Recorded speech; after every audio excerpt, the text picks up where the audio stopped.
Chapter 401, Emperor's Sword Banquet. 6. The central training field of the Sword Emperor's castle was known to be the largest in the world. It was also a place one couldn't normally visit unless they were a member of the Hiran family. When outsiders entered the training field, they would catch their breath at the vastness of the arena. In the center of the arena, the Hiran knights were lined up. At Ron's signal, the knights split, leading the spectators to the left and right. The spectator seats were quickly and orderly filled. Jean and Lotta faced each other in the center of the arena, and Ron took his place between them. Despite the large crowd, not a single sound was heard. Everyone silently wished for the person they supported to emerge victorious. Lotta proc, Jean run candle. Yes, Ron Nim. Yes.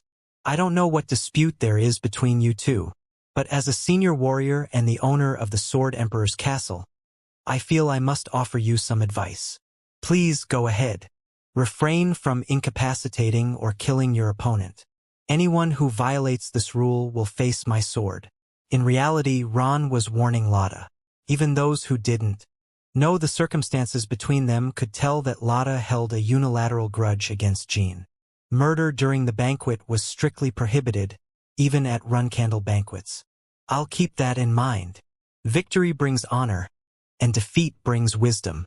I hope this battle between you two is splendid, worthy of my grandson and all gathered here. As Ron stepped back to the spectator seats, a knight to the side of the arena struck a giant drum with all his might. Quang! It was the signal that marked the beginning of the duel. And even before the sound of the drum faded, Lotta extended his weapon. Like Faye, he also used dual swords. Clang! The clash of the two swords and Sigmund resounded with a deafening noise that echoed in their heads. I expected it, but it's quite brawny. As the two stepped on solid ground, cracks spread beneath their feet.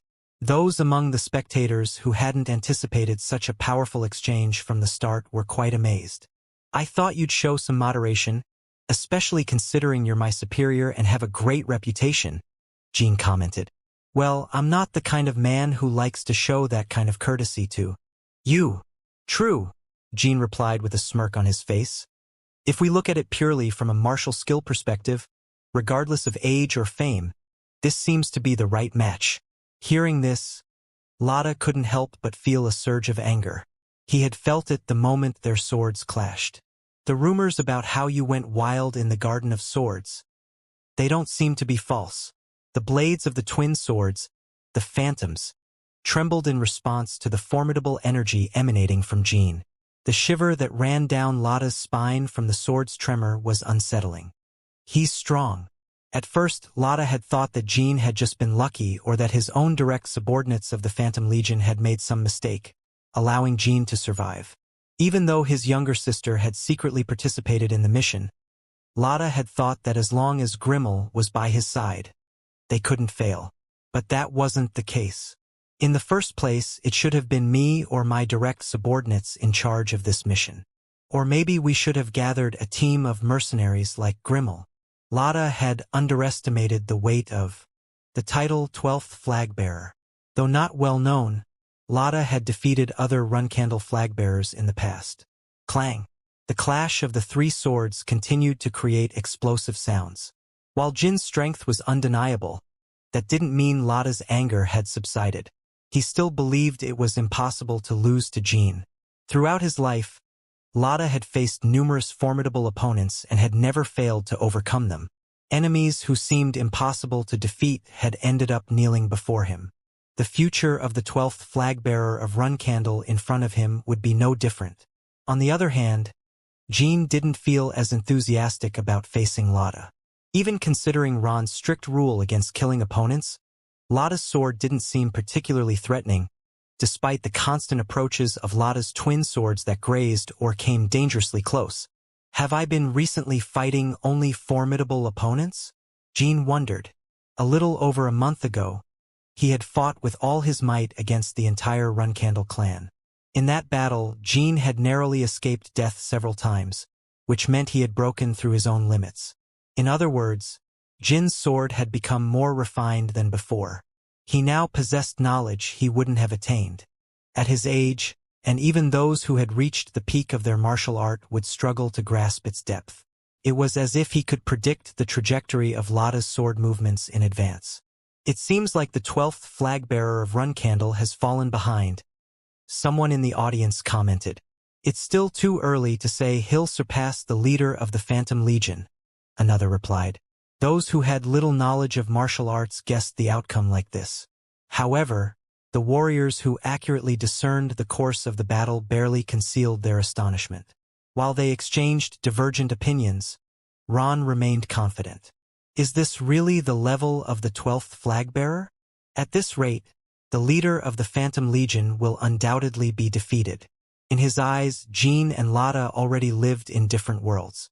This demon has already reached the level of transcendence. The leader of the Phantom Legion has quite some potential, but he still remains in the world of criminals. To the audience, it appeared that Jean was retreating, but in reality, it was because he could comfortably withstand the incoming attacks. Ron turned his head to look at his grandson. To his surprise, Dante seemed to be in a state close to ecstasy, as if a devoted follower were witnessing their god. Is it only the excitement of rivalry or competition that excites you about your friend's accomplishments? Dante? It was a strange feeling. Ron had always believed he was the only person Dante looked at with those eyes.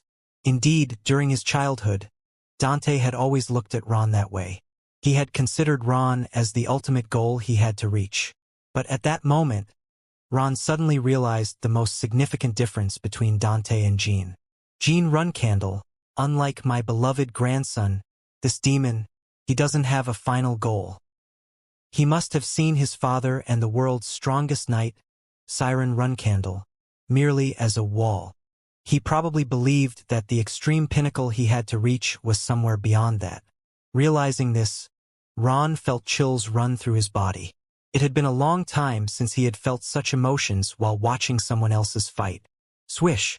Suddenly, blood splattered in the air. It was Jin's blood. The twin swords, the phantoms, had grazed Jin's hand. If it had been a little deeper, it would have cut his hand. Jin quickly distanced himself. Or at least that's what it seemed to Lada. You should have gone all out and settled the match, 12th flag-bearer.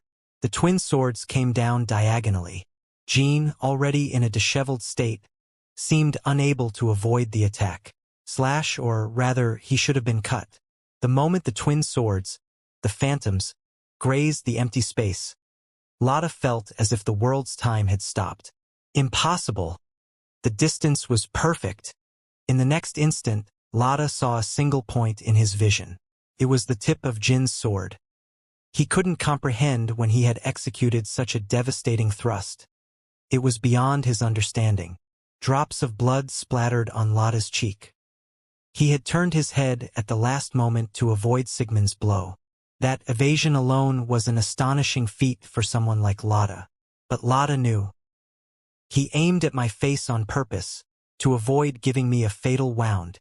In a fight, the face was naturally one of the worst weak points. However, it was also one of the body parts easiest to protect. A slight turn of the head or a slight body tilt usually sufficed to fend off attacks. Directed at the face. That's why in battles among warriors, wounds on the neck or other areas were often deadlier than those on the face. If Jean had aimed somewhere other than the face, like the heart, he would have responded as he would have responded, ending up with a wound that could have cost him the match. What's the matter this time? You intentionally aimed for my face. I aimed for your face because I deemed it safer than other parts. If I had aimed for your heart or abdomen, you would have counterattacked, even at the cost of your life. It wasn't a lie. In that case, Jean would have suffered some injury, and one of the parties would have died or suffered equivalent damage. And if I fought properly, you wouldn't survive Latanim. Unfortunately, to Lada, these words didn't sound arrogant. They simply sounded like a natural assessment from someone who was clearly stronger than him. At least in this training field, that's the case. If this were a battlefield or my bedroom, the story might be different. The mercenaries of the Phantom Legion didn't engage in one-on-one duels like knights. They were a group of mercenaries, specialized in efficiently facing stronger opponents. Lada was their leader. This didn't mean he lacked combat skills, but when the opponent was too formidable, there was nothing to be done. For a while, the two of them remained in silence, staring at each other. Some in the audience saw it as a new phase of the battle, while others interpreted it as a moment of acknowledgement between victor and vanquished. And Lada felt ashamed. He wasn't ashamed of losing or challenging an opponent without knowing their true strength and causing a commotion like thunder. He was simply embarrassed to realize he had less at hand than the young man in front of him. Jean had saved his younger sister, who had come as an assassin, and so far, he hadn't demanded too much from him. Lada had barked like a scared dog with the determination to rescue his sister. Amid the silence, Jean suddenly felt immense energy emanating from Lada. Even though he had accepted the outcome, Lada thought the same as Jean. He believed Jean was emitting that dangerous energy. Therefore, as a warrior, Lada was about to offer to cut a part of his own body based on the result. It was natural to think that Jean would get angry. However, that dangerous energy was neither from Jean nor Lada. It originated right beneath their feet. Move! Dodge! Both of them realized and shouted at the same time. The next moment, the entire arena floor cracked open, and something massive shot out. Ron was already prepared with his sword to stop it. Chapter 402. Emperor's Sword Banquet 7. It was the first time Jean had seen a demonic creature emerging from the ground. This is insane. Is it a demonic creature? Where did this thing suddenly come from? The creature had a massive body, almost unbelievable unless someone saw it with their own eyes. Jean and Lada were caught by the monster's fangs and thrown into the air. Meanwhile, Ron brought it down with a single blow. Rashid, the sword that only the High-Ran Patriarch could wield, gleamed with dazzling light. Slash! As if he had struck a wave, the space rippled following Rashid's movement. Although it didn't reach the level of completely disintegrating objects like Siren, it was still an attack from a knight who was close to being the strongest. The colossal monster, which had just revealed itself as a mountain, split in half as if it were a lie. Black blood poured out like a torrent, and before that blood could stain the ground, a series of consecutive strikes tore the demonic creature into hundreds of pieces. Heron's swords prioritized the protection of guests. Gather all the knights waiting inside the castle. Execute a Level 1 counterterrorism response. When Dante gave the order, the knights immediately assessed the situation. Panic-stricken screams resounded from various places among the ordinary guests. The pleasant tension that had been building up during Jean and Lada's duel was set aside, and real danger had arrived. Naturally, most of the guests had never experienced such an act of terrorism. The same was true for the warriors. Who would have imagined a terrorist attack in the Emperor's Sword Castle, and even more so, at a banquet hosted by Ron High-Ran after 22 years? Thud! It wasn't just one. Enormous demonic creatures were continually emerging throughout the vast arena. Due to the monsters bursting from the ground, an earthquake occurred. The roof seemed as if it could collapse at any moment. The massive pillars standing like giants were breaking, worsening the chaos along with the screams of the ordinary guests. Fortunately, over 30% of those sitting among the audience were warriors who had come to the Emperor's Sword Castle as honored guests. We'll help too. We'll clear the way so Heron's knights can evacuate the guests. The Black King mercenaries will protect the guests. We'll sort out compensation later. The warriors drew their weapons and shouted. Under normal circumstances, High-Ran would have refused the help. Relying on external power in his own stronghold was something his pride could never accept. However, the situation was calamitous, with too many guests in imminent danger, and the fact that the terrorist attack had already progressed was a disgrace in itself. If the event attendees ended up as corpses, it would leave an irreversible scar on Heron's reputation as one of the top swordsmanship clans. Damn it! What's happening? Lada, who had landed on the ground, looked at the demonic creatures. Ron had already torn one of them to unrecognizable shreds, but there were still 10 more in sight.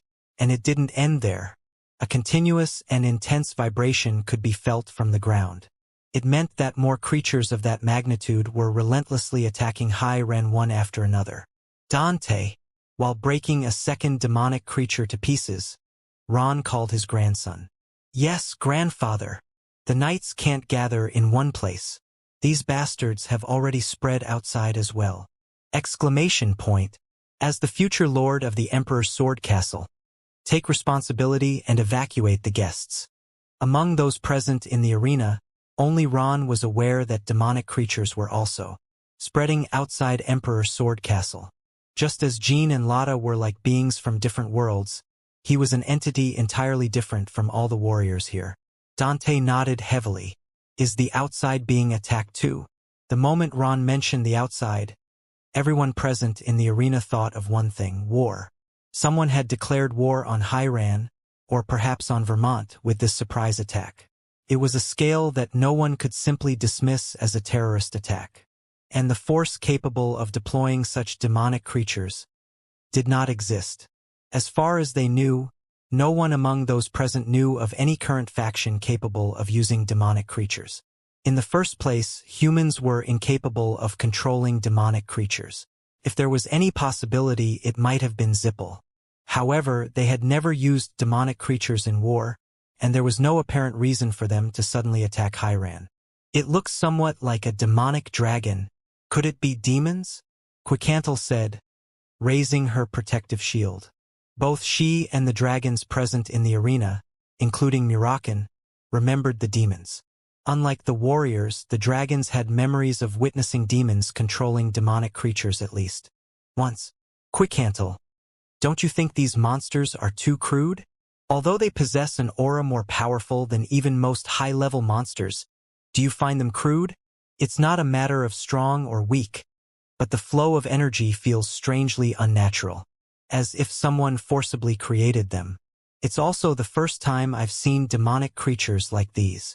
I have that feeling. It's rare for you to make such a plausible deduction, Murakan. Anyway, it's not a normal situation. You should also prepare yourself and protect your contractor. Jean was already using the Sword of Legends while facing the demonic creatures. Although he couldn't turn the giant monsters into minced meat like Ron, thanks to Jean and Lotta guarding the center, damage to the audience was minimized. Very well, Murakan transformed into his true form and soared into the sky. By then, the roof had already collapsed, and debris was falling in all directions. Murakan, the demonic creatures keep coming. Help Dante.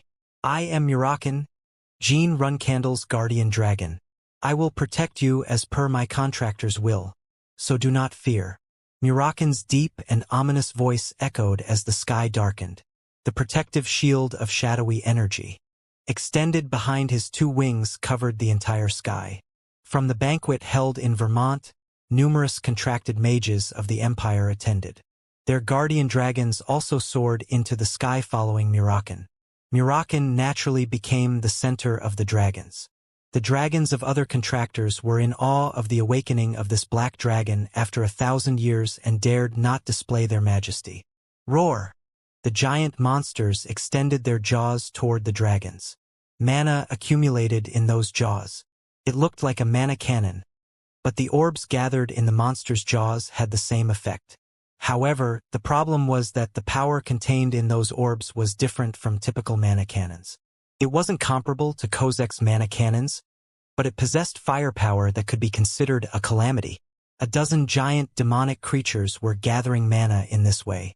As soon as they fired, the blinding white light almost blinded everyone. It seemed powerful enough to turn a small castle to dust without a trace. These insignificant flies have no idea who they're dealing with. Murakan easily blocked the mana cannons. The protective shield of shadow energy he unleashed created a whirlpool that swallowed the projectiles. However, the attacks from the arena were not the only ones.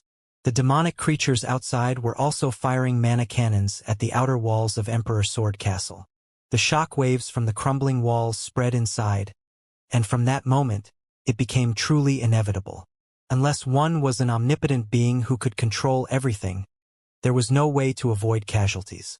Outside, there were many more demonic creatures firing cannons than inside the arena. Even if it were Siren instead of Ron, it would still be impossible to completely avoid all damage. But the surprise attack had only just begun. Suddenly, the monsters torn apart by Ron and the warriors underwent a strange mutation. The flesh stuck together like wet clay, forming new shapes. It was unclear what they were transforming into. Before the transformation could be completed, Jean continued to fire lightning bolts and slashes with Sigmund. It was an impossible task to completely eliminate tens of thousands of chunks of flesh. Human. The lazy flesh slowly took on a more human-like form. Living golems using demonic creatures. The masses of flesh that filled the warrior's view were precisely that. At that moment, even veterans who had been through all kinds of battlefields showed expressions of bewilderment. Even if someone said the gates of hell had opened in Emperor Sword Castle, it seemed believable. Dante, Lotta, the other warriors, and the mages fought to defeat the advancing living golems while displaying disgusted expressions. Whether it was a warrior or not, they were all shocked by this unknown and horrifying situation.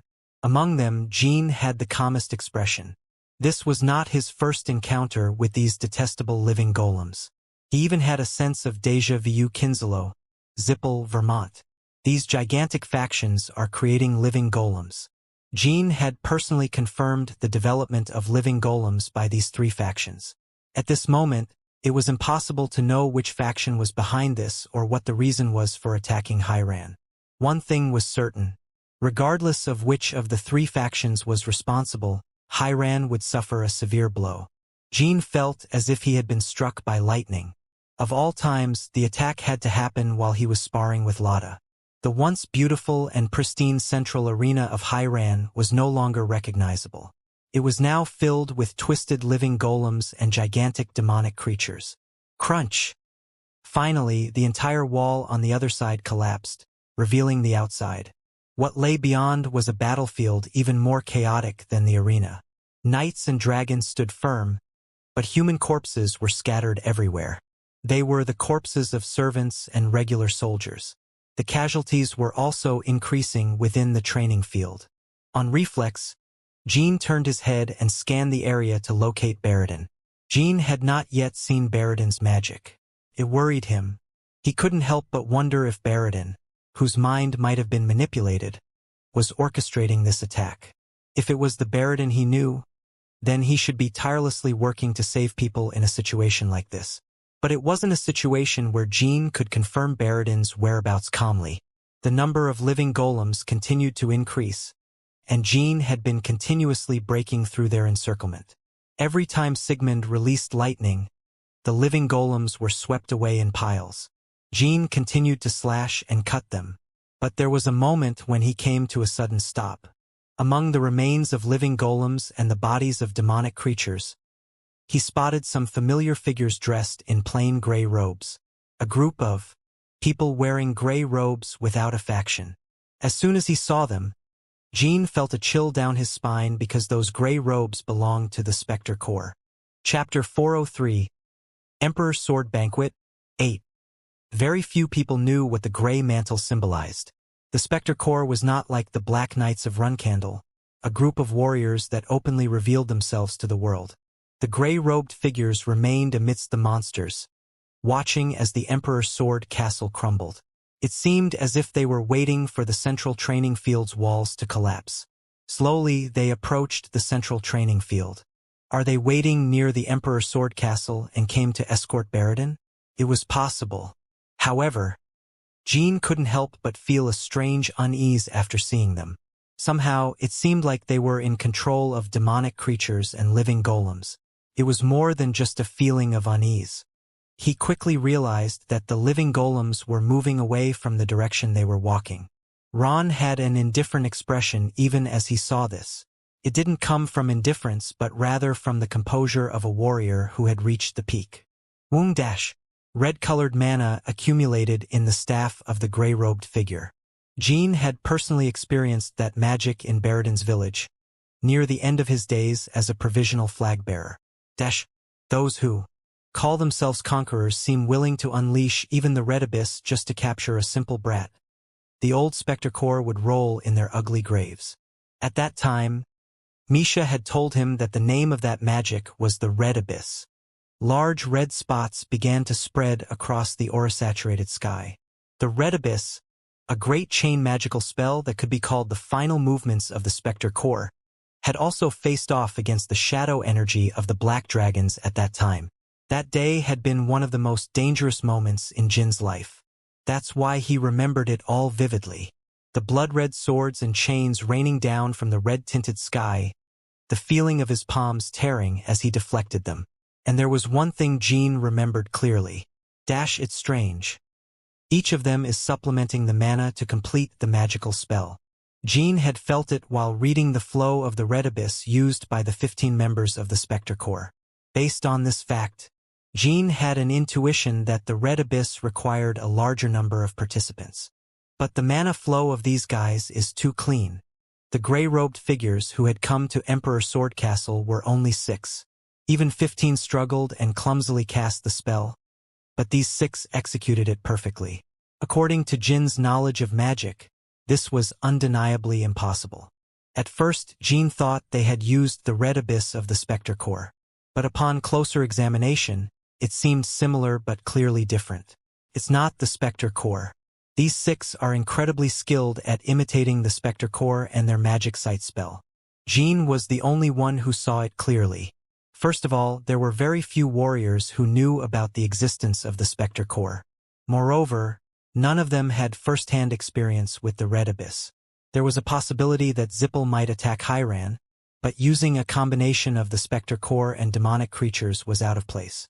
Especially after the incident in the Holy Kingdom, it would be madness to associate monsters and endanger their reputation. It's not Zippel. That leaves Kinslow and Vermont. The former seems more likely to attack Hyran for various reasons.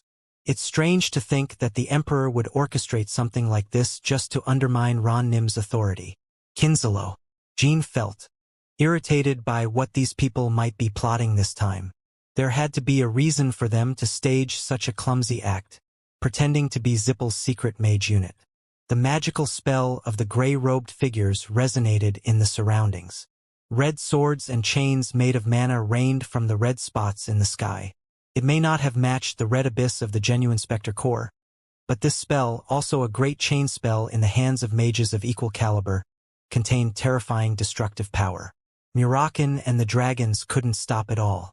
They were preoccupied dealing with the continuous onslaught of gigantic monsters on the ground, so they couldn't halt it unless their role was to neutralize that only. It's uncomfortable to use my authority in Vermont, but we have no choice. In the end, Quicantle decided to transform into her true form and wield the authority of time. Enya, extend the fire shield. Don't get too far from me. Yes. Quicantle didn't take to the skies but directed her power towards the sky. The silver waves emanating from her forehead continued to envelop the chain magic spell. The situation on the ground seemed to improve significantly as the authority of time and the fire shield were deployed. However, the increasing casualties could not be avoided. Among the warriors, some suffered mortal wounds or died instantly. Ag-dash! A woman cried out in pain as she was thrown to the ground. Margiela! Bishkal shouted with a bloodthirsty voice. She was rolling on the ground with her wheelchair, which was crushed by the fragments of the chain magic spell.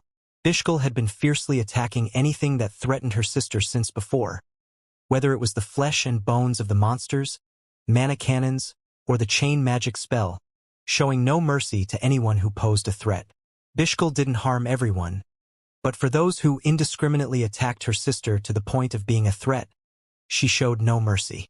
Bouvard was already seriously injured and could barely stand behind Bishkal.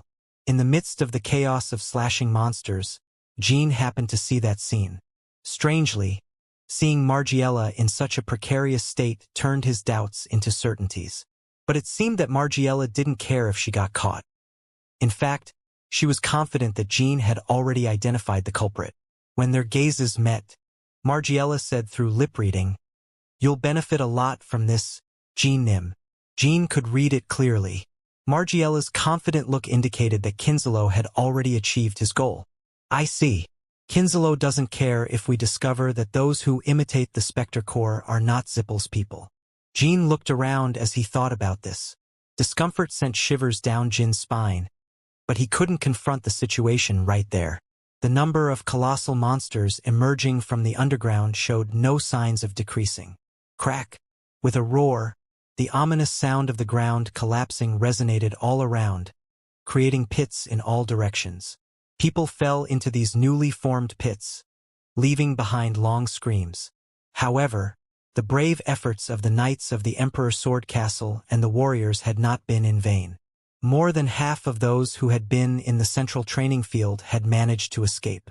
Nevertheless, as long as the demonic creatures from the outside continued to attack the outer wall, their safety could not be guaranteed until the enemy was completely defeated. Who would have thought that this attack was orchestrated by Kinslow? The means to prove it were limited, and even if they captured Bishkal's group and tried to interrogate them, they might not confess. Although Ran, supported by a pillar named Ron, would confront the enemy directly. The other small and medium-sized clans affected by this attack had different circumstances. Among the victims, rumors would circulate that Ran was using Kinslow to conceal the fact that it was attacked by Zippel. Even if Ron would probably silence it, Heron's reputation would never be the same as before. Of course, Zippel would extend a helping hand to the troubled Ran. Or, if the Emperor's Sword Castle demanded explanations, Zippel could accuse Ran, saying, Ran is using them after being attacked by other forces. In any case, Ran was suffering significant losses. Nim would probably reject any deal offered by Zippel even if they're not behind this, and this incident would end with Ran looking like a fool. That was Jin's assessment. So what did Kinslow intend to gain from this hostile relationship of Ran with Zippel? Kinslow probably hoped that other major clans would more actively restrict Zippel. It might be a wild assumption. However, Jin concluded that he would be perfectly safe if he didn't let the final piece of this event slip. I have to report this to Nim. The gray-robed figures were retracting their chain spell. It seemed like they were preparing for a new attack rather than planning to launch it again. Then, a beam of light was fired at the gray-robed figures. The beam pierced through 4 gigantic monsters, crushed hundreds of living golems, and tore through layer after layer of protective shields until it finally pierced the chest of one of the gray-robed figures.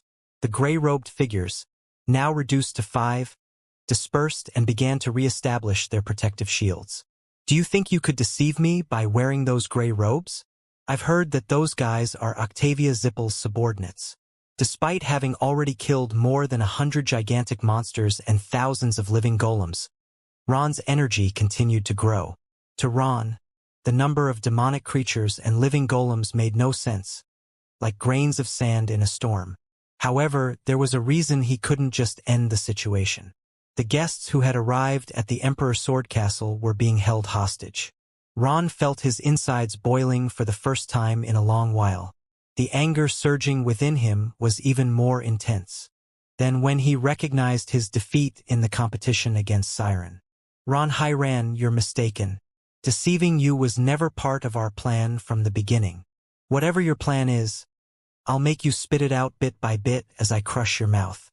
So, have you shown everything you can? The gray-robed figures remained silent as they prepared to shatter the last piece of the puzzle in Jin's mind. Ron turned his gaze towards Jin. There's something more important than killing them. We have to find Baradin. What? If Baradin returns to his clan injured, it will be difficult to handle Kinslow's plot. Surely Ran will openly become hostile to Zippel. Ron's eyes widened at Jin's words. In an instant, all the scenarios Jin had considered passed through Ron's mind. Jin was right. If Baradin didn't return unharmed, regardless of how the situation developed afterward, Ran and Zippel would inevitably become enemies. Even if Kinslow continued to feign ignorance, even if the victims suspected Ran, even if Zippel used it to pressure Ran. As long as Baradin returned to his clan without a scratch, they would be able to handle all these situations properly. Though their faces were hidden by the robes, Jin could sense their expressions of bewilderment. He could also see from behind the distorted faces of Bishkal's group, pretending to be injured. There are likely more mages of their level, and they might be pursuing Baradin. Ron opened his eyes. Can I entrust this to you, Jin Runcandle? Ron had a duty to save the members of his clan and the guests who were dying in front of him. Of course, Ron Nim. I will accept it as an honor. Chapter 404. Emperor's Sword Banquet. 9. Jean pulled the red ruby from his pocket and summoned Shuri. Naya. While Jean rode on Shuri, Ron cleared the path for them. Thud. Ron's sword's immense energy swept away the monsters in front of them in an instant. Blood and flesh splattered like a fountain, and Shuri rushed through the chaos. Seeing this, Muraken quickly descended and transformed into his human form. He appeared as if a black wind was rushing toward Jean. Kid, where are you going? I have to find Baradin. Why? Kinzalo is behind this terrorist attack. Their goal is to instill hostilities between Hyran and Zippel. Muraken tilted his head but soon showed an understanding expression. Well, I get the main point. Did you see Baradin from above? No, it didn't seem like he was here. Go back up and check again. If you see him, let me know immediately. If not, you'll watch from above. Are you going to look for him alone? Who knows what kind of monsters might appear? They can't leave any evidence, and there shouldn't be anyone as formidable as Barakt.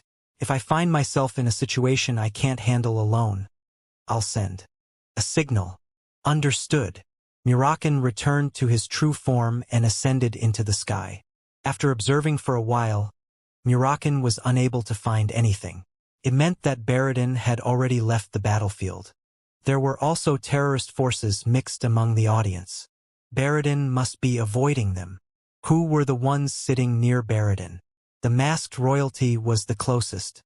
Given that Baradin was the next patriarch of Zippel, it was natural that he could stand shoulder to shoulder with Vermont's royalty as well. The most reasonable assumption was that Baradin had been attacked by them and was fleeing. There were Jean, Lada, and Ron in the front of the battlefield where the outer wall had collapsed. Since that was the only way out, excluding the inner passage, it was impossible for Baradin to have escaped. They took advantage of the imperial family always wearing masks, those bastards from Kinzalo. Jean thought as he changed direction, choosing to first examine the inside of the castle. However, they couldn't use the usual passageway. The hallways were still completely congested with knights trying to evacuate the usual guests. Without hesitation, Jean unsheathed his sword. Shriek. In one swift motion, the thick wall was cut like a sheet of paper. The rear warriors were fighting to stop the approaching monsters and protect the guests, and they couldn't make their way through because of the pressure of damaging the castle wall. Thump! The square-cut wall fell with a heavy thud. Move to the passageway, Jean shouted before leaving the central arena. The inside of the castle was equally chaotic. Servants were running frantically, and living golems were occasionally seen coming through the outer wall. When a group of servants was about to be attacked by a living golem, Shuri leaped forward and struck it with her front paw. When its head exploded, the servants let out a collective scream, and their faces turned pale. Thank you. Have you seen Baradin? Who? Baradin Zippel. He has long white hair and wears a white robe. I haven't seen him, but Jean Nim. Although we haven't seen Baradin Nim, there was also a commotion near the castle's ceramic store. They were the servants responsible for the store. Tell me more. We heard that the terrorist attack was starting in the central training field and tried to spread the news to others. However, there was a sudden explosion in the store, and we were in the middle of trying to escape. I don't know the details, but it seemed the explosion had been caused by magic. Guards went in to investigate, but we haven't heard anything since. As soon as Jean entered the castle, it seemed he had a lead. Where is the warehouse? I'll personally guide you there. I can't guarantee your safety. You'd better draw me a map. The servant hurriedly took out paper and a pen from his pocket and drew a map. Here it is. Other servants might be coming out soon, so don't move and wait here. Jean followed the map and headed to the ceramic store. The ceramic store was one of the largest in the Emperor's Sword Castle, housing over 90% of the ceramics gathered for more than 100 years, since the previous patriarch. The entrance to the store was completely destroyed. Embers were visible here and there. It's not regular fire. These are traces of flame-type magic. and it's at least 9 stars. Baradin's primary attribute was fire. When Jean entered, ceramic fragments crumbled under Shuri's steps, and there were traces of other types of magic, not just fire. Earth, ice, lightning, and darkness. Clusters of dark mana that looked like black beads were rolling around. Jean hadn't seen much dark magic, but it was unmistakably that, or he couldn't explain the shape it took. The Dark Magic Society was completely destroyed. So where did Kinslow find mages like this? It was impossible for a renowned high mage to have participated in the attack on Hyran. Mages like Chukon Tolder, Susan Lalista, or Kiddard Hall are already dead. There had to be more unknown mages within Kinslow, or they had allies. Finding Baradin was Jin's immediate priority. It was clear that fierce battles had already taken place, so the situation was urgent. All that could be seen were shattered ceramics and debris, and it seemed that Baradin and Kinslow's terrorists had already moved elsewhere. Apart from the entrance, there were no battle signs inside the warehouse. There had to be another passage leading to the ceramic store. The map showed another passage leading to the ceramic store. It was long and dark. Even after riding Shuri for a while, the passage continued. But Jean stopped Shuri as he ran after seeing the corpses. 3 bodies lay there, and they were Baradin's bodyguards from the banquet, although not all of them. Still, it wasn't difficult to deduce that Baradin was in trouble, given the situation. When Jean exited the passage, a drainage canal appeared before him. One of the ceramic store's passages served as an emergency escape route. Above Jin's head, the dark sky was tense with shadow energy. The distant explosions and shockwaves from the battlefield continued to signal the ongoing conflict. In which direction should he go? There were no visible tracks, and there were too many obstacles to find the route using earth or wind magic. As Jean contemplated, he saw a faint glimmer of light in the distance.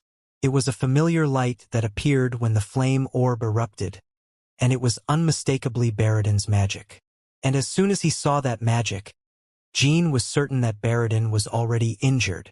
Baradin had reached 9 stars, but the magic felt unstable and weak. Let's go, Shuri. Nya! Finally, Jean spotted Baradin in the open field. Baradin, with the 2 bodyguards left, was locked in battle with gray-robed mages, along with the living golems they commanded. Baradin! Baradin turned his head at the sound of Jin's voice. Jean? ZZZ. The living golems surrounding Baradin exploded as Jean unleashed lightning bolts. Jean hurriedly checked Baradin's condition. Blood was dripping from his lips, and his body was covered in wounds.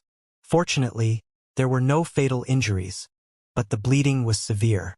If the battle had continued, he could have easily died. I knew you would come, Baradin said with a slight smile, and his words had a strange meaning. What do you know? You got yourself into this mess, and these guys gave you a beating. They're quite powerful. It makes me wonder if there are mages like them among the ones I don't know. At first, I thought they might be my aunt's subordinates. At that moment, a question crossed Jin's mind. Was Baradin truly in perfect condition? Even if he wasn't in perfect shape, rescuing Baradin was still the top priority. However, a strange thought suddenly occurred to him. Why hadn't Baradin sent a rescue signal even once on his way here? Even if he didn't have a signal flare on him because he was attending the banquet, he could have used magic to send a signal at any time, even if he was being attacked by those disguised as royalty among the audience. He could have shouted. Surely there would have been many other warriors who would have come to his aid. If his mind was manipulated, then he deliberately prepared this situation. It would be advantageous for Zippel in multiple ways if Hyran got into trouble. Jean thought again about the traces of magic that remained in the ceramic store. Upon reflection, there were certain artificial aspects in those mana traces. In particular, the traces of dark magic stood out conspicuously, as if it were evidence that Baradin had fought alone against those using dark magic. All of this within the heavily guarded Emperor Sword Castle. But when Jean looked back at Baradin, who sighed in relief upon seeing him, he appeared to be the same old white-haired fool. I can't be certain, just like at the banquet. Jean turned and looked at the gray-robed figures. The gray-robed ones had momentarily halted their attacks upon Jin's arrival, and though their robes concealed their expressions, they appeared perplexed. Baradin Zippel. Yes, Jin. Why didn't you send a distress signal? I didn't have a chance. I was attacked from the audience and I had to escape. Didn't think of anything else. It was the expected response, but Jin still couldn't shake the feeling that Baradin's mind was at least not entirely intact. I, Jin Runcandle, the 12th flag-bearer of Runcandle, have come to rescue you under a special order from Ron Nim, Lord of the Emperor Sword Castle.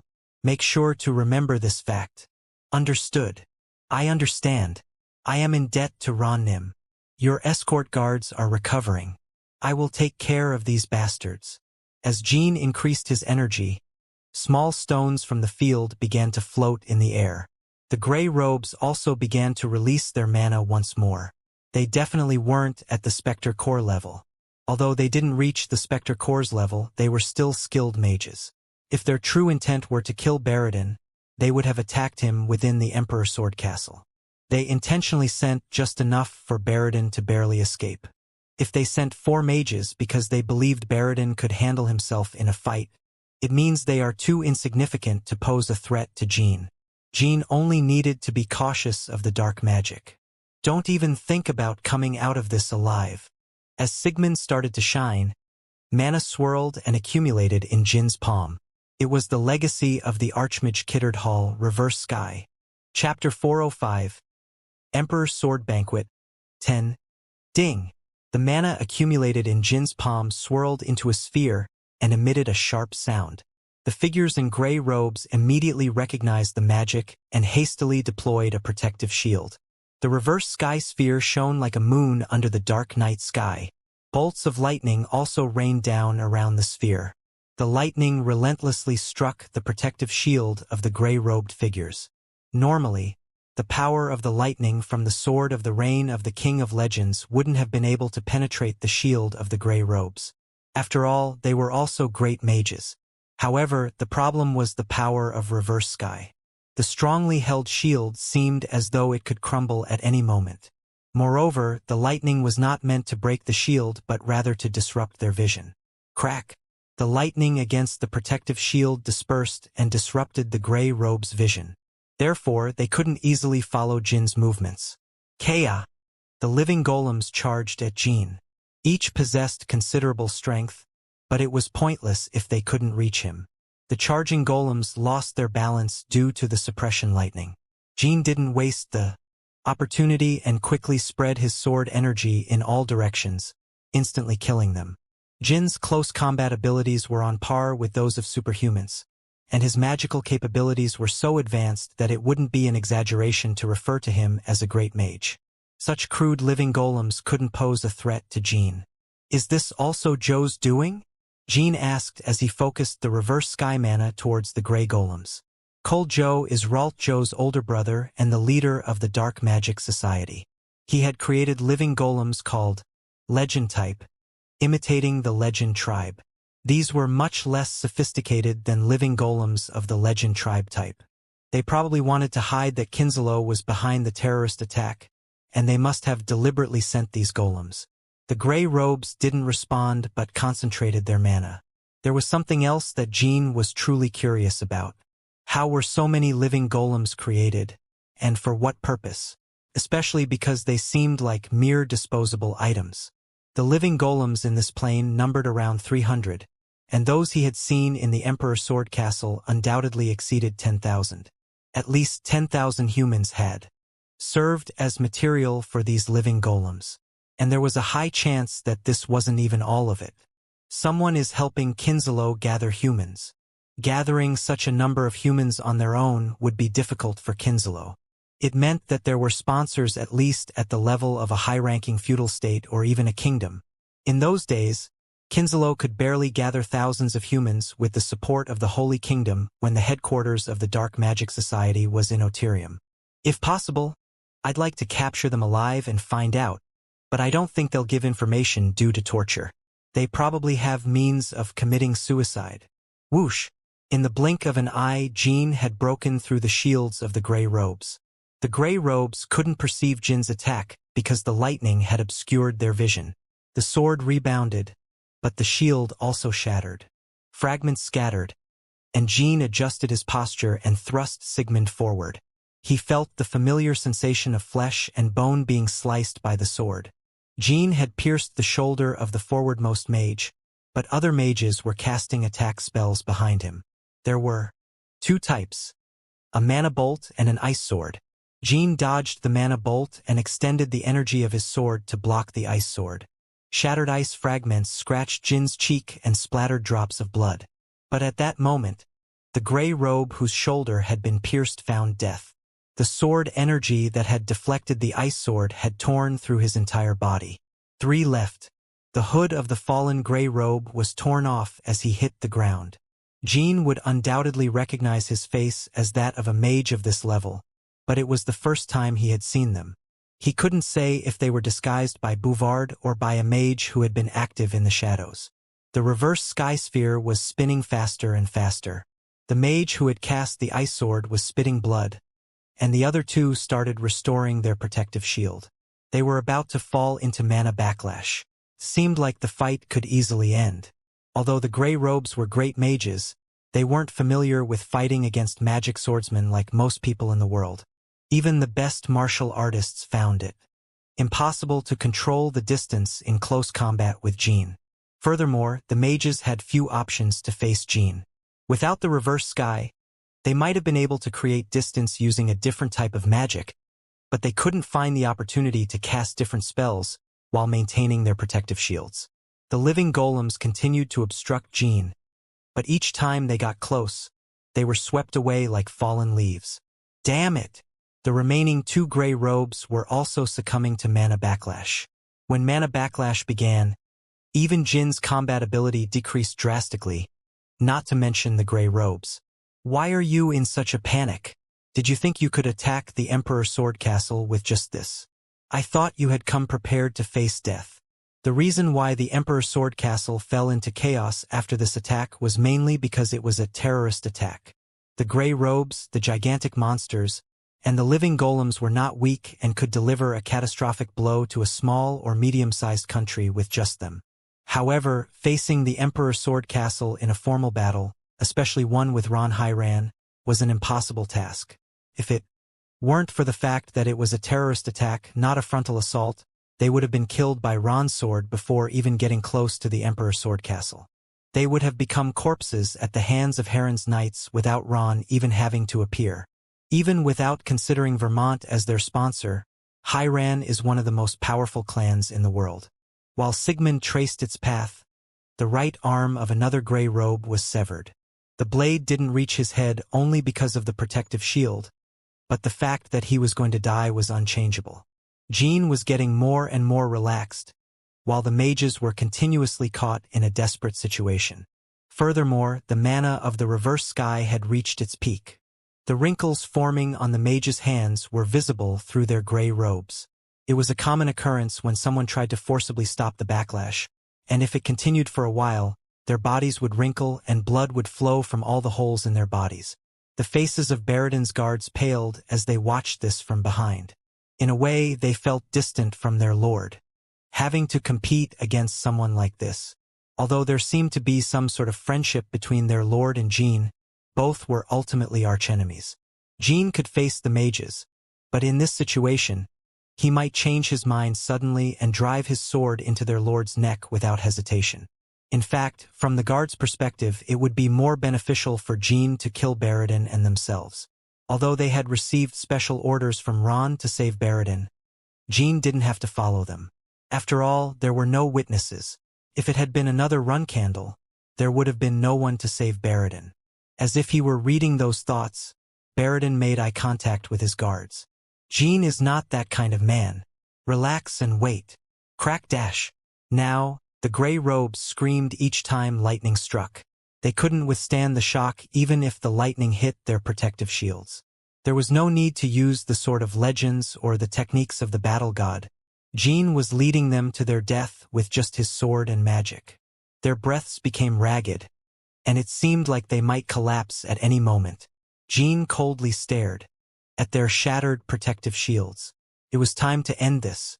However, just as Jean took a step to finish off the gray robes, he hesitated and turned around.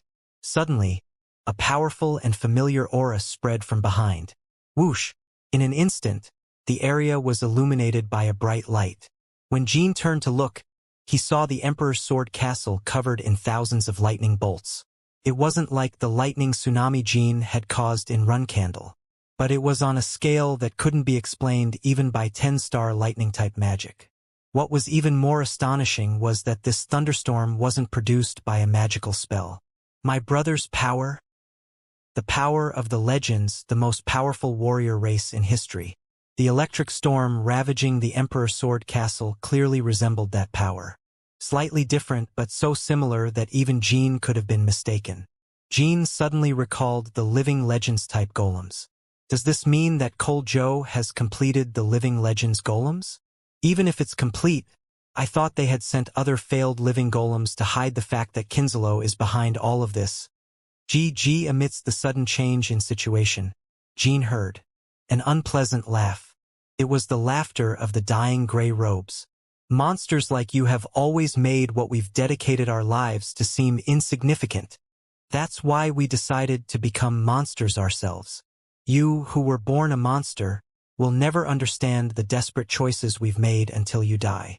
The mages were removing the gray robes that covered their bodies, exposing their bare chests. Jean involuntarily swallowed hard when he saw what they had embedded in their chests. It was a gem similar to the light heart. You expect this power to belong to you entirely, 12th flagbearer of Run-Candle. A new world is opening up. There will be no place for you there. Jean clenched his teeth as the gems embedded in the mages' chests began to glow. It wasn't because of the unexpected strength of the lightning the mages were releasing. Jean felt extremely uneasy, the same unbearable discomfort that Jean had felt when he encountered the unfinished living legends-type golems in Oterium. Jin's expression twisted in anger. Phew! As similar as the gems on the mages' chests were to the illuminating heart, as powerful as the energy of the lightning was, the power they possessed was ultimately stolen and, in itself, a falsehood that insulted their brothers. Bastards! You've crossed a line far beyond the limit. As if it was no longer worth watching, Jean rushed forward and swung Sigmund. The mages had shown physical abilities vastly different from when they wore their gray robes, and they used their fists to deflect Sigmund. The mages were overconfident, thinking they could defeat Jean. But the next moment, thud! Jean grabbed the head of the mage in front of him with his bare hand. The mage's head was completely crushed and scattered in all directions as Jean squeezed his fist.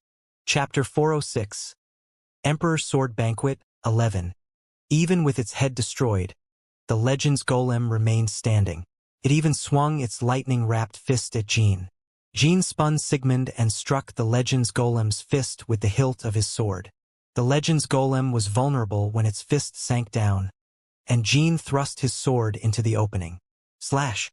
The sword pierced its chest, but once again, the Legends Golem didn't fall. It used both hands to grip the sword and prevent Jean from moving. Two other Legends Golems closed in on Jean from the sides. Jean quickly analyzed their attack trajectories, cut the golem in front of him in half and blocked the attacks. Their movements were surprisingly good. As Jean dodged, the Legends Golems adjusted the trajectory of their fists. Their movements would be difficult to imitate even for most martial artists. Moments ago they were mages, but now they moved like top-tier martial artists. And their regenerative power seemed almost immortal. Furthermore, the light energy was bothersome. Jean felt frustrated, and anger welled up from deep within his heart. The Legends Golem, with its head destroyed and its body split in half, regenerated quickly. Baradin's guards couldn't help but gasp at the grotesque spectacle. The first gray-robed mage, who had seemingly stopped breathing, was now standing again, and a blue aura shone on his chest. The other four mages seemed unable to continue using magic as they became Legends Golems. Did you really renounce your entire lives as mages just to obtain such a false power? Jin's cold voice made the living golems burst into laughter. Can a mere mortal call an immortal body false? What are you laughing about? Have you gone mad? Swoosh! Sigmund made a horizontal slash, and the head of the living golem fell to the ground. The fallen head was incinerated by the flame's orb, as Jean struck its body with the cascade, the Sword of Legends technique. The lightning attached to the sword rained down and covered the living golem. As the name suggested, the lightning fell like a cascade, leaving only a massive pit where the living golem had been. Only some small, charred pieces of its body were scattered near the pit. It was hard for anyone to imagine they were the flesh and bones of a living being.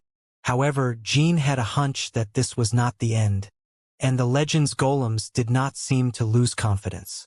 It seems you are ignorant of the true meaning of immortality, 12th flag-bearer of Runcandle. The charred flesh quickly regained its original color. The scattered bones and organs reformed from the empty space where the Legends golem had been. The living golems seemed to take pride in this fact. Jean remained expressionless, but the living golems thought Jean was quite shaken. For Jean, it was repulsive.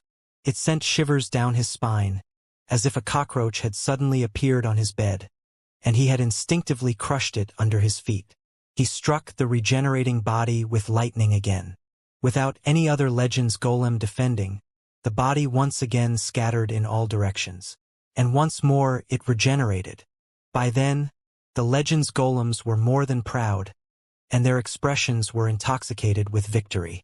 Normally, in a situation like this, you'd be gripped by an unknown fear. Your instinct would tell you to flee when facing an enemy you couldn't kill, no matter what you did. The Legends golems thought Jean would do the same. After all, he was only 19 years old and had no experience fighting an immortal. Like them. Phew! Jean shrugged and let out a sigh. You're a bunch of delusional fools. Immortals? This is just high-speed regeneration. You're nothing but idiots. It wasn't the first time Jean had faced rapid regeneration. He had recently fought against Ozdak, an ancient demon creature with an inner core, possessing a similar ability. It's almost laughable how you so-called great mages get caught up in this useless power. Crunch! Suddenly, ice crystals formed in Jin's clenched fist. The ice crystals grew and shrank repeatedly with furious force, creating a chilling sound. Anyway, you can't kill us. Is that so? The Legends golems still didn't quite understand the situation. Is this how it's done, maybe? The ice barrier magic Jean was casting was the same one used by his master, Valeria Hister. Ice barrier seal. Jean remembered how Valeria had sealed the demon man's corpse in the Wantaramo forest. Seems to be a versatile spell, so I asked Valeria how to use it, but I don't know if I can get it right in one go. When Jean had left the Wantaramo forest and spent several days with Yona and Valeria, he took every opportunity to ask Valeria for advice related to magic. From that time, he remembered some clues about the ice barrier seal magic. Anyone can use ice barrier seal magic, but to seal and maintain it correctly, you need to know how to completely separate the mana from your body. You use that separated mana to form a kind of lock. How do you separate the mana? That's a bit complicated to explain. I gave you a simple concept to work with, so try practicing on your own. Valeria's explanation was wrong from the start. Among ice barrier magic spells, sealing was considered the most advanced spell. Only a small fraction of mages specialized in ice barrier magic could handle seals. Furthermore, maintaining the seal as intended was an entirely different skill. Normal mages' seals only lasted until their mana was depleted. As far as Jean knew, Valeria was the most talented mage in the world, and Jean was her only recognized disciple. Separating mana from the body. Suddenly, he remembered his first mission as a cadet. Back then, I infused shadow energy into my sword when I fought Quasito Truca and also separated shadow energy from my body when I lost control of it. A similar feeling to back then. Jean had that feeling. The randomly changing ice crystals in his palm gradually stabilized. You won't die. Instead, you'll be sealed and become subjects for research. Soon, Jean reached out, and white energy emanated from the ice crystals, enveloping the regenerating Legends golem. Crack! The Legends golem froze instantly and stopped regenerating. However, The horrible part was that the heart of the legend's golem, encased in ice, continued to beat. Using the mana separated from his body, Jean applied another layer of magic to maintain the seal. Jean felt that his mana was no longer depleting, which meant the magic spell had been successfully cast. It worked on the first try. In my past life, I had never succeeded so well, not even when learning from my master. However, there were still other bodies to seal. When the legend's golem's body fell to the ground, the remaining legend's golems lost their triumphant expressions. It seems you don't understand the definition of immortality, after all. You simply denied yourselves because you no longer had the will to achieve anything more. And is battle prowess really the criterion for determining the value of life? If you simply think that immortality means you can regenerate your body infinitely, it's because your world is nothing more than that. Humans like me tend to deny what we've achieved in our lives. Jean said with a chuckle. Anyway, your mana won't be infinite. You can't maintain that seal forever.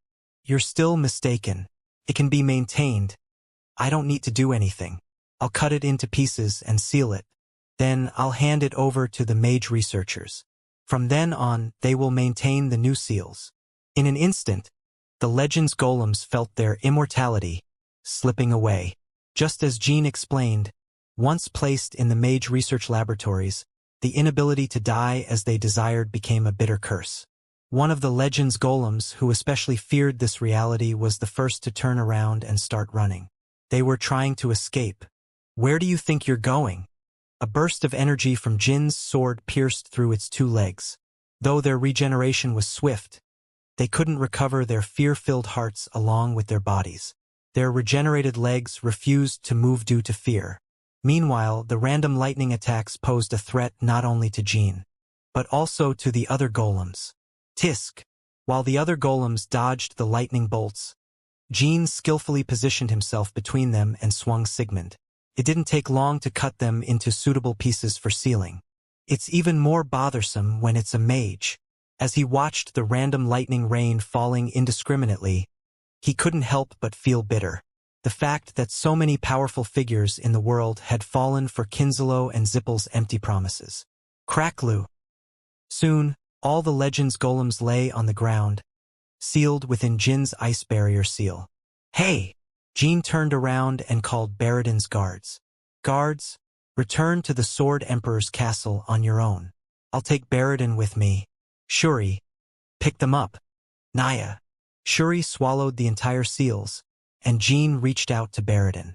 Baradin stared at Jin's hand for a moment. It's hard to believe you got beaten by these kind of bastards if I think about how you fought in Ventica. It made no sense.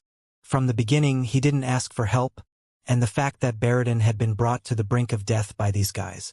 With the power Baradin had demonstrated in Ventica, he could have easily dealt with these living golems. This only fueled Jin's suspicions, not about Baradin, but about who was controlling him, Keliark Zippel.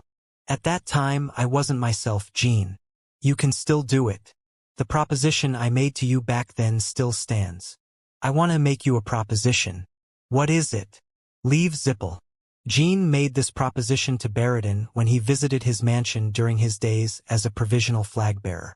Baradin didn't respond but took Jin's hand and got on Shuri. Since then, the two didn't exchange a single word until they returned to the Sword Emperor's castle. That was because Baradin had passed out due to his injuries. But even if he had been in perfect condition, it would have been the same. Chapter 407. Why, Hiran 1. Ron's aura drove away the thunder. Every time he wielded his sword, Rashid, an aura akin to a tidal wave shot up into the sky. Even the electrical storm that seemed like it could engulf the Sword Emperor's castle looked like child's play in front of Ron's aura. How many people in the world can shield a castle of this size by extending their sword aura like an umbrella? That was the question that crossed Jin's mind as he witnessed the scene. It was an achievement only possible for the very best among the 10-star knights. What was even more astonishing was that Ron showed no signs of exhaustion, even as he continuously unleashed such a powerful aura. Ron Nim. Ron turned his head as Jean shouted. He checked on Baradin, who was unconscious and tied to Shuri, then vigorously nodded at Jean. Good job. That was the expression on his face. Though Baradin hadn't come out unscathed from it, just Jin's rescue meant they could now handle the enemy's plot more easily. And Lotta, who was still dealing with the monsters and living golems on the front lines, felt a strange sense when he saw Jean return. Could be described as a form of admiration. Truly, it was an emotion he hadn't felt in a long time. Regardless of how their relationship with Jean had been so far, there was no reason not to admire him. Not even Ron had realized that Baradin was the key. He's an impressive guy.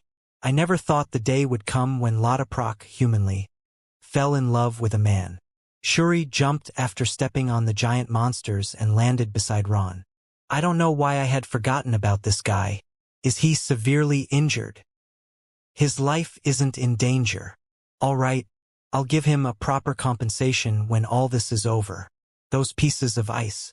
I more or less understand it. Ron had only been cutting the mages into pieces every time they regenerated. He hadn't used any sealing means at all. That was because he didn't have a mage's way of thinking, and all the mages waiting inside the castle didn't have experience with it either. Plus, as Ron was able to continuously unleash such tremendous aura without tiring, there was no need to find other means. Castle mages, listen, seal the golems that use lightning attacks. At Ron's command, the knights behind him cleared the way. The mages emerged from the gaps and released isotribute mana. But it's strange. Why doesn't the storm abate? Although the sealed bodies of the living golems appeared here and there, the lightning striking from the sky showed no signs of calming down. Could there be other Legends golems? Ron-Nim's aura is impressive enough to overshadow everything, but this can't be the lightning energy of only about 4 or 5 golems. I didn't have time to think about it while running over here. At least more than 500 Legends golems. Or something more than Legends golems. If not, it was an inexplicable storm. Ron was also thinking the same as Jean. It feels completely different from those sealed golems. Ron's pupils dilated as he gazed at the sky. The sky shone wildly due to the mix of shadow energy, sword aura, and lightning. I need to take a closer look at what it is. After his words, Ron retracted the aura he had been emitting. The lightning was striking as if a dam had burst, but it seemed much weaker than before. And then, out of nowhere, the sky opened. What was revealed through it looked like the underside of a battleship. What is that? Everyone present, including Jean, knew that there was only one airship in the world that could float in the sky. Kozek, Zippel's aerial battle weapon. However, what emerged after parting the dark clouds was not Kozek. It was an entirely different flying ship, although its shape was similar. Now that an airship has appeared, it makes me think it might really be Octavia's subordinates. Ron murmured with a bitter smile and shrugged. It's Kinselo, not Zippel, Ron-Nim. That's right. But do you really think they are unrelated? Ron asked as if it didn't matter. Jean shook his head. I don't believe Zippel is completely unconnected to this terrorist attack. Even if they didn't instigate it directly, they must have seen it as a situation that would benefit them, so there might be some tacit agreement following the incident. They are despicable bastards. Crack! Dark clouds charged with lightning gathered near the battleship. The ship seemed to have a much more complex structure than Kozek on the surface, with spike-like protrusions scattered across its hull, gathering mana to form the clouds. The battlefield fell silent as the battleship appeared.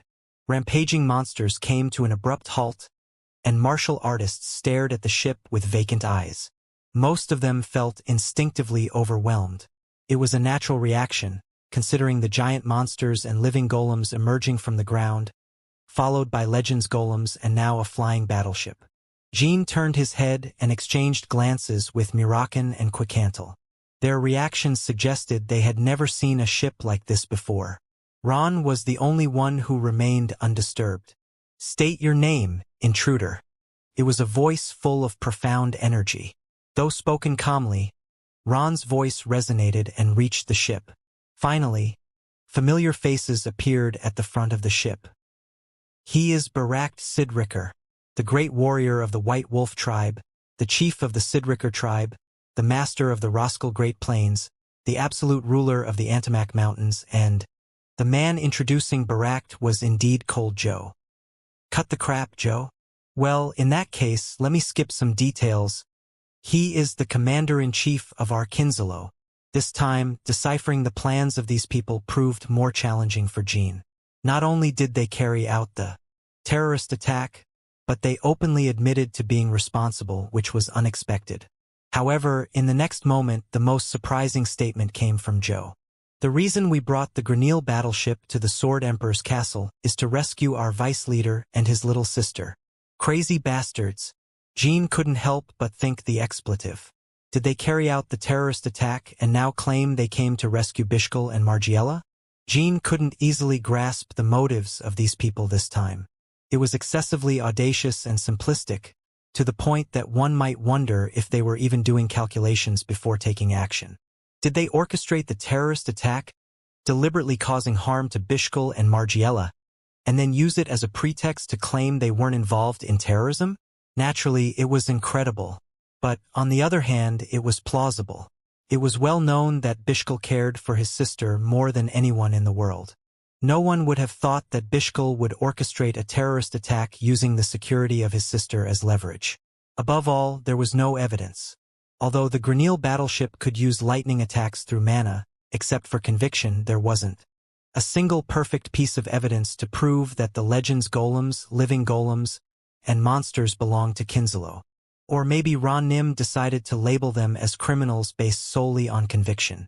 They're underestimating Hyran too much. Were they planning this from the beginning? In response to a fleeting question, Jean quickly concluded that it wasn't the case. They probably intended to do it subtly and withdraw. However, as I rescued Baradin, it also caused them trouble. If Baradin returned safely to his clan, it would be difficult to establish hostile relations between Hyran and Zippel.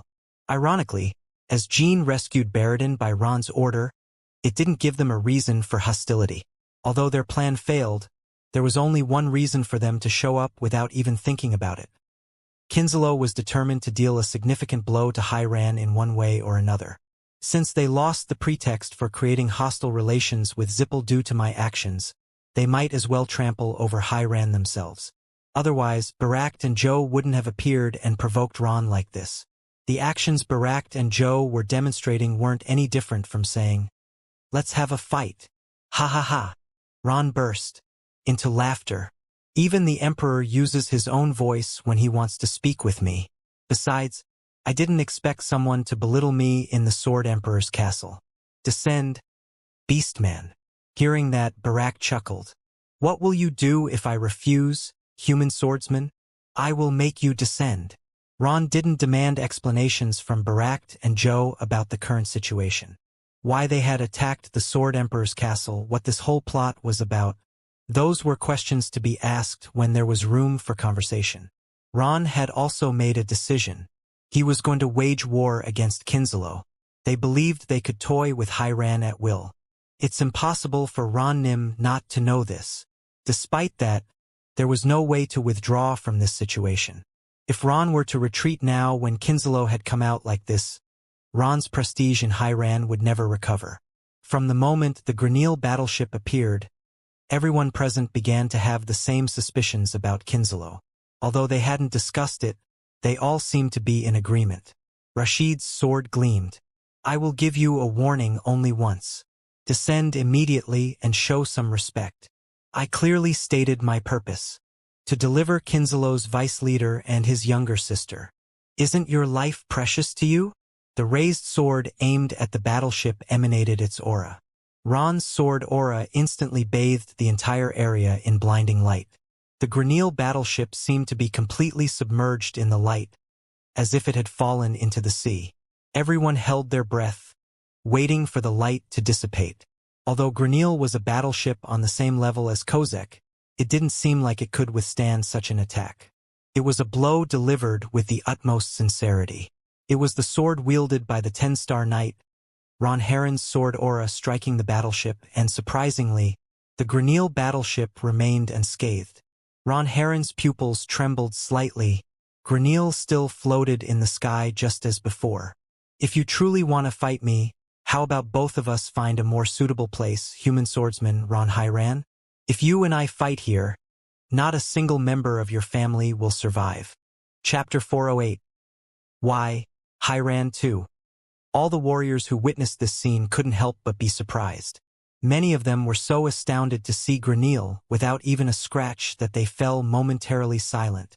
Ron didn't use any final movements or secret techniques. It was simply a precise strike, one that didn't even contain his full power. However, the fact that Ron Heron's sword aura resulted in such a futile outcome was something none of those present could have imagined, except for Pact and Joe, who were at the forefront of Granil. Did Ronim's sword aura get completely blocked? Jean was also shocked and couldn't take his eyes off Granil for a while.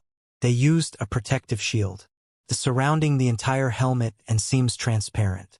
Not only did they not realize it immediately due to the dazzling light emanating from both the luminous energy and the sword aura, but Granil was using a transparent shield made of mana. He couldn't comprehend the principle of this shield.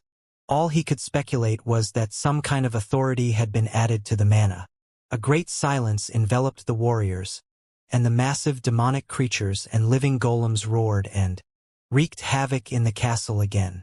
The momentum of the monsters and living golems was not as formidable as before.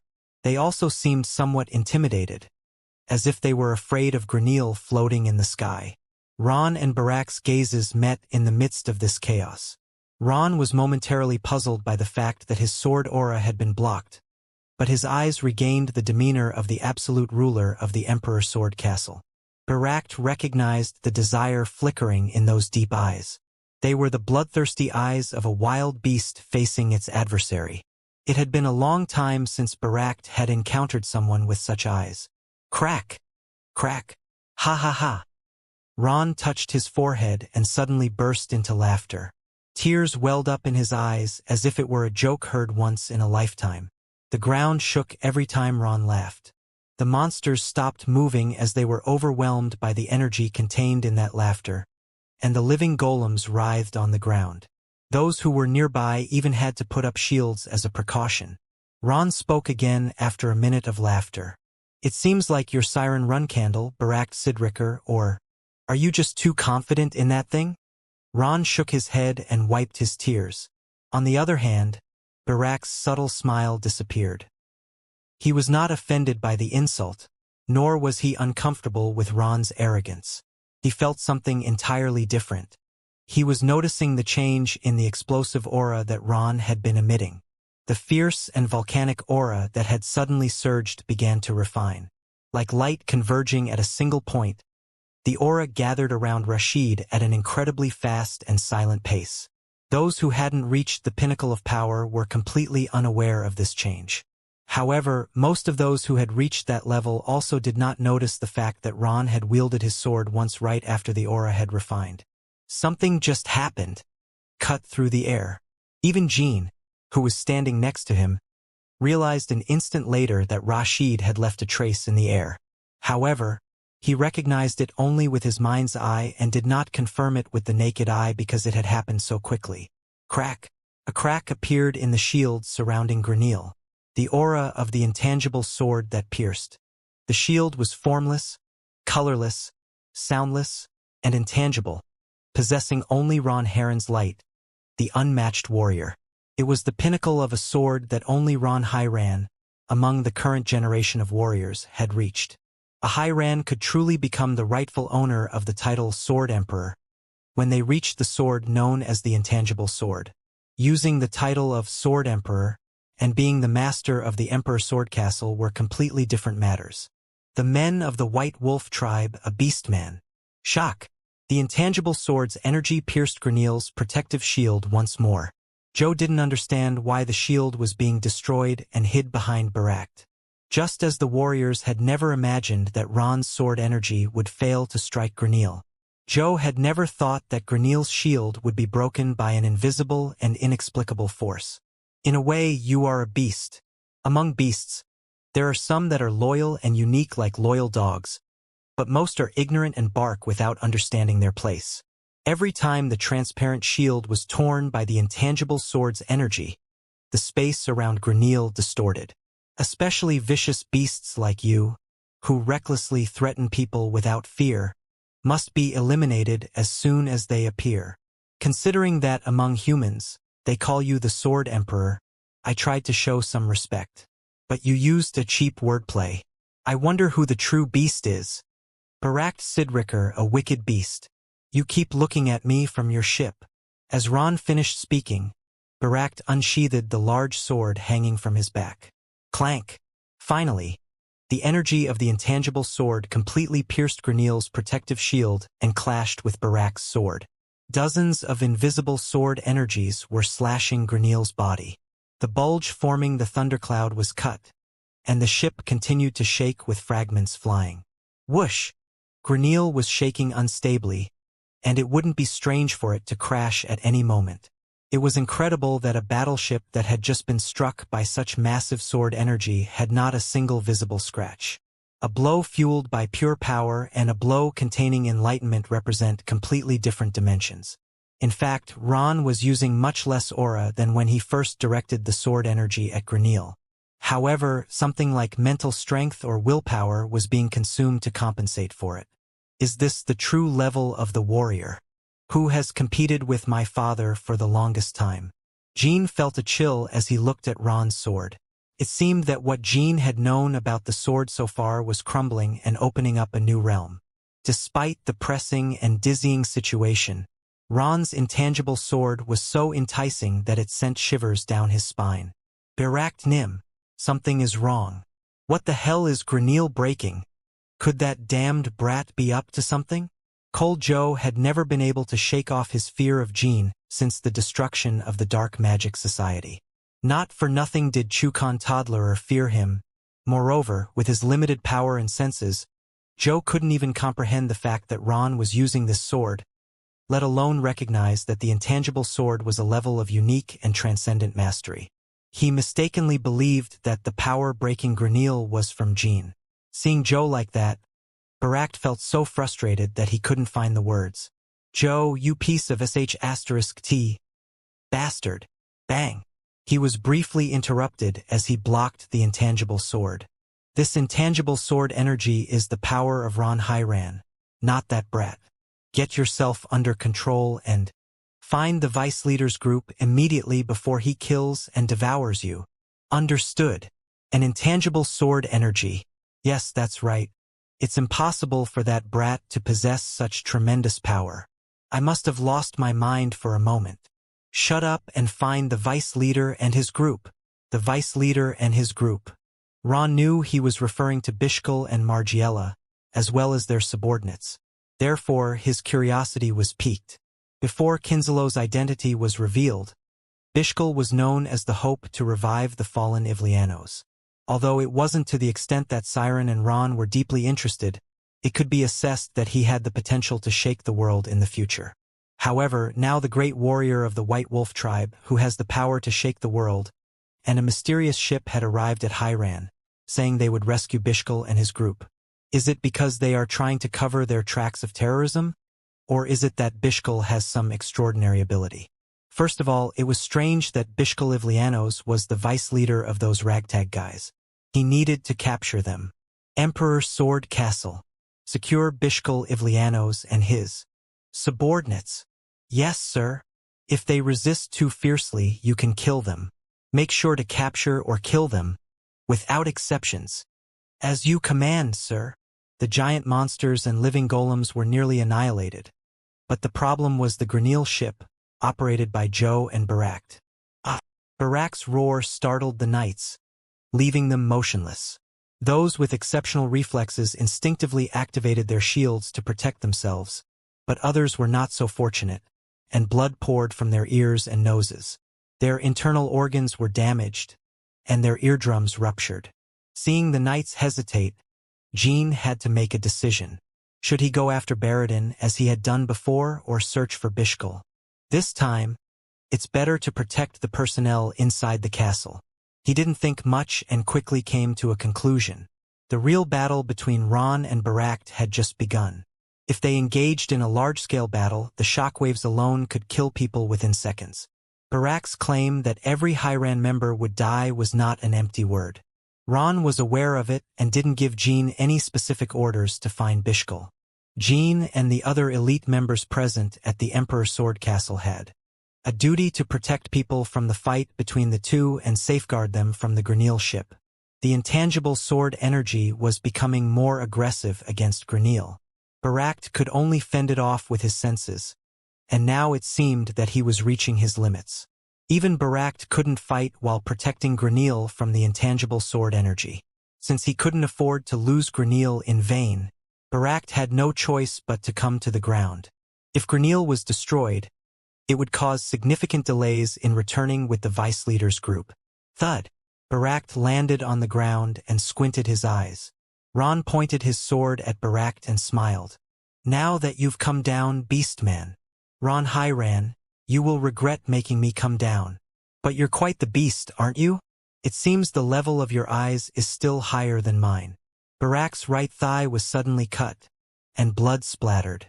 It wasn't deep, but it was an effective blow as soon as he descended from Granil. Moreover, Ron didn't even swing his sword directly at Barak.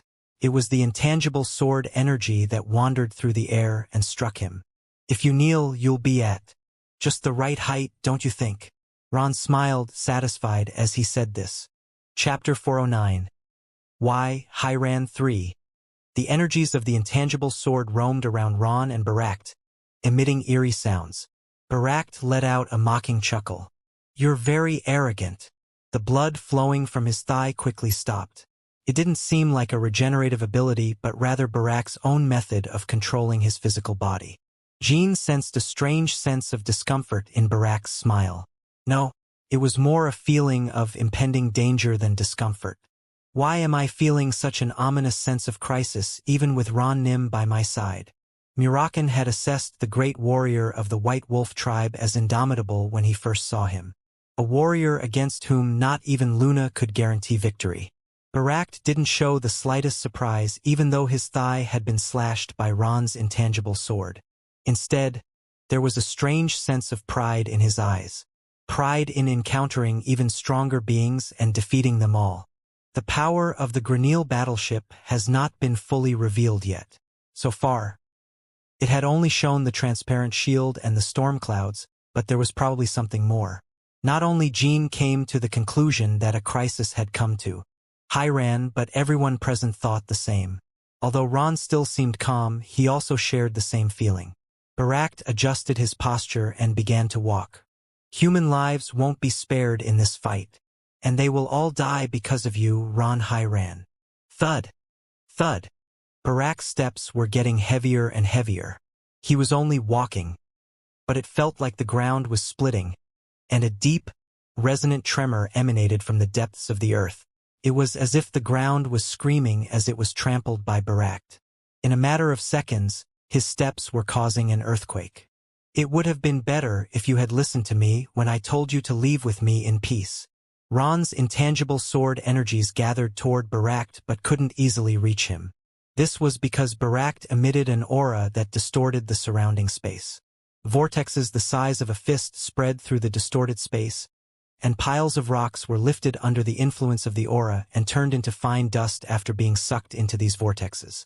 The intangible sword energies also seemed to be influenced by these vortexes. Although the intangible swords didn't disintegrate like the rocks or pieces of earth, they couldn't move along the trajectories as Ron had originally envisioned and crumpled just like a piece of paper when exposed to heat. The swordless foam, whose paths changed, turned whitish and became visible to all. The earthquake initiated by Barak's steps grew more intense with each passing moment. When the distance between Ron and Barak was reduced to just 10 paces, Barak struck the ground with his great sword. An incredibly massive sword aura cleaved the ground and the air as it charged toward Ron. It was even larger than the sword aura Ron had fired at Granil. Instead of dodging it, Ron took a step forward and swung Rashid. And the pure, white blade stopped the approaching sword aura as if it were a lie. Barak's sword aura disappeared without a trace. It was a battle between two individuals who were closer to the strongest. The landscape of the battlefield was constantly changing every time the two wielded their swords. Finally, they closed the distance, and their swords clashed. The entire ground around them collapsed under the force generated by the collision of the great sword and the long saber. The shockwaves were so powerful that even Jean had to move away to avoid being crushed. The problem was that this single collision was only the beginning. Barak's and Ron's swords clashed without rest. Shockwaves rippled outward with each collision, and the outer walls of the Emperor's Sword Castle crumbled under the constant pressure. At this rate, the Emperor's Sword Castle would collapse. Murakan, a formidable energy was building up in the Granil battleship. It was the cannon. Like Kozek's, golden-colored mana was accumulating in the cannon. The Emperor's Sword Castle wouldn't withstand that blast. They won't fire the cannon immediately, not until Bishkal's group is secured. The Hyran Knights were searching for Bishkal, but it was not an easy task due to the chaotic situation. You, too, search for Bishkal. Understood in the midst of the dizzying battlefield, Jin's mind was filled with all sorts of thoughts. Keeping Bishkal's group as hostages is important, but those bastards undoubtedly have other plans. If he were in their shoes, if he were a member of the group that attacked the Emperor's Sword Castle, what choices would he make? How could he effectively pressure the Emperor's Sword Castle? Jean found an answer almost instinctively. Kinzalo mentioned Bishkal's group as soon as they appeared. It was as if they intentionally brought up their name and suggested that they would leave immediately if they found them. In other words, Kinzalo had redirected everyone's attention to Bishkal's group. But what if Dante Hyran fell into Kinzalo's hands in the meantime? The moment Dante is captured, this battle will be over. The Emperor's Sword Castle will lose everything. Dante Hyran. If Jean were a member of Kinzalo, his top priority would be to kidnap Dante. There was no easier way to win this battle than that. He needed to find Dante. Shuri. Naya. Jean mounted Shuri again and scanned the surroundings. Shuri still carried Baradin tied to her back. Let's enter the castle. We have to find Dante. Nya. Shuri began to sprint inside the castle with a leap, and Barak didn't miss this sight even in the middle of his fight with Ron. The 12th flag-bearer of Run Candle. Could that guy be going to find Dante Hyran? That idiot Joe should have him controlled. However, Joe wasn't even aware of Jin's movements. He. In the absence of Bishkal, Joe laughed like a madman and unleashed lightning. From the Granil. He seemed completely intoxicated by the overwhelming power of the Granil. I was a fool to expect anything from that idiot. But Barak couldn't give orders to Joe. Raising his voice to give orders would alert the Emperor's Sword Castle to start actively searching for Dante. All his means of escape would fade once Dante was mentioned. Quicantal Nim. Jean stopped to address his comrades before entering the castle. Jean, I need to find Dante. Take care of Baradin for me, Jean told his companions. Casually, the others seemed too busy to respond, so Enya ended up taking Baradin from Jin's hands. Oh, it's lighter than I thought. Jean-Nim, where are you going? Inside the castle. I have to find Dante Hyran. Kinzalo probably has him in their sights. They're looking for Dante Nim, Bishkal? They're looking for Bishkal too. I'm not sure if they've already been taken to a safe place. Secure them if you see them. Jean and his companions couldn't move together because they were responsible for an important part of the defense. Leaving their posts would result in significant casualties among the civilians. Upon entering the castle, Jean encountered an even more chaotic scene. Many parts of the inner castle had already collapsed under the impact of Ron's and Barak's attacks. Fortunately, the castle's residents had managed to secure an escape route to the back gate, but people were still trapped under the collapsing walls and roofs, crying for help. Where is Dante Hyran? He was conducting a rescue operation in the main hall just a moment ago. Jean immediately headed for the main hall upon receiving the soldier's response. According to the map that the servants had provided him earlier, the main hall was included in the route. Upon entering the main hall, Jean realized he was right. Dante was surrounded by a group of people disguised as servants. It seemed he had been in a fierce battle, as his breathing was heavy. Dante's body was covered in wounds, and his clothes were stained with blood. Jean could see dozens of corpses piled nearby Dante. They were High-Ran members that Dante had been rescuing. He even saw the corpse of a high-ranking High-Ran knight. It was the body of a high-ranking knight who had just fought alongside Dante against the attackers. These aren't just regular criminals. There were only 3 attackers. And yet, they had completely overwhelmed Dante and the high-ranking High-Ran knight. The fact that only 3 of them had done it said it all. Undoubtedly, they were people from Kinslow, but there was no one among them that Jean could easily identify. Most of the skilled individuals from Kinslow he had encountered so far were mages or beastmen. In contrast, these attackers were warriors. Jean could intuitively sense it. They were pure human martial artists, unlike the gray-robed individuals he had fought before. As far as I know, Kinslow was severely understaffed. Are they fully equipped now?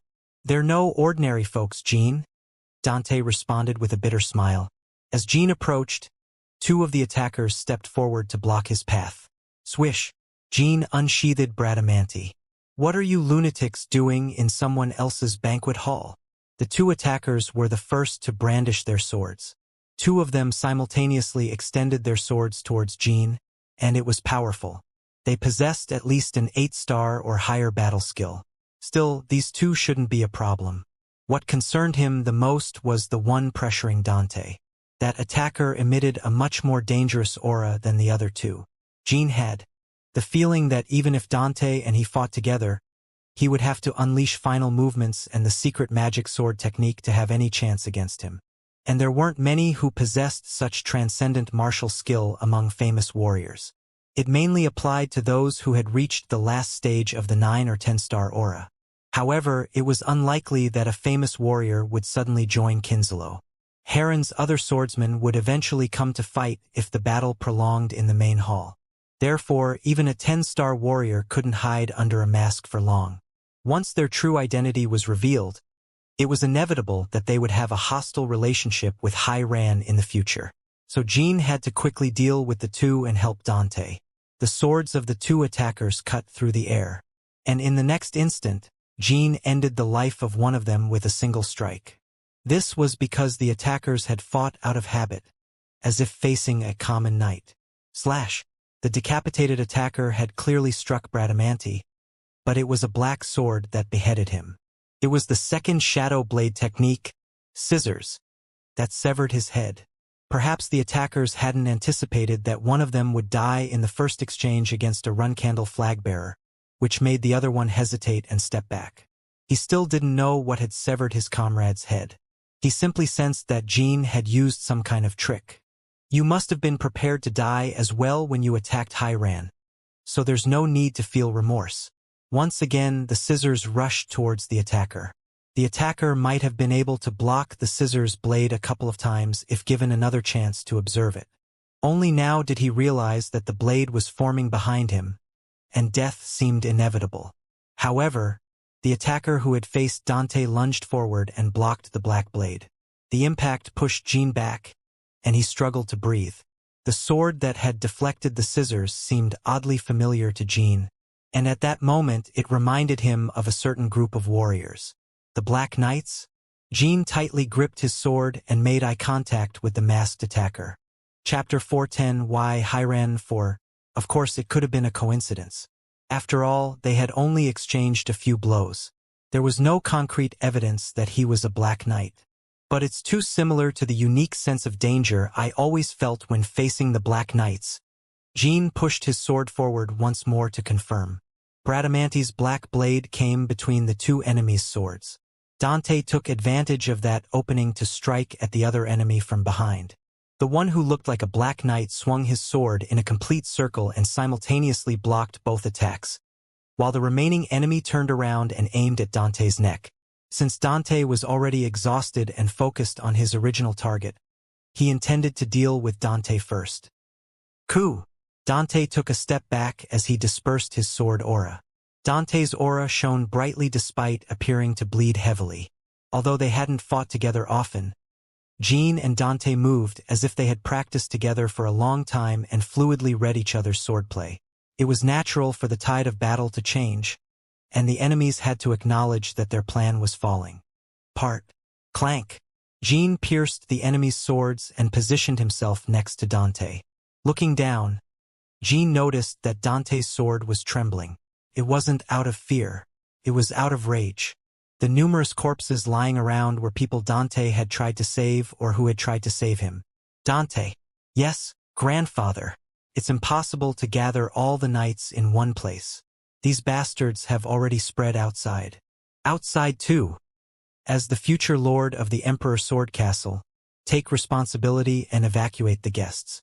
Ron had given Dante that order when the attack began. However, Dante was not only not following that order but had led more people to their deaths. Jean could clearly see Dante's troubled mood. Dante, you need to regain your composure. Jean had no comforting words to offer, and comforting him wouldn't solve the issue at hand. I know. Thanks to you, I've regained some of my sanity. The tremor in the hand holding the sword ceased. The dark and sunken eyes that didn't quite match Dante's own looked at the enemies. However, it was almost unbelievable that someone with such dark eyes could exude the bright aura now surrounding Dante's sword. Buy you some time. Jean understood Dante's intent without a word. The sword of the king. The Hiran sword that was only given to the most worthy. Dante was about to use a secret technique. The enemies who recognized this sword began to wield their own swords once again. Jean intercepted their attacks to ensure Dante could safely raise his aura. Jean could easily handle one opponent, but the Black Knight-level enemy wielded a formidable sword. Each of his strikes had the power equivalent to a high-ranking warrior. Even an ordinary vertical slash that seemed to be thrown casually carried the weight of a mountain. It was a perfectly refined sword, free of impurities, like pure gold. Those who could wield such a sword were truly rare. Jean was reminded once again of the name Black Knight. Slash. The enemy's sword grazed Jin's nose. Jin's stance crumbled, and the Black Knight-level enemy swung his sword at that opening, and Jean would have been decapitated if he hadn't reacted in time. 3 swords gleamed like fire. Sweat and drops of blood evaporated in the air as soon as they left their bodies due to the heat emanating from the swords. This is a tough situation, damn it. At first glance, it seemed like the battle was tilting in their favor. But that was only because the Black Knight-level enemy had not yet unleashed his full power. He had been strangely conserving his strength since Jean appeared, but it wasn't clear if he did it out of caution or for some other reason. In the meantime, Jean needed to reduce their numbers. I don't know why he's not using all his power, but I need to deal with the weaker one at least. Whoosh! Shadow energy gathered around Jean. Instantly, coffin-shaped shadow energy curtains appeared around him, and Jean moved back and forth between them while unleashing his sword energy. He didn't forget to protect Dante in the midst of all this. Dante needed about 10 seconds to fully execute the Sword of the King. It wouldn't have taken him this long if his body were in better shape, but it was inevitable due to the severe bleeding. Considering Dante's chronic issue with endurance, using the secret technique itself was already a monumental feat. SSHK-. The black sword energy shot out from within the curtain and pierced through one of the enemy's arms. It was the arm holding the sword. Just as the enemy recoiled and tried to retrieve his sword, Bradamanti charged at his throat. Tang! Once again, the Black Knight-level enemy managed to deflect Bradamanti. So annoying! However, at that very moment, Dante's secret technique was completed. It was much faster than Jean and the enemies had anticipated, and Dante's sword was already heading towards the enemies. A bright light filled the entire main hall like a flash cannon, and the sound followed the flash of light. The sharp and unique sound of a sword slicing through the air amplified to the point that it resonated in their ears. Have you underestimated Hiran? The sword emerged from the glare. It wasn't just one sword. Pure white swords sprang from various points of brightness that filled the main hall. Sword of the King. Secret technique. Sun, the name of the sword technique Dante used. Just like its name, the brilliance of the aura filling the main hall resembled the sun. Even the shadow energy curtain Jean had set up was completely covered by the radiance of this aura. There were hundreds of swords. The Black Knight-level enemy managed to block Jin's sword, but he couldn't stop all of the Sun swords. One sword deeply penetrated the enemy's back, whose arm had been severed. The enemy shuddered and tried to evade, but he could do nothing against the swords flying in all directions. Before he could even scream, the new blades stabbed him in the abdomen, chest, neck, and head. Soon, the enemy disappeared entirely in the sun's radiance. His flesh, his bones, and even his blood turned to ashes from the heat of the aura. You've grown stronger, Dante. Hiran was the second strongest swordsman clan in the world after Runcandle, and Dante was their next patriarch. And he displayed power befitting that position. Now only one Black Knight-level enemy remained. The Sun swords kept raining down on him. However, unlike the enemies who had died before, the Black Knight-level enemy showed incredible strength and dodged every one of the hundreds of swords with unwavering resolve. Only his robe was being torn apart, and it seemed that Dante's sword wouldn't be able to directly harm him even after a few more seconds had passed. He's already exhausted, so he won't be able to use all his power as he originally intended, thought Jean. Even if the opponent were an enemy of Black Knight level, it was impossible for Dante's secret technique to cause the slightest injury. Dante emerged from the sun's radiance. He felt frustrated that he couldn't kill the enemy despite unleashing the sun. However, his eyes remained determined and resolved. Uf. Jean felt Dante's heavy breathing at his side. He had become even more agitated than when Jean had arrived. Jean sensed that Dante had reached his limit. The Black Knight-level enemy was in a similar state. He also clearly recognized that it would be nearly a miracle for Dante to continue fighting. You could die if you use more power. Heron's next patriarch. The Black Knight-level enemy spoke for the first time. His voice was somehow muted and distorted. However, even if it were the true voice of the enemy, it wouldn't have made sense to Jean because there were only a few Black Knights he would recognize by their voices. As expected, they weren't trying to kill Dante. If their sole goal was the destruction of Hiran, it would have been best to kill Dante. There were numerous opportunities to kill Dante. Despite the overwhelming power of the Black Knight-level enemy, he fought with the intention of capturing Dante alive. Those honorless don't need to worry about my life. The Black Knight-level enemy then shook his head. It seems difficult for you to even stay on your feet. But if the backlash begins, you'll have to live with a disability for the rest of your life. Are you still okay with that? The enemy's words were accurate. Even the finest healers of Hiran wouldn't be able to heal Dante immediately. He would either become a cripple, lose his aura, or die. When the backlash began, these were the only three possibilities Dante could face. And in those cases, his value as a hostage will plummet. It's probably the situation the enemies would most like to avoid. The enemy's goal was to kidnap Dante. Kinzalo would probably use Dante for negotiations with Hiran or other clans in the future. If Dante wasn't in good condition at that time, it could cause problems. However, Dante was not one to back down or make a humiliating decision under any circumstances. That's Dante Hiran for you. Dante wouldn't take a step back or compromise his beliefs, even if it meant begging for his life. His determination and commitment to his principles were unwavering, and there was no way he would choose a more efficient path. But he's a cool and nice guy. Jean couldn't stand idly by and watch his friend become a cripple or die. Your concerns are unnecessary. Tang. Jean struck Dante on the nape of the neck with the palm of his hand. Cough, Keck. Dante coughed up blood and staggered forward, but he didn't complain or express anger at Jin's actions. What Jean did was a last-ditch effort, a risky move that could have killed Dante if he had used a bit more force.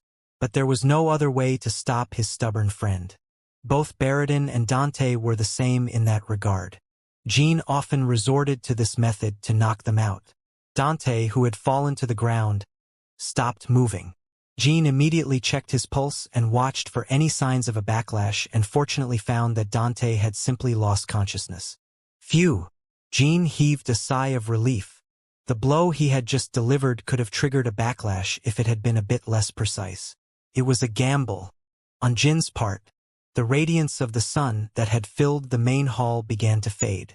There was a moment of silence between Jean and the Black Knight level enemy.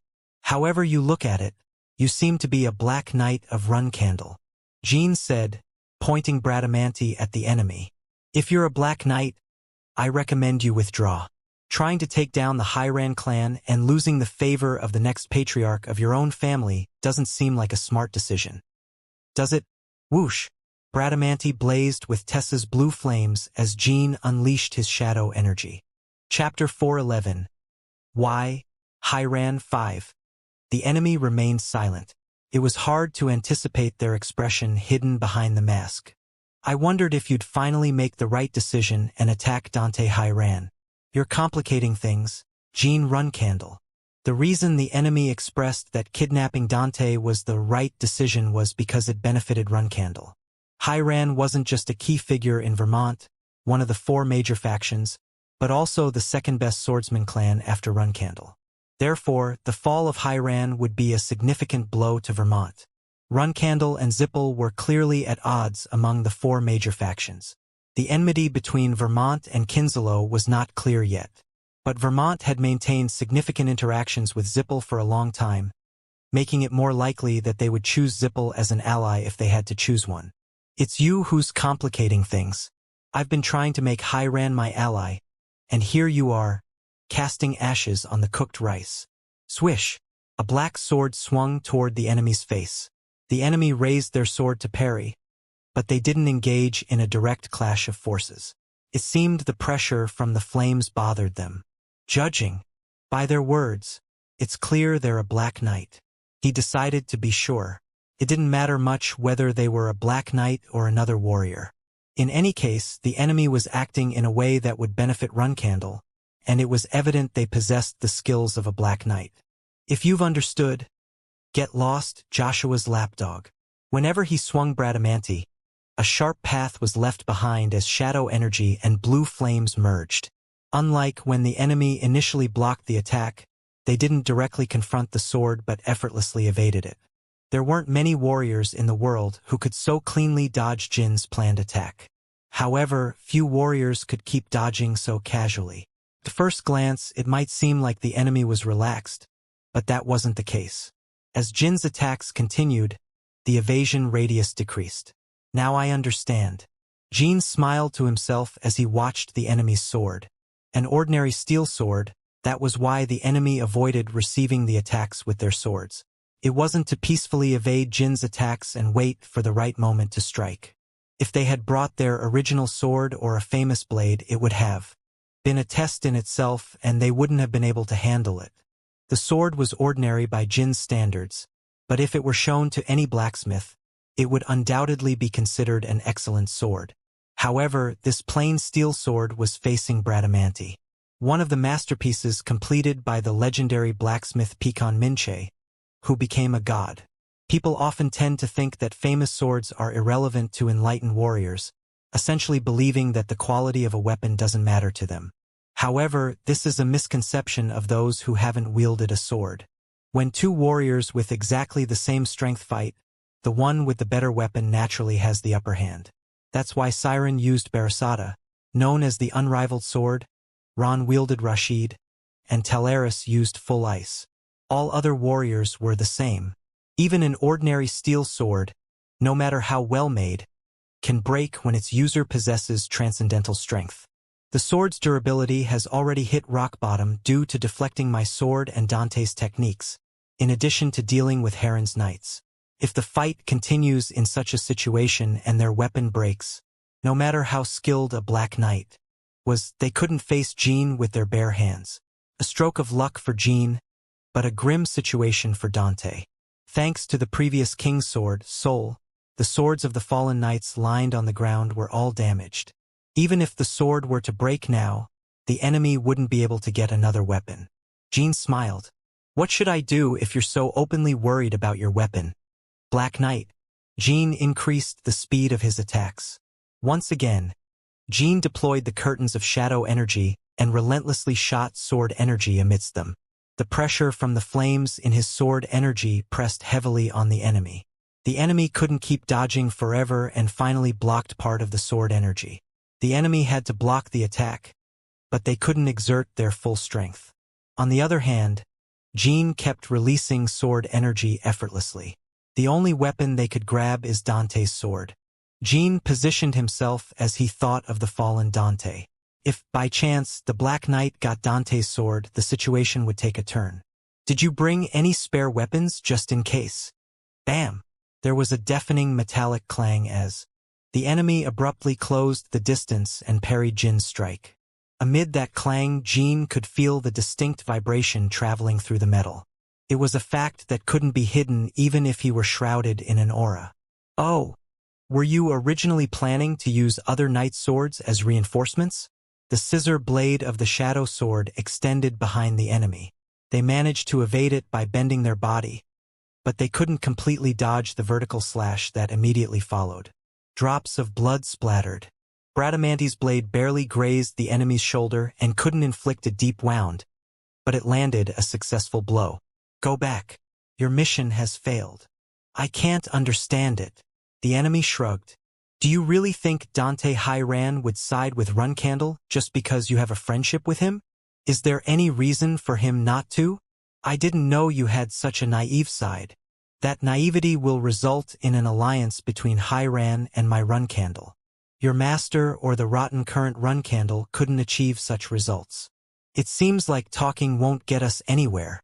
We don't need to understand each other. Crash. This time, the noise didn't come from the clash between Jean and the enemy, but from the outside. The battle between Ron and Barak was intensifying. Even though they were so far away, the powerful aura emitted by both was palpable, and the entire castle was filled with an ominous vibration. Finish what you were doing.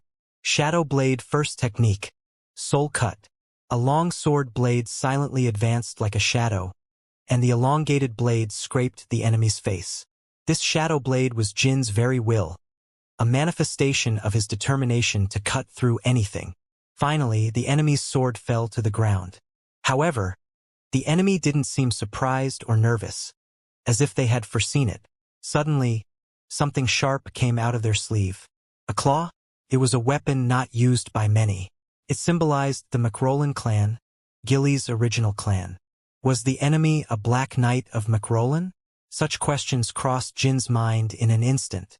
In the blink of an eye, the enemy was approaching Jean like an arrow. Were the claws their true weapon? Jean had considered it fortunate that the enemy wielded a seemingly ordinary sword. However, it turned out the claws were the enemy's real weapon.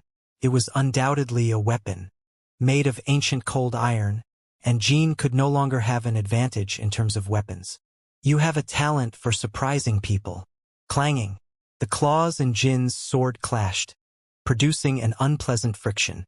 The enemy, who had brought out a new weapon, exhibited completely different movements from before. Strangely, they didn't seem as formidable compared to the intense danger Jean felt when he first saw them. I think it was because of their weapon. 3 streams of sword energy were unleashed every time the claws moved. Dozens of attacks were launched in a matter of seconds, and Jean found it difficult to keep up with the pace. If he hadn't activated his shadow energy armor, he would have already suffered minor wounds all over his body. You were supposed to hide your identity, weren't you? Using such a distinctive weapon. There's no need to worry as long as there are no witnesses.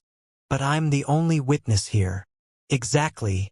That means I'm going to get rid of you. Such an unpleasant joke isn't very funny. Killing me right now would be a significant loss for Runcandle, wouldn't it? The enemy didn't respond and extended their claws. Jean had limited experience facing someone wielding claws. In fact, he had sparred a few times with Gilly after becoming a flagbearer and when Gilly's seal had been released. It's clear that I'm much stronger than you, Gilly, but it feels quite challenging. Claws are different from a regular sword, young master. There's no reason to be afraid when used by amateurs, but when it's in the hands of a true expert, the sword rarely moves according to your will during battle. A conversation he had with Gilly during their light sparring sessions. As she had advised, controlling the sword exactly as he wanted wasn't easy. The sword's movement was restricted within the claw's space. Jean held the sword with his left hand and used his right to launch close-range attacks. Despite activating the Myelta rune, he felt a chill every time the claws grazed his face. This is no joke. Jean tried to counterattack during the few opportunities he had while backing away, but he couldn't push back the enemy's momentum. Using Hellfire or the Sword of the Reign of the King of Legends would be too dangerous with Dante nearby. First, he needed to create some distance. His shadow energy armor provided him with protection, but if the close quarters battle dragged on, he would inevitably suffer a mortal wound. However, the enemy clung tenaciously to Jean as he tried to gain distance. He unleashed Soul Cut successively, but the enemy's claws didn't break like the steel sword. However, that didn't mean there was no impact. The relentless claw attacks suddenly slowed down.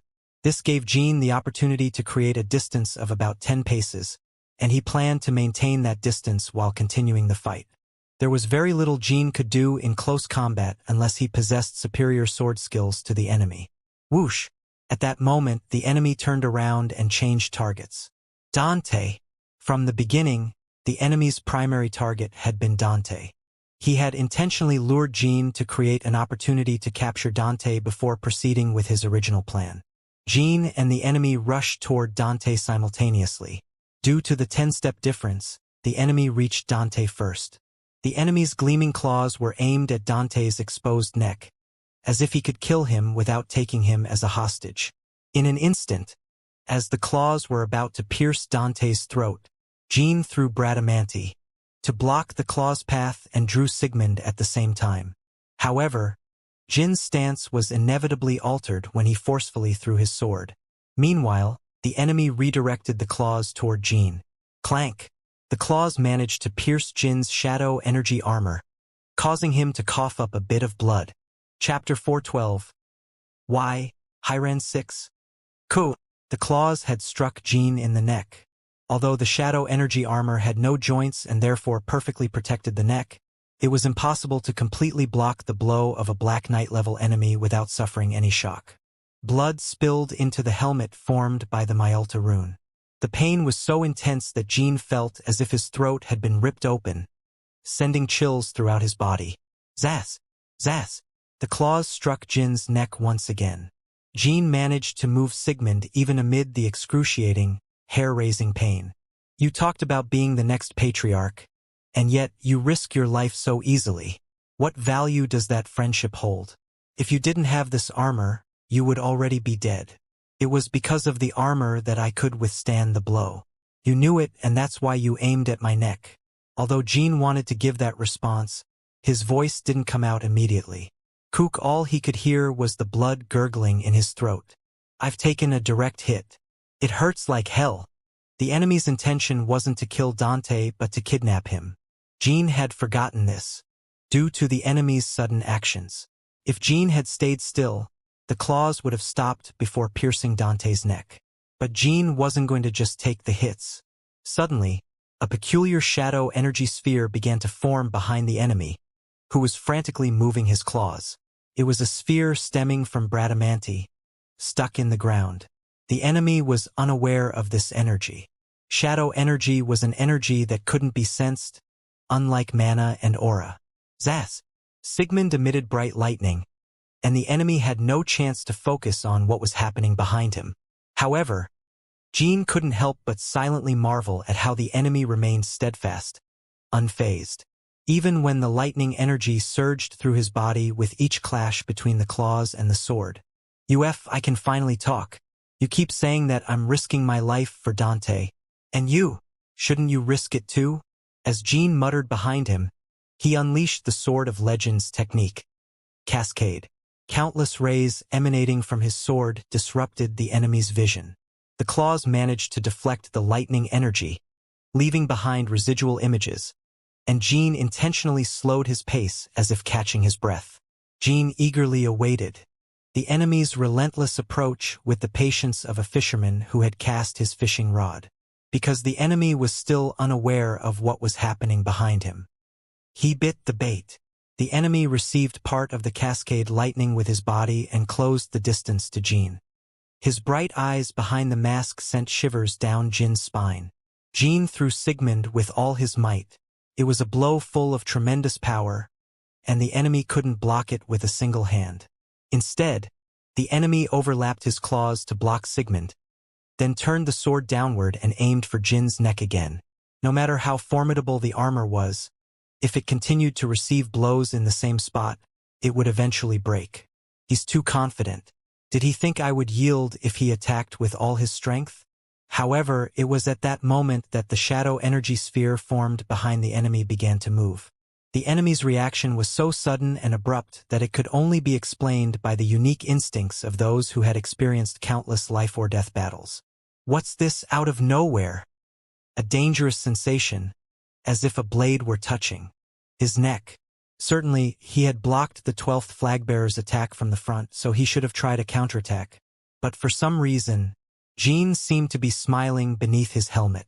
He withdrew the claws that had approached Jin's neck. At that moment, what the enemy had gained by retreating was only a brief instant, a fraction of a second of an opening where one could barely blink. To gain that brief moment, the enemy had to give up a blow that could have even knocked Jin unconscious. Impressive, it's truly worthy of being called a Black Knight. Jin was genuinely impressed by this sight. This was because he knew very well that, in this situation, giving up an effective strike and preparing for defense wouldn't be an easy decision. Well, if the pawn dies, it's a problem in itself. If Jin hadn't shifted to defense, the enemy would have lost his life. Jin was convinced of it. Kook! Something grazed the enemy's back. It was the energy of the black sword emitted by the shadow energy sphere. Just before throwing Bradamanti, Jin had stored his shadow energy in it. Shadow energy moved at Jin's will, much like forming a curtain or an artificial flower. It was an attack that could never be achieved by simply controlling shadow energy. It belonged to the realm of authority, rather than mere power. Thanks to the energy of the sword emanating from the shadow energy sphere, it was curiously the enemy who had his stance disrupted. Jin wouldn't miss this opportunity. Sigmund rushed toward the enemy at that moment, charged with lightning energy. The enemy judged that stopping Sigmund was more urgent, even if a single ray of black sword energy cut his back.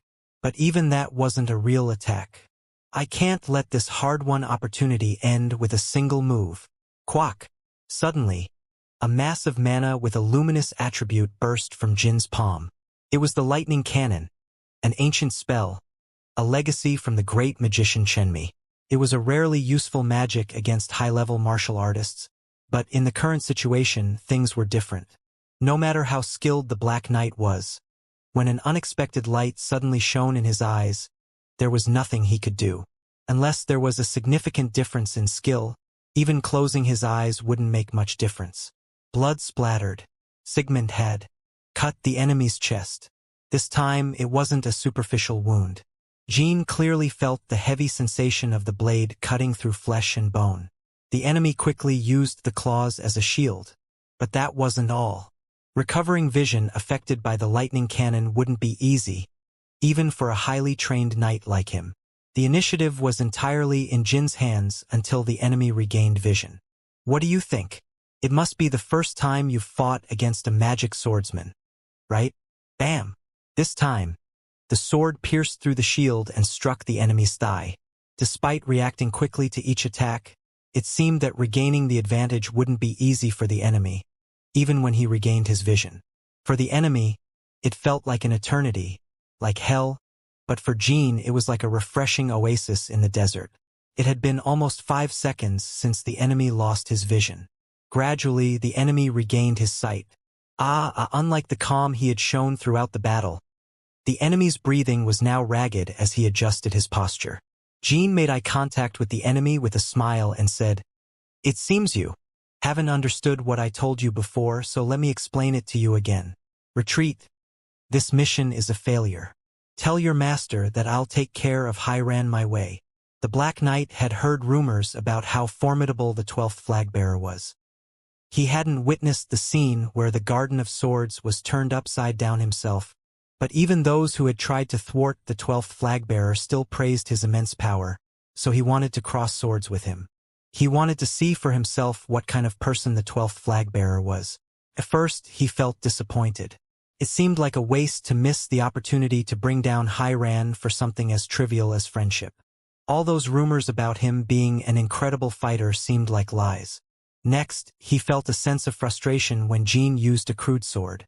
He wondered if Jean still hadn't realized that with mere tricks and skills, he could never reach the pinnacle of swordsmanship. However, there he was, letting himself be overwhelmed by that same trick, despite having a clear advantage in terms of power. No, but even the 12th flag-bearer hasn't used his full strength. Yet, I can't guarantee victory if we both fight for our lives. It was strange. Those thoughts crossed his mind as he faced Jean. Even though he didn't seem like someone with the dignity of an emperor. Jean is a swindler who does whatever it takes to achieve his goal. But his gaze was so deep that it defied easy analysis. Jean has a unique demeanor that he had never felt from other flag-bearers. Doubts began to creep in. Should he continue to ensure Dante's safety no matter what? Or should he retreat as he was? What was the right judgment? Jean seemed to read his thoughts perfectly. No, you can't do that, Black Knight. The enemy's eyes widened behind the mask. The black helm is for the good of the family, not the flag-bearer. What you need is not to fight but to efficiently fulfill your mission. Risking your life for a mission that has already failed is a significant loss for the family. Go back and prepare for the next one. Kook, Krur. The shockwaves from the ongoing battle outside continued to reverberate within the castle. Cracks formed on the walls of the main hall, as if they were about to collapse at any moment, and debris rained down from the ceiling. The pillars supporting it trembled dangerously and seemed as if they would break if struck. It seems like a good time to leave when you have the chance. As Jean spoke, one of the pillars broke, and the floor began to give way. The destruction of the main hall caused the entire Sword Emperor's castle to crumble. In the end, the enemy turned around. He carried the bodies of other fallen enemies on his shoulders. Before leaving, he spoke without looking back. I'll pretend I didn't notice you were bluffing. If your choice today poses a threat to Reincarnation, the Black Helms themselves will come for your head. Before Jean could respond, the enemy exited through the broken wall of the main hall. And as he disappeared from view, Jean knelt down on one knee and panted. Although the shadow energy armor protected me, I still have some wounds. If the enemy had continued the fight, Jean would have suffered considerable damage. He had the last resort of the black light call, so he wouldn't have lost his life, but it was uncertain if he could protect Dante. After all, the enemy's decisions when cornered were unknown. Even Dante's death wouldn't be entirely bad from Reincarnation's perspective. The fatigue of the intense consecutive battles was hitting him hard. I should escort Dante and take a look outside. The roof began to collapse completely. Jean quickly lifted Dante and left the main hall, heading toward the castle's exterior. The outer walls near the main hall also seemed to have collapsed. While Jean climbed over the still intact outer wall, he saw the battlefield where Ron and Pact were fighting. There was nothing left in the vicinity of the battlefield. The central training ground had disappeared without a trace, and all the nearby buildings had collapsed, leaving only the marks of destruction. Dante regained consciousness and let out a deep groan. Are you awake, Dante? But Jean didn't ask him that. That was because Jin's mind went blank after looking at Ron Hyran, who was drenched in blood and struggling to breathe. He could also see Pact injured next to Ron. Chapter 413. Why? Hyran? 7. Grandfather. Dante's voice didn't sound loud, perhaps because he had just woken up and had no energy. It was so quiet that Jean could barely hear him despite being by his side. However, Ron turned his head at that faint call, his gaze fixed on the outer wall where Dante and Jean were. Grandfather. He smiled. Ron smiled as he looked at his grandson. Despite having blood all over his body, it seemed not all of it was Ron's blood. Pact is undoubtedly one of the strongest figures in the world, so I expected this fight to be quite impressive. But I can't believe Sir Ron has been injured so much. It didn't seem real at all when Jean saw Ron injured firsthand. Except for Siren, Ron is one of the top contenders when it comes to the strongest individuals in the world. Besides, Pact's injuries seem somewhat less severe. Is Pact stronger than Ron? It didn't make much sense. Jean had heard countless heroic stories and praises about Ron from his previous life, while Pact was someone he had just met in this life. He had long realized that Pact was Rose's opponent. But that was all he knew. Certainly, Pact didn't seem to be a very famous figure in the hierarchy of the human world. It seemed that even Ron and Pact were meeting for the first time. "Calm down, Dante." Dante struggled as he tried to go to his grandfather, but he was so exhausted that all he could do was wrestle. "But, grandfather, we are in the Sword Emperor's castle, and that knight over there is Ron Hiran, the best knight in the world. Do you think your grandfather would lose here?" Ron Hiran being defeated by someone in the middle of the Sword Emperor's castle. It was an unimaginable sight for anyone. Such things seemed impossible unless Runcandle or Zipple launched a combined attack. Even if the Emperor of Vermont led a large army and personally intervened, there were many doubts about what he could do to the Sword Emperor's castle guarded by Ron. The world was vast. Even if Pact was stronger than Ron, it wasn't entirely implausible. However, Jean had a hunch that there was something more involved. He calmed his startled heart and calmly observed the battlefield again. The shape of the outer wall and the collapsed buildings did not look familiar. The slashed surfaces were excessively rough for something that had been destroyed by sword energy. It seemed as if some giant had randomly smashed them. Of course, it could be explained as energy fragments flying in all directions when sword energies collided, or the building could be shattered by shockwaves, but that explanation alone was insufficient. Most of the debris seemed charred. Jean looked up at the sky. Grenil, Kinzelo's aerial battleship. Thick smoke was rising from Grenil's cannon forefront. Is Ronnim retreating because he's trying to stop those cannon shots? At that moment, mana began to accumulate in the cannon, as if in response to Jin's thoughts. Cracklu, a huge lightning bolt was building up in the cannon, even from Jin's perspective. It was shocking that such lightning could be generated without warning. This is madness. Just before the cannon fired, Jean hurriedly raised a protective shield. Qua! The cannon emitted a colossal lightning bolt. The blinding light was brighter than daylight, and the shockwaves spreading from the cannon not only tore through the clouds but also struck the ground. And an unimaginable formless sword energy that was not visible to the naked. I blocked the cannon fire. It was Ron Heron's sword energy. Its function was to disintegrate the cannon shot before it reached the ground. The cannon shot was shattered by the sword energy, and its debris wreaked havoc on the Sword Emperor's castle, emitting an ominous blue light. Heron's knights and warriors desperately blocked the cannon fragments. The shockwave from the cannon hit Jin's protective shield violently. Dante's bloodshot eyes trembled as he clenched his teeth in helplessness. He even vomited a handful of blood, and his recoil accelerated due to his anger. Ka! Dante, please listen to me. I'll evacuate you as soon as the explosion is over, so calm down. Your reflux is getting worse due to your anger. Please, think of Ron Nim. He wouldn't want you to get hurt anymore. It reminded Jean of the moment he faced Kozek in the ancient ruins of Cologne. He could say with certainty that the power of the battleship Grenil was incomparable to that of Kozek back then. On that occasion, Talaris had single-handedly blocked most of the cannon shots, and Jean had barely survived by deflecting the debris falling towards the natives. Currently, there are thousands of knights and warriors in the Sword Emperor's castle. Unlike during the Cologne incident, it seemed they were not enough to stop the destruction of the Sword Emperor's castle even if they were all clearing away the debris. Is this why they were so confident when they invaded the Sword Emperor's castle? However, the Sword Emperor remained the Sword Emperor.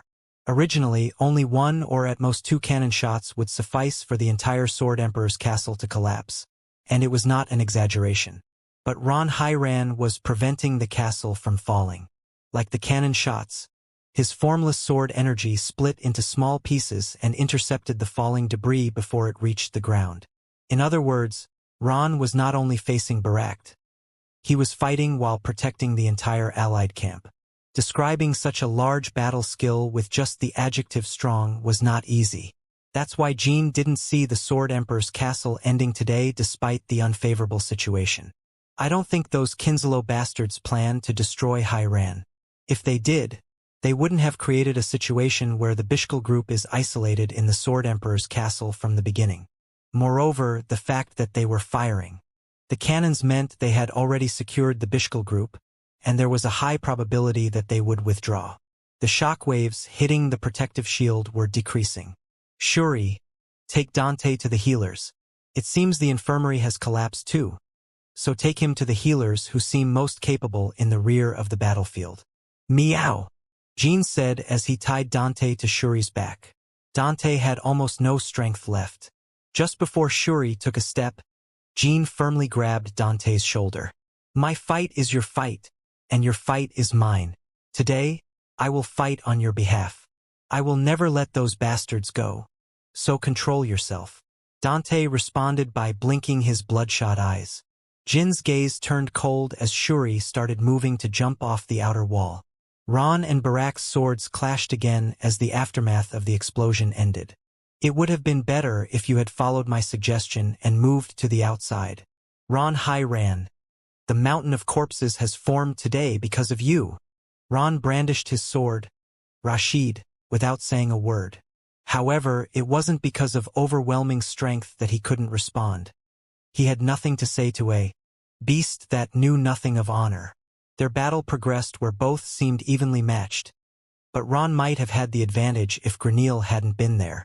You will benefit greatly, Jean Nim. Suddenly, he remembered what Margiela had said when the situation had started. Something warm surged within him as Jean contemplated the battered Sword Emperor's castle. The Sword Emperor's castle is the home of his friends. They are also people who would someday become his comrades in the battle against Zippel. Benefits? I'll make sure you scoundrels suffer such a great loss that you'll never dare to do something like this again. SSH. Shadow energy began to gather around Bradamanti. It was a special technique he had saved as a last resort when facing a formidable enemy. Shadow Blade. Special technique, black light call the sword wrapped in shadow energy cut through the air. Following its trajectory, the surrounding space distorted and formed a single black gate, a portal leading to the world of the ancient legends tribe. It was impossible to predict which brothers would appear through black light call. Even if an ordinary warrior were summoned, it would still be a significant help to turn the tide of the battle. Jean focused his mind and completed the special technique. Then, Jean couldn't help but smile in relief as a brother emerged from the Black Gate. The one who came out of the gate was Rinpa, the fourth Battle King. It's been a long time, Brother Jean. Have one. It had been a short time since he started speaking again, so Rinpa's speech was somewhat choppy. However, his few words contained a deep and powerful aura that made everyone present on the battlefield turn their attention to the outer wall. Who is that person? Could it be a new enemy? No, he's with Jean Runcandle. He seems to be an ally. But still, where did he suddenly appear from?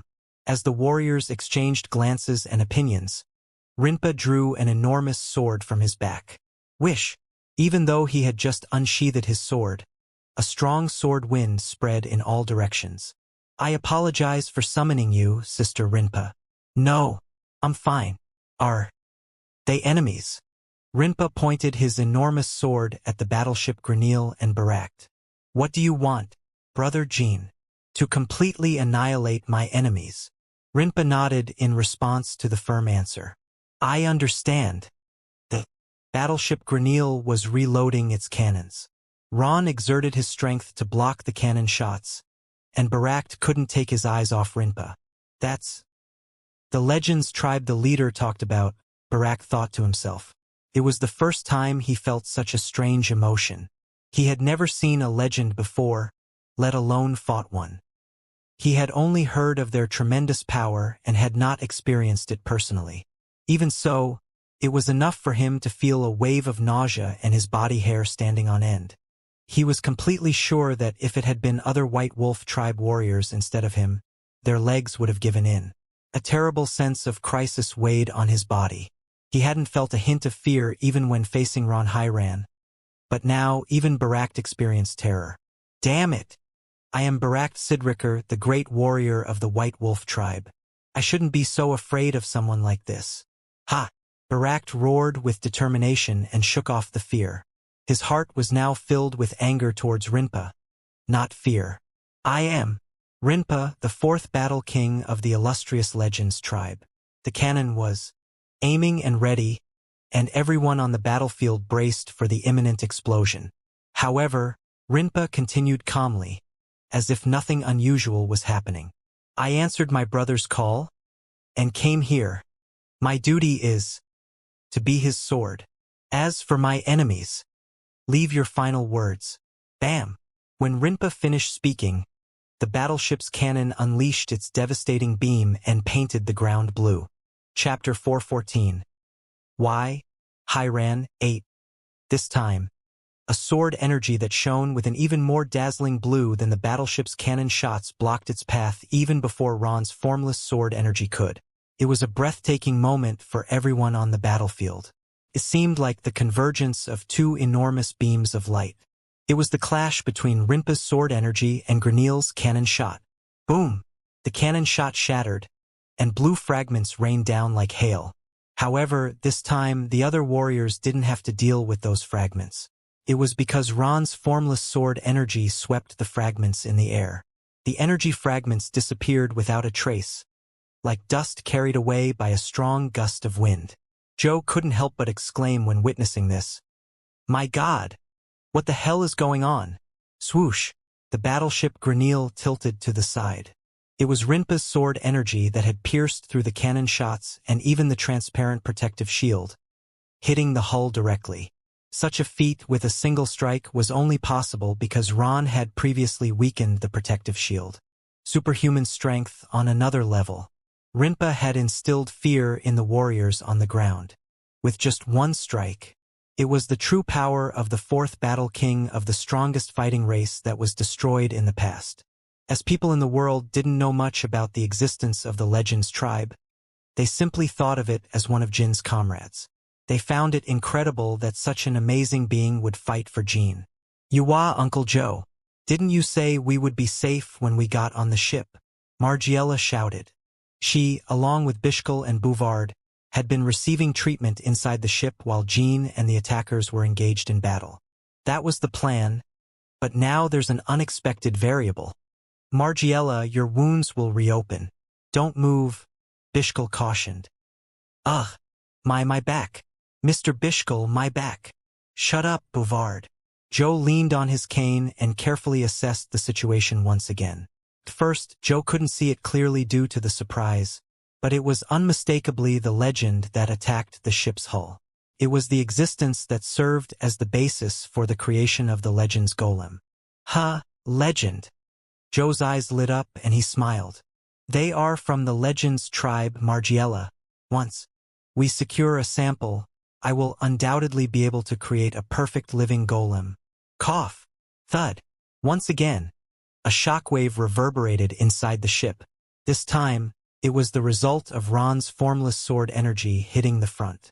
Since the protective shield hadn't completely broken, it didn't fully receive the power of the formless sword energy. But still, chaos erupted inside the ship. Ag. Margiela. My back. My back. We need to secure a sample. Amid the reflective exclamations, something peculiar flew towards the front. At first glance, they looked like rocks emerging from the ground amid the shooting sword energy. But Kinzelo's members on board could discern blinking eyes inside. It was Rinpa. He had jumped from the outer wall to reach the forefront of the Grenil ship in a single leap. The wall from which he had jumped couldn't withstand his power and crumbled. Kinzelo's members held their breath, and the next moment, they faced Rinpa's massive sword.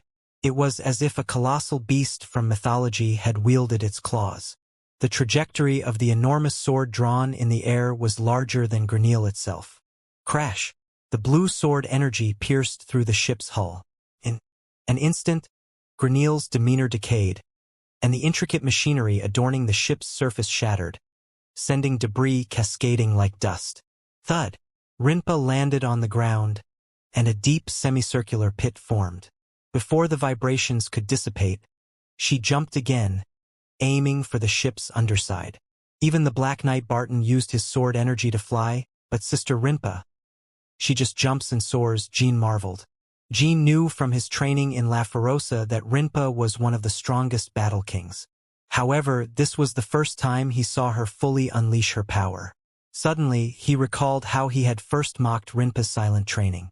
Jean felt a sense of vertigo thinking about it again. Swoosh! Another hole appeared in the ship's underside as Rinpa's great sword struck it. It was nothing special. A simple thrust had caused a crack extending across the ship's hull. And just as Rinpa was about to land again, a storm composed of lightning suddenly erupted from Granil. It was even fiercer than the hellish cannon that had been firing moments ago. Rinpa was swept by the lightning storm and couldn't land as planned. An unexpected blow struck Rinpa when she was defenseless in the air, and everyone on the battlefield who witnessed this scene thought of one thing. Will Jin's comrade be okay when they come out of that storm? According to their common sense, it seemed somewhat difficult. Considering Rinpa's battle prowess, she might be able to escape, but it was unlikely she would emerge unscathed. Countless lightning seemed to coil around battleship Granil. The entire Emperor Sword Castle was bathed in a bright blue light, and the shadows of those on the ground lengthened. In the midst of this, Ron's and Barak's swords clashed. Ron had regained composure, but he seemed somewhat fatigued from protecting the entire castle all this time. However, his fatigue didn't diminish the majesty of his swordplay. Despite shedding much blood and being tired, Ron's formless sword energy kept sharpening. Jean continued to observe the battlefield from the outer wall, and, of course, he wasn't worried about Rinpa, who was trapped in the lightning storm. I didn't know they had such means of attack besides the cannon. These lunatics will only provoke Sister Rinpa. The lightning storm was subsiding, and contrary to everyone's expectations, Rinpa landed on the ground without a scratch. Her first words upon landing were, "These imitating our power. They are unpleasant." The lightning gathered around her sword emitted an even sharper light. Rinpa didn't jump towards Granil, but directed her gaze towards Ron and Barak. Since the ship was already damaged to the point of not being able to function properly, she considered eliminating the enemies on the ground a priority. The White Wolf tribe. Truth be told, since it was first summoned, Rinpa felt invaded by a strange sensation after smelling the distinctive scent of the White Wolf tribe. It was like encountering an old forgotten toy. Barak, who felt her gaze, distanced himself from Ron. At this point, Barak, too, was breathing heavily and laboriously. "You get in too. I'll face both at once." Barak spoke with a resolute and determined voice. The title of Great Warrior of the White Wolf tribe is not easy to obtain. It's not at all easy to suppress the absolute fear imprinted in one's blood for thousands of years, known as the Legends tribe, only with will. Among the current generation of beastmen, there were only a few who could muster the will to overcome that fear. From Barak's perspective, saying he would take care of Rinpa wasn't a bluff. He had absolute confidence in his own power, like any other warrior who has reached the peak. But from Rinpa's point of view, it was no different from a puppy barking. You always bark when you're scared. Whether then or now, although you seem to be better than the average White Wolf tribe warrior. Rinpa and Ron charged towards Barak simultaneously. There was no avoiding it. Barak stood firm against two swords, but the ground he stood on sank completely. "I don't know who you are, but thanks to you, my knights can take a break." If this battle had been an honorable one-on-one duel, Ron would never have allowed Rinpa to join. However, for Ron, this battle was simply about repelling the terrorist group that attacked the Emperor Sword Castle and bringing it under control. There was no need to consider honor when it came to hunting beasts. Thank my brother. Anyway, I won't remember the events of today. This was the first reason why Jean didn't want to call his brothers. Although there were many more. The being that manifested through Black Light Call was more like a guardian composed of shadow and soul force than traditional summons. They would forget anything they had experienced during their stay in the human world when their souls returned to La Ferosa. Jean felt it would be a shameful act to call his brothers who had already perished and been forgotten.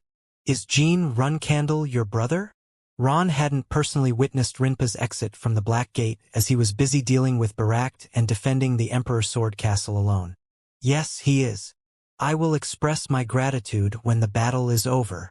How dare you when I'm right in front of you? Pact roared and swung his great sword, but he couldn't resist the combined power of both. His skin and flesh were being torn apart. If there had been aerial support, perhaps he wouldn't have been pushed back so severely. But Granil couldn't gather lightning as quickly as before. Completely defeating Kinsalo. That was Jin's goal. He wanted to destroy Granil and, if possible, finish off Pact and Kinsalo's members at the same time. However, there was a consideration. If the situation keeps deteriorating like this, the leader might appear. They could escape with him just like in the Dark Magic Society incident. But Ron and Rinpa weren't the only ones on the battlefield. There were still dragons, including Murakan and Quickentel, in the sky, and now that no more fragments were falling, ground forces could rejoin the battle. Even if the leader came, it wouldn't be as easy to escape as it was back then. Jean clenched his teeth and reached that conclusion. At that moment, PSSS. Suddenly, pieces of metal shrapnel gathered in front of Granil. Murakan, who sensed the metal pieces, landed next to Jean and revealed his energy. Jean, it's him. Yes, I knew he would come. He's not one to sit idly. Murakan narrowed his eyes with apparent displeasure. Fortunately, Jean had time to recover and prepare a specific spell before the leader's dimensional portal was completed. Let's deal with him, Murakan, Jean said as he elevated his mana. Chapter 415 Why Hiran 9. Most people on the ground couldn't immediately recognize the metallic gate forming in the sky out of nowhere. However, they had a gut feeling that whatever came out of that metallic gate wouldn't be on their side. What is that? Is it a person? It's blurry and can't be seen. While warriors exchanged looks and words, Ron, Rinpa, and Pact also momentarily stopped their fight and looked up at the sky. Then the leader emerged through the steel gate. A unique whitish body surrounded by a dazzling glow. Surprisingly, the leader floated in the sky. He floated in front of Granil without visible wings or equipment, calmly looking down for a moment, as if he were a god in person. The battlefield had an atmosphere that would make one believe a god had descended. Giant monsters, wizards, living golems, flying ships, and now an unknown figure shining brightly. For a moment, most warriors on the battlefield felt an unsettling fear and unfamiliarity toward Kinsalo's leader. Warriors had the ominous premonition that the tides of the battle might turn against them once again. And Jean didn't particularly like that the warriors had such feelings as they looked at the leader, a divine being or a strange fear. In Jin's opinion, those grandiose images didn't fit Kinsalo's leader. A ruthless criminal, no more, no less. He might even add the adjective foolish. If you wanted to give me a great benefit, you shouldn't have addressed me so dignifiedly. Cracklu. A spark of fire shot out from Jin's grip. It was a faint spark. However, the tiny shadow of that spark, like a dot in his palm, would soon turn into formidable shadow energy that would envelop the sky. Decimating flame orb of the dark sky, the final version of the Demon Empress, the shadow of the spark shot up into the sky. Murakan's shadow energy curtain that had covered the entire sky tore and filled with holes. However, it began to regenerate rapidly by launching the legacy of the Demon Empress. Jean released his shadow energy and initiated the connection between him and the sky. The sky, suddenly darkened and unfamiliar, was a sight the warriors couldn't be more unaccustomed to, much like the feats Kinsalo had carried out in the Emperor's Sword Castle until now. However, unlike the leader's appearance, warriors could clearly identify whose power that was and what exactly it was about.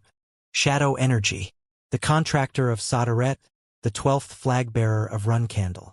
Warriors were also excited to see what kind of surprise Jean would show. Murakan. Yes. Fill in the gaps of my shadow energy. Although Jean had recovered a bit, he wasn't in perfect condition. Understood. There was no shortage of shadow energy to launch the legacy of Ryal Zippel with Murakan nearby. Swish! When Murakan spread his wings and released his shadow energy, black particles scattered in the area like ripples. The particles surrounded Jean and Murakin and shot up into the sky. It was as if they were opening a door. The shadow energy particles extended up to the sky and drew a line that seemed to split the sky in half. Finally, the line split, and a ridiculously enormous gate opened right in the middle of the sky, while the radiant runic characters of Ryal Zippel shone all over Jin's body. The runic characters danced gracefully in the empty space, like sparkling snowflakes. Damn it! What's happening, leader? I left it behind. Damn it, the situation was so urgent that I didn't even think to grab it. What? A mistake! What did you forget? Oh wait! Decimating flame orb of the dark sky, the final version of the Demon Empress. I left behind the legacy of Ryal Zippel that was stored in the Dark Magic Society headquarters. Did you happen to bring it, Joe? Please tell me you did. Well, leader, I didn't have the chance. You insignificant and useless bastard. Are you telling me that you, the leader of the Dark Magic Society, forgot it? Does the leader have to pay attention to every little thing? At that moment, the members of Kinzalo could only recall that conversation. The transcendent grand magic gene was unfolding had been acquired through the destruction of the Dark Magic Society. The legacy of Ryal Zippel that the leader and Joe had forgotten to retrieve was now about to become a disaster that would engulf Granil and the members of Kinzalo. The runic characters streaking across the sky were the marks. When the marks pointed towards Granil and the members of Kinzalo, a massive sphere revealed itself in the open sky. People instantly thought it was the sun.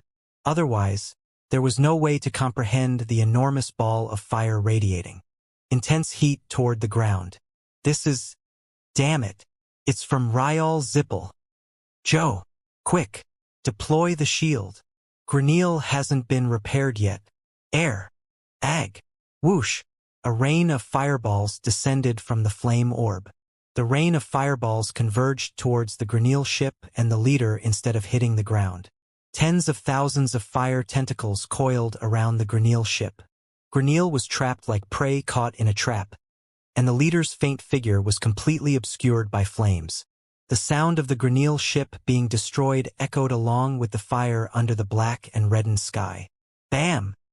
The hull was being destroyed with each lash of the fire tentacles, and the fragments turned into ashes even before reaching the ground. Damn it! Barak roared in frustration and swung his great sword. The leader fell victim to the flames as soon as he appeared, and the useless Joe didn't know how to face the situation again, and the vice leader was injured and barely rescued. So he was the only one who could stop Jean. I have to get rid of that damn magic. Otherwise, the leader's vitality might be in danger. Barak wildly swung his great sword while frothing blood and saliva, but his opponents were Ron and Rinpa. The two calmly blocked Barak's attacks. You seem quite desperate. It looks like your master is in danger. Ron accurately saw through Barak's thoughts and commented, while Barak responded with a roar. However, Barak's roar couldn't instill the same fear on the battlefield as before. If Ron and Rinpa hadn't already disabled Granil, they wouldn't have been able to push them into such a desperate situation so quickly after Jean cast his grand magic. Granil's initially majestic form had disappeared, and the flaming ship looked like it would be shot down at any moment. On the other hand, the flames emanating from the decimating flame orb of the dark sky, the final version of the Demon Empress, continued to visibly intensify. Naturally, the ground forces came to the conclusion that the situation had changed. But Jean, Murakin, and some exceptional warriors felt a strange uneasiness. Even though the battleship Granil is doomed to be destroyed, but the leader, it's not over yet. The leader was truly an enigmatic figure, veiled in secrecy. As a result, neither Jean nor his comrades, nor any other faction, precisely knew how formidable his abilities were. However, considering that he leads the great faction called Kinzalo, and has wielded a power worthy of being called authority, Jean couldn't imagine that everything would end so easily. Crunch, crash. Finally, the Granil battleship began to plummet. It was split in half and destroyed to the point that its original form was unrecognizable, and anyone would find it hard to imagine the Granil battleship returning to its original state. As the colossal hull was about to crash to the ground, it seemed like the people on board, including Bishkal and his group, would also meet their last moments. However, for some reason, Jean felt a chill even as the ship was falling. It was as if a cold piece of iron passed by his back. Suddenly, Jean turned his body and saw something. Metal pieces, steel. It wasn't just a feeling born of a premonition but rather a sensation originating from a real object. Unknown metal pieces emerged out of nowhere and rose into the sky after passing by Jean and Murakan. These metal pieces not only affected the two of them but were enveloping the entire battlefield. A whirlwind composed of steel fragments devoured the entire battlefield. That's his power, brat. Yes, it seems so. The leader of Kinzalo possessed the ability to manipulate steel like the blacksmith god. And Jean also had the feeling that the leader's power surpassed Pekan's metal authority. The runic characters rose in the air and marked the metal pieces. Chains of fire followed the runes and melted part of the metal, but they were unable to eliminate them all. There was an overwhelming amount of metal in the air, enough to overshadow Jin's flames. Fortunately, these metal pieces didn't seem to have especially dangerous energy. Maybe they're not made for killing. The metal pieces didn't seem to attack enemies like Jin's flames. Instead, they were enveloping the falling Granil battleship. Suddenly, a giant metal hand formed, holding Granil. It has been a great welcoming party. I've had a hard time all this time because of Ryal Zippel's legacy. It seems that great wizard and I don't get along well. As the flames dissipated, the leader's form was revealed again. Unlike the initially misty and radiant form, now he was in the semblance of a skeleton. Did he use his metal manipulation abilities to create bones? Well, before you assumed quite a bit based on Murakan's memories, right? This time, let me guess your psychology. You came here to save those three, and you set some kind of trap. But now, your guts are churning because we're not falling into your trap. Kakik. Why are you laughing like garbage? Did I get it wrong? Where do you want to take us? Answer me. Well, I took a good hit there. You're right, Jean Runcandle. You guessed almost everything correctly. Right now, I'm not in a condition to deal with you properly. As you can see, my body doesn't even have bones. The conversation Jean and Murakan had with the leader the day they met came to Jin's mind. The leader, who now formed steel bones, exuded an incredibly powerful aura compared to that time. Although his face was not very clear and difficult to see, Jean could be sure that the leader was smiling.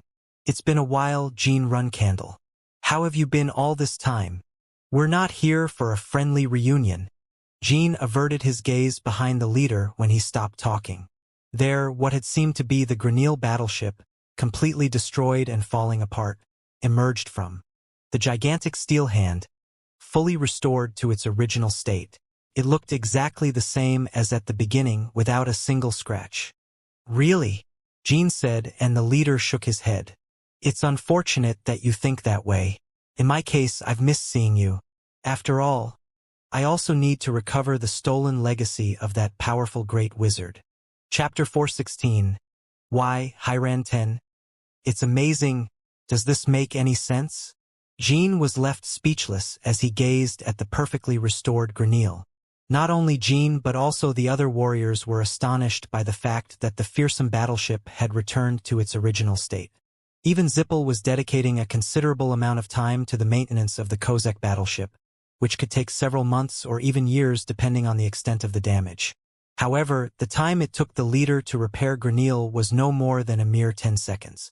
It was hard for everyone to accept the idea that this could be called repair, even after seeing it with their own eyes. Cracklu. The Granil battleship formed new storm clouds and cast a dark shadow on the ground as the leader's metallic hand gathered metal pieces to form a sword. It was the same sword that had ended the lives of the great wizards Susan Lalista and Chukon Tolder in Oterium. Did I steal Ryal's legacy? It doesn't seem like an appropriate way to put it. In the first place, it wasn't your property. We kept it, so it was ours. Following that logic, it's mine now since I have it. Haha, that's an interesting perspective. The leader chuckled. Although Jean had encountered Kinzalo members several times, It was the first time he had seen the leader in person since the days of the provisional flag bearer. Suddenly, Jean remembered the first time he saw the leader in the second tomb of Timar. Dash. What kind of nonsense is this? Are you talking nonsense? I'm just a lucky guy who survived when all of you were crushed by the weight. I'm just trying to be generous with poor orphans. Dash. Get lost before I kill you too. Dash. Don't be so blunt. Listen to my proposal. My old friend. I've prepared a bright future for everyone in the records. The leader presented himself to Timar, the 10 great knights, and Murakan, who fought in the Tower of the Black Sea. Jean had always been curious about the relationship between the leader and Murakan, and about what the bright future the leader proposed to everyone was in the records of the second tomb. One thing is certain, the leader possesses tremendous power, whether 1,000 years ago or today. There weren't many who could stand in Murakan's way. 1,000 years ago, and in the present era, the leader is the only person who can use the teleportation ability and instantly repair a ship. Furthermore, the leader's abilities didn't end there. In the end, I had our leader use his powers. The great warrior, Pact, watched as his numerous wounds, large and small, disappeared as if they had been washed away. Ron and Rinpa carefully evaluated the situation instead of pressing Pact again. A moment of silence passed. The leader's appearance had been followed by a series of shocking events. Everyone had thought they had cornered the terrorists, but now it seemed like they were back to square one. No, the situation was worse than at the beginning, since the limits of the leader's regeneration capability were unknown. Kinselo leader, every time I see you, I feel disgusted. Hey, where do you get that omnipotent act? You're nothing more than a damn demon. Anyway, you won't regain your senses until I beat you to death. Woo. Murakan breathed out dark energy towards the leader. Shadow energy surged towards the leader as if to annihilate him, but he effortlessly dissipated it with his sword. Murakan, you're saying my name again as if you know me. I'm going crazy. Don't expect to come back safe today. Jean didn't try to stop Murakan, who showed intense fighting spirit. This was because he didn't seem to have lost his reason, unlike when he first met the leader. Well, if you want to fight so badly, I can't help it. The battle resumed again as Murakan ran towards the leader. The Grenil ship spread thunderclouds, and Pact made a complete recovery, rushing into the fray. However, the overall situation remained challenging even though his wounds were healed. Pact couldn't face Ron and Rinpa simultaneously. I will take care of this white wolf. Ron nodded in response to Rinpa's words, which meant leaving Pact to her and going to confront the leader and the Grenil ship. I humbly accept. Although Pact raised his sword and tried to prevent Ron from leaving, he couldn't withstand Rinpa's relentless attack. Damn mutt, I am your sworn enemy. Understand the situation. The Grenil ship still couldn't unleash its lightning as recklessly as before. Jean continued to control the final form of the decimating flame orb of the dark sky, and chains of fire continued to coil around the Grenil ship. Kinselo's leader seems to be handling Murakan quite calmly. Murakan had been continuously using a lot of shadow energy to defend the ground, but even taking that into account, the leader clearly surpassed him. The leader's sword skills were exceptional. The leader's sword possessed a depth that would never fall behind any sword Jean had seen before. Murakan alternated between his human form and his true form as he engaged the leader in aerial combat. The leader moved through the air as if it were solid ground, demonstrating his familiarity with aerial combat. I felt it back then too, but are you really the Murakan I know? Why have you become so weak, my friend? Remembering those days when you were so imposing makes me want to shed tears. Is that so? I admit I've grown weaker. I've regained some strength, but I'm still not what I used to be in the old days. That's why I learned something. Murakan surprisingly accepted it without being shaken. It's becoming more and more surprising. Murakan, the strongest in the world, is learning something? What did you learn? Humans use phrases like one person attacking many people or many people attacking one person or something like that. Swoosh dash. The wind passed by the leader's back. It was the formless sword energy of Ron. When Ron's formless sword energy grazed the leader's steel bones, it created a friction sound that tore at the eardrums. Metal. It's quite an unpleasant sensation. Ron leaped forward and made a horizontal slash that cleaved the leader's torso. Although the steel bones were easily cut by Ron's formless sword energy, the leader effortlessly reconnected them. In other words, Ron's sword had passed through like water, and it had no impact on the leader. In a sense, Ron's sword felt like it had just passed through him, but that didn't mean it hadn't caused any damage. In the end, this is also just regeneration. It can't be infinite. I'll cut you until you can't regenerate again. Jean and Murakin shared the same judgment as Ron. They couldn't read the leader's intentions at all, but they made this judgment based on Barak's change in behavior. Since the leader appeared and started using his powers, Barak has become increasingly anxious. The leader's abilities probably come with a high cost. It must have been a very high price. If someone like Barak has lost his composure, it must be crucial to Kinzalo, like the leader's vitality or something. Murakin swung his front paw to create an opening, and Ron once again struck the leader's spine with a horizontal slash. The leader's steel sword grazed Murakin's forehead, but it wasn't a fatal blow. On the ground, Rinpa continued to press Barak, while other warriors tended to the wounded. Among them, only the Knights of Hyran were organizing their ranks and dispersed to pour sword energy towards the Granil ship, which was bound by a large magic. The situation was stabilizing quickly. However, the problem was that Jean was still holding Granil alone. The ground assault would resume if he let go of Granil, and while elite warriors would suffer few damages, ordinary civilians and lower-ranked warriors who hadn't left the battlefield would face death. Ah! A thread of blood flowed from Jin's lips. The mana backlash was beginning. It's still fine for now. Jean wouldn't be able to maintain the magic while suppressing the backlash in a situation where the attack could come from anywhere. But for now, he could focus solely on his magic. I don't know if the leader's power runs out first or my backlash erupts first, but it's probably the former. Isn't it time for them to come? Jean spat blood and glanced towards the sky. In any case, this battle would undoubtedly tilt in favor of Hyran when they arrived. The Dragon Knights. The Runcandles have the Black Knights, the Zippels have the White Knights and the Spectre Corps, and the Vermonts have the Imperial Guard and the Special Force. Hyran also possessed elite knights worthy of the three great families. Heron's strongest knights, the Dragon Knights. Jean only had to hold on until they arrived. Even if he left the battlefield right now, no one could point fingers at him. Jean was already exerting himself to the fullest in a fight where he didn't need to participate as an outsider. Ka! A sharp howl echoed from beyond the black dawn sky. A smile appeared on Jin's lips upon hearing the sound. Ron and the other warriors had the same expression. It seemed that a flock of dragon-like creatures, dragon birds, was rapidly approaching the Sword Emperor's castle like shooting stars. There were about 30 of them. It's the first time I see them, in person. The Dragon Knights deployed in formation and surrounded the battlefield. The concept of an encirclement might not seem feasible with only 30 of them, but each of them was Heron's finest sword. The entire battlefield was filled with the aura of the Dragon Knights in an instant. Commander of the Dragon Knights. When Ron shouted, the man riding the largest of the dragon birds raised his sword. Yes, sir. At your command. Half of you will take care of the land, and the other half will follow me. We will annihilate the enemies. Without the need for separate orders, the Dragon Knights quickly divided into two groups.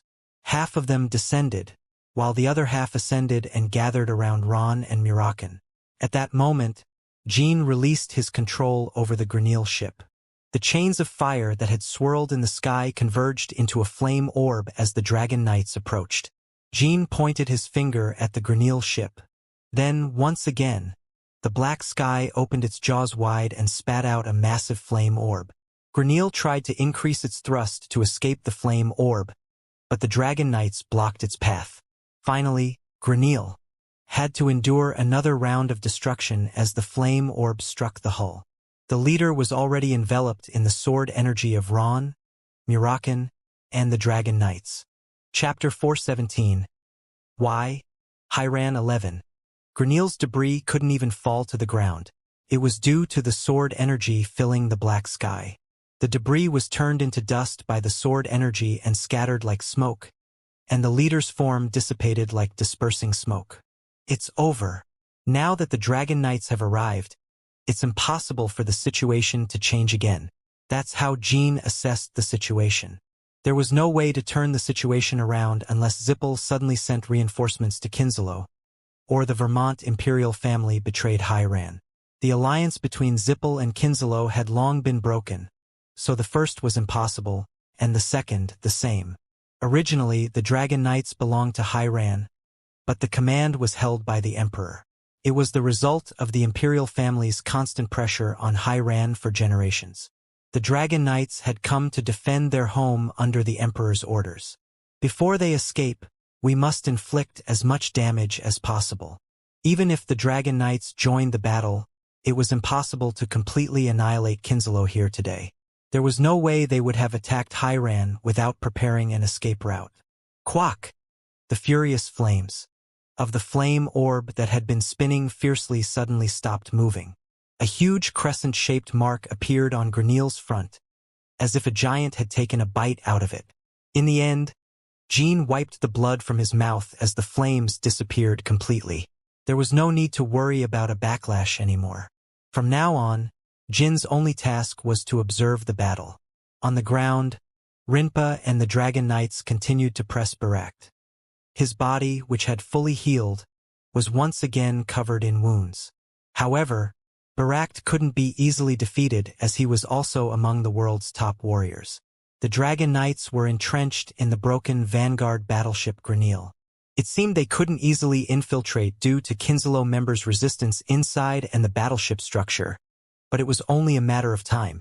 A moment later, Jean could see the leader suddenly reappearing in Grenil's broken Vanguard. The dispersed and misty energy formed the leader's body in front of the ship.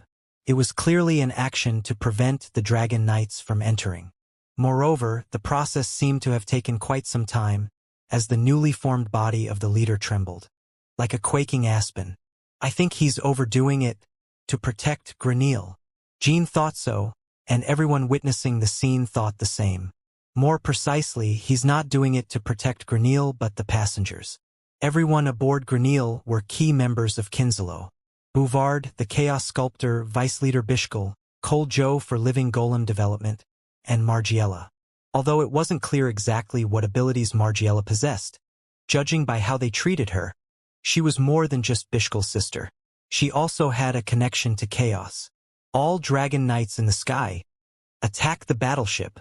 When Ron gave the order, the Dragon Knights densely formed their ranks. The sharp sound of the explosion was created as the bird dragons swooped down. Jean had already cast a powerful spell, and it seemed the Dragon Knights could easily annihilate Grenil in an instant. But at that moment, everyone on the battlefield had to realize that Kinslow's leader had not yet revealed all his power. The vague figure of the leader darkened.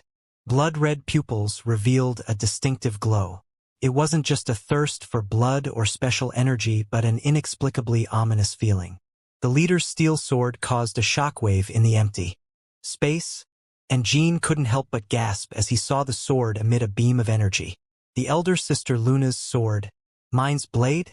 Crimson sword aura. It was the same sword technique Jean had only seen once, when Luna used it to cut down Andre Zippel using the Demon God Stone.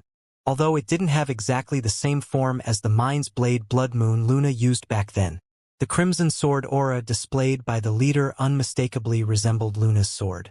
It was similar enough for one to believe that it was the same person who had unleashed it. Be careful. Block it. Ron and the commander of the Dragon Knights shouted simultaneously. The bird dragons charging suddenly twisted their bodies, and the Dragon Knights deployed their sword shields instead of attacking with the sword aura. The leader's sword exerted a terrifying force that cut through Heron's finest knight's sword shields like a piece of paper. It wasn't just a mere visual resemblance to Luna's sword. Fortunately, no Dragon Knight lost their life or suffered mortal wounds due to the crimson aura of the sword. Only after piercing through the Dragon Knights did it finally stop upon colliding with Rashid's radiance. The elder sister Luna mentioned defeating a demon when she recovered the Orgal pendant. Could it be that the leader of Kinzalo is related to that demon? Jean couldn't confirm it immediately. Even the Dragon Knights who had almost penetrated deep into the battleship were being pushed back. The bird dragons that had come too close had their wings torn by the consecutive strikes of the Crimson Sword aura. Thud! Other Dragon Knights descended to rescue the fallen bird dragons. At that moment, Jean clenched his fist unintentionally. This was because a person with the leader's skill level couldn't miss such an opportunity. It seems the formation of the Dragon Knights is about to break. Losing formation in such a chaotic battle would be more than a setback. It could have devastating consequences. Especially if they lost the bird dragons, they would lose their aerial combat capability. However, the leader couldn't exploit that opening and attack the knights. Instead, the leader showed signs of exerting too much force. It was a vulnerability that should never have been shown to the enemy. The leader was far from being in perfect condition, as Jean had predicted from the beginning. But if that would be good news for Jean, his comrades, or anyone who had to fight against Kinzalo was another matter. It's scary to think that he can unleash such power even in his current state, where he's barely forming his entire body with his unique authority. If he fully recovers in the future, Jean couldn't even imagine how strong he could become. Maybe he's on par with my father, if not stronger. Except for the battle goddess Vaughn and Timar, no one had given Jean such an impression. The power the leader had shown was that stunning. Woom! Murakan carried Ron on his back and headed towards the leader. The leader swayed in the air and missed the opening among the Dragon Knights. Of course, it was an extremely short opening. But the story could change when the one taking advantage of that opening was Murakan, the Black Dragon, and Ron, the Sword Emperor. Destroy him, Ron ran. Murakan used his shadow energy to form a shield around himself. It was a shield to protect himself from Ron's attacks, but it also acted as a curtain, partially obscuring the leader's view. Ron's entire body shone brightly. Shortly after, he leaped forward from Murakan's back, and a dazzling light illuminated the area. Supreme Sword, Secret Technique Sunday. It was the technique Dante had used against attackers, but Ron's son and Dante's son were only similar in name. But, of course, they were on a different level. Woo! The aura radiating from Ron formed a sphere literally like a sun. Both the leader and the battleship Granil were engulfed by this sphere. The Dragon Knights, including those who had been rescuing their fallen comrades, joined forces again.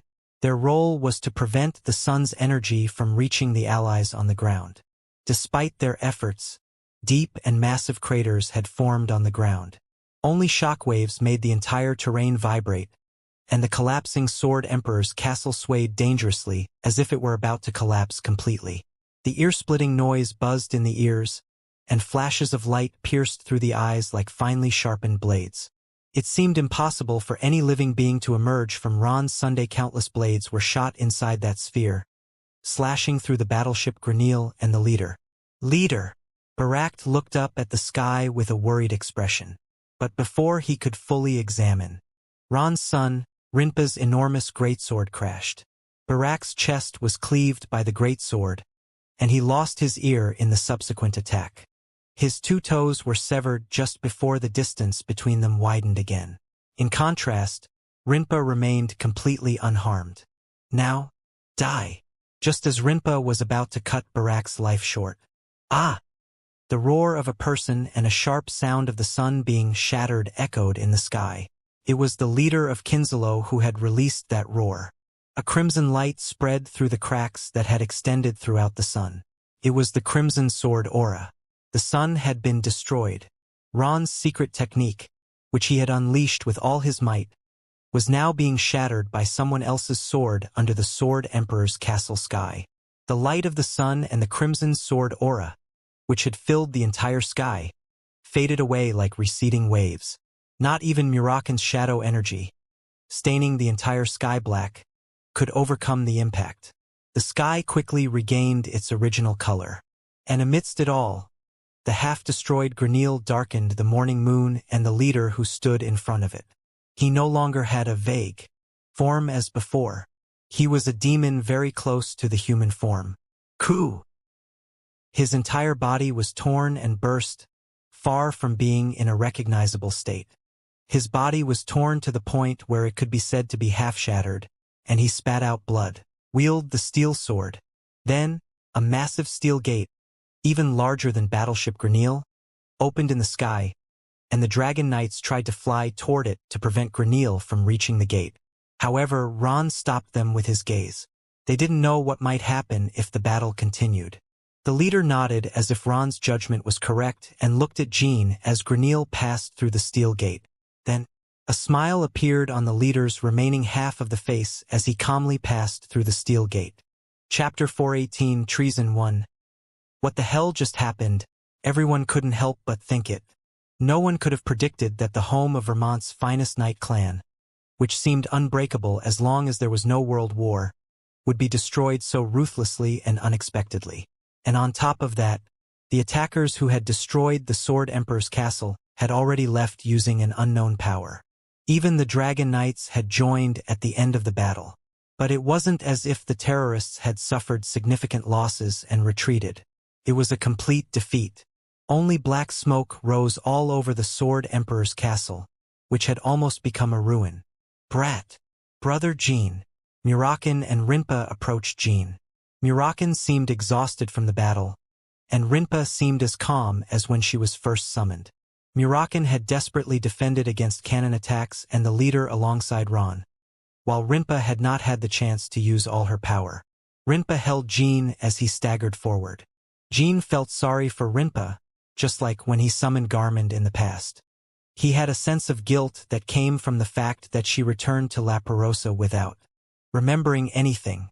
Rinpa nodded as if she understood without Jean having to say anything. The outside world has changed a lot. It's the first time I've seen a toy causing so much trouble. I think brothers are the only ones who can describe Barak Sidriker as a toy in the world. I will return. You have a lot to do. Thank you, Sister Rinpa. Rinpa tousled Jin's hair with a teasing smile. Then, she spoke with a heavy expression. That demon seems familiar. Are you referring to the leader of Kinsalo? Rinpa nodded. Clearly, I've met him before. With our siblings. Upon hearing those words, Jean exchanged a bewildered look with Rinpa. What does that mean? Has he fought against the siblings of the Legends tribe before? I'm not sure. To that extent. But, I'm sure. We have crossed paths. Rinpa tried to remember more about the leader, but she could only be sure that they had indeed met. Everything else remained elusive. Do you mean that I had met the leader of the Kinsalo even 1,000 years ago? I thought he was just some random demon I had encountered somewhere. It seems that demon has some connection with me. Suddenly, Jean remembered the moment when he had talked to Murakin about the leader after entering Timar's second tomb. It was right after the disc he saw protected by the guardian Sarah. I simply thought Murakin had memory issues at that time and couldn't remember anything about the leader. But maybe the records about the leader had been manipulated. That thought crossed his mind. Murakin had seemed to know the leader from 1,000 years ago according to the records, and as soon as Rinpa saw him, she was sure she had seen him before but couldn't remember. If the story and records about the commander were manipulated, it's natural for Zippel to be involved. But why? The exact reason is still unknown for now. However, it was a problem that couldn't be simply dismissed, because it represents a threat. The authority and strength shown by the leader were undoubtedly threatening even to Zippel from 1,000 years ago. Everyone clearly saw how the leader, without anyone's help, pressed the entire Sword Emperor's castle, blocked Ron and Murakin, and continued to restore the strength of his allies in real time despite not being in perfect condition. Everyone had the intuition that if the leader of Kinsalo had been in perfect condition, the battle wouldn't have ended at this point. Be careful, Brother Jean. He's a dangerous guy. Understood. See you later. Rinpa's body slowly faded into particles of shadow energy. Jean watched Rinpa's fading image with a bittersweet sigh. He observed the situation. The Dragon Knights and other high-rank swordsmen tended to the wounded and assessed the damage.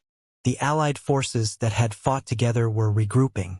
Baradin continued to receive support from Enya, and Shuri approached him to report on Dante's safety. The fact that they're unharmed means we've at least avoided the worst-case scenario.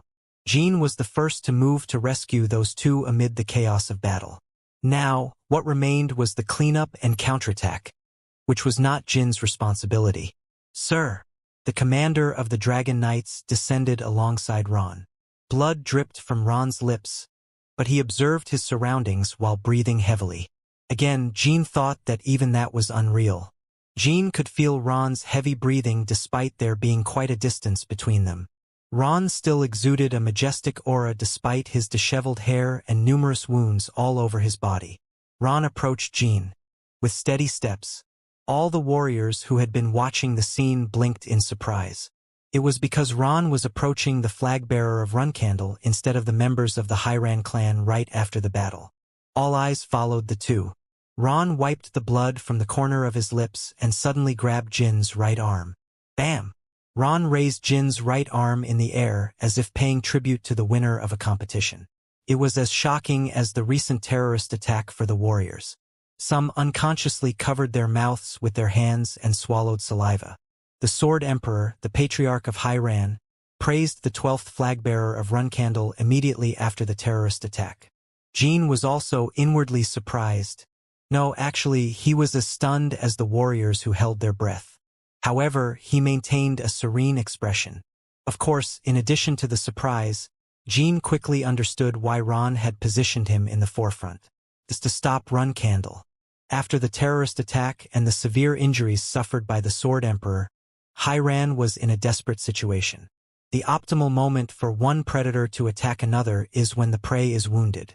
In other words, external forces seeking to restrain Hyran would have the best opportunity after today. Among them, Runcandle was undoubtedly the most problematic force. If Runcandle realized the situation and decided to make a move, Hyran would have no means to stop them. Their only support was the Imperial family and Zippel, but the former had always been cautious with Hyran, even going so far as to confine the Dragon Knights. Zippel, on the other hand, was more dangerous than the Imperial family if approached carelessly.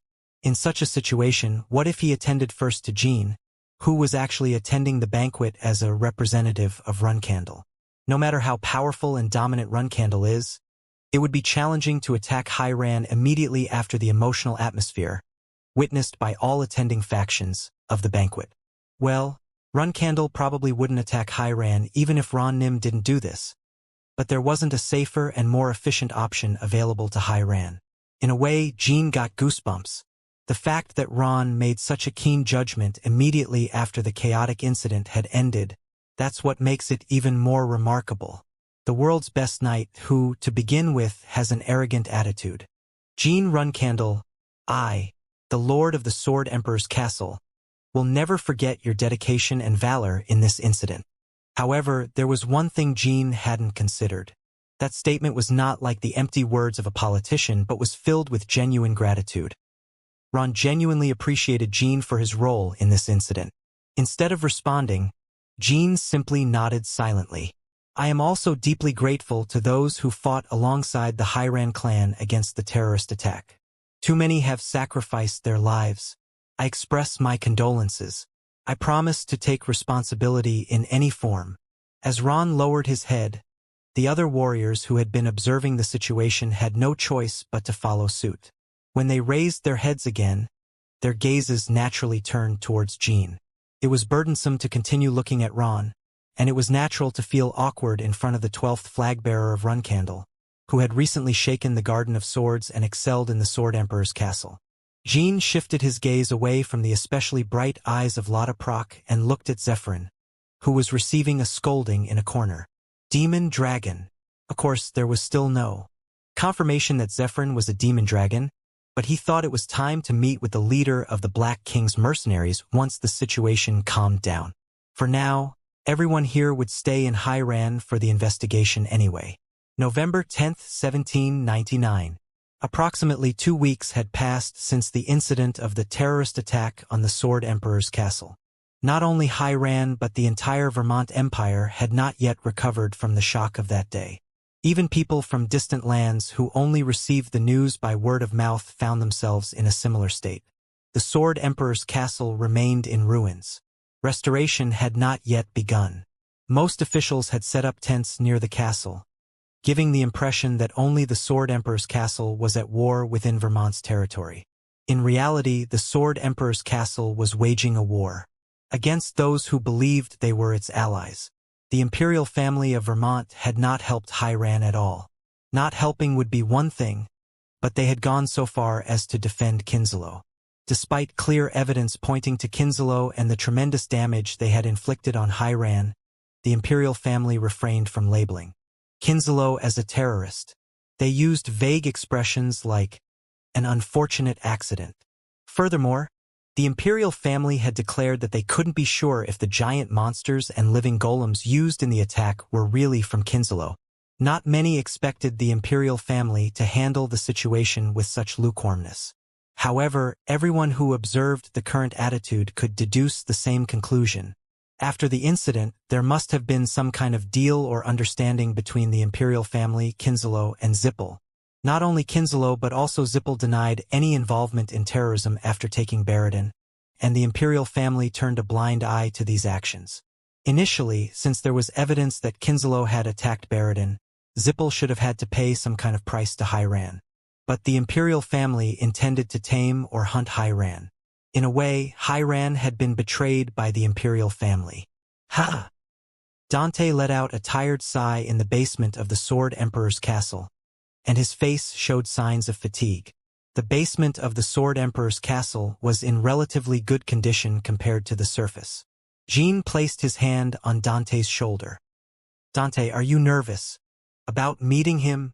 If I weren't, I'd be lying. Let's hope his diary remains intact. Footsteps were heard from the darkness. Soon, a figure in a robe and the knights accompanying him appeared. It was Baradin. The knights stepped back as Dante signaled them, and Baradin lowered his hood, revealing his face. In the dimness of the basement, the three figures cast deep shadows. Dante did not greet the newcomer with the usual warmth and politeness, and Baradin remained silent with a determined expression. There was a heavy silence for a while, but it was Baradin who spoke first. Chapter 419, Treason, 2. Kook. Damn it. This won't work. Just hit me, Dante. What's that supposed to mean? It means you hit me until you feel better. He seemed sincere. Jean and Dante looked at each other as Baradin held his jaw. My damn family and the imperial family have conspired and screwed over Hiran. So hit me until you feel better. Say something that makes sense, Baradin. If Dante hits you with even the slightest sincerity, you won't end up with just a bruise. Can your frail body handle that? *T, I know.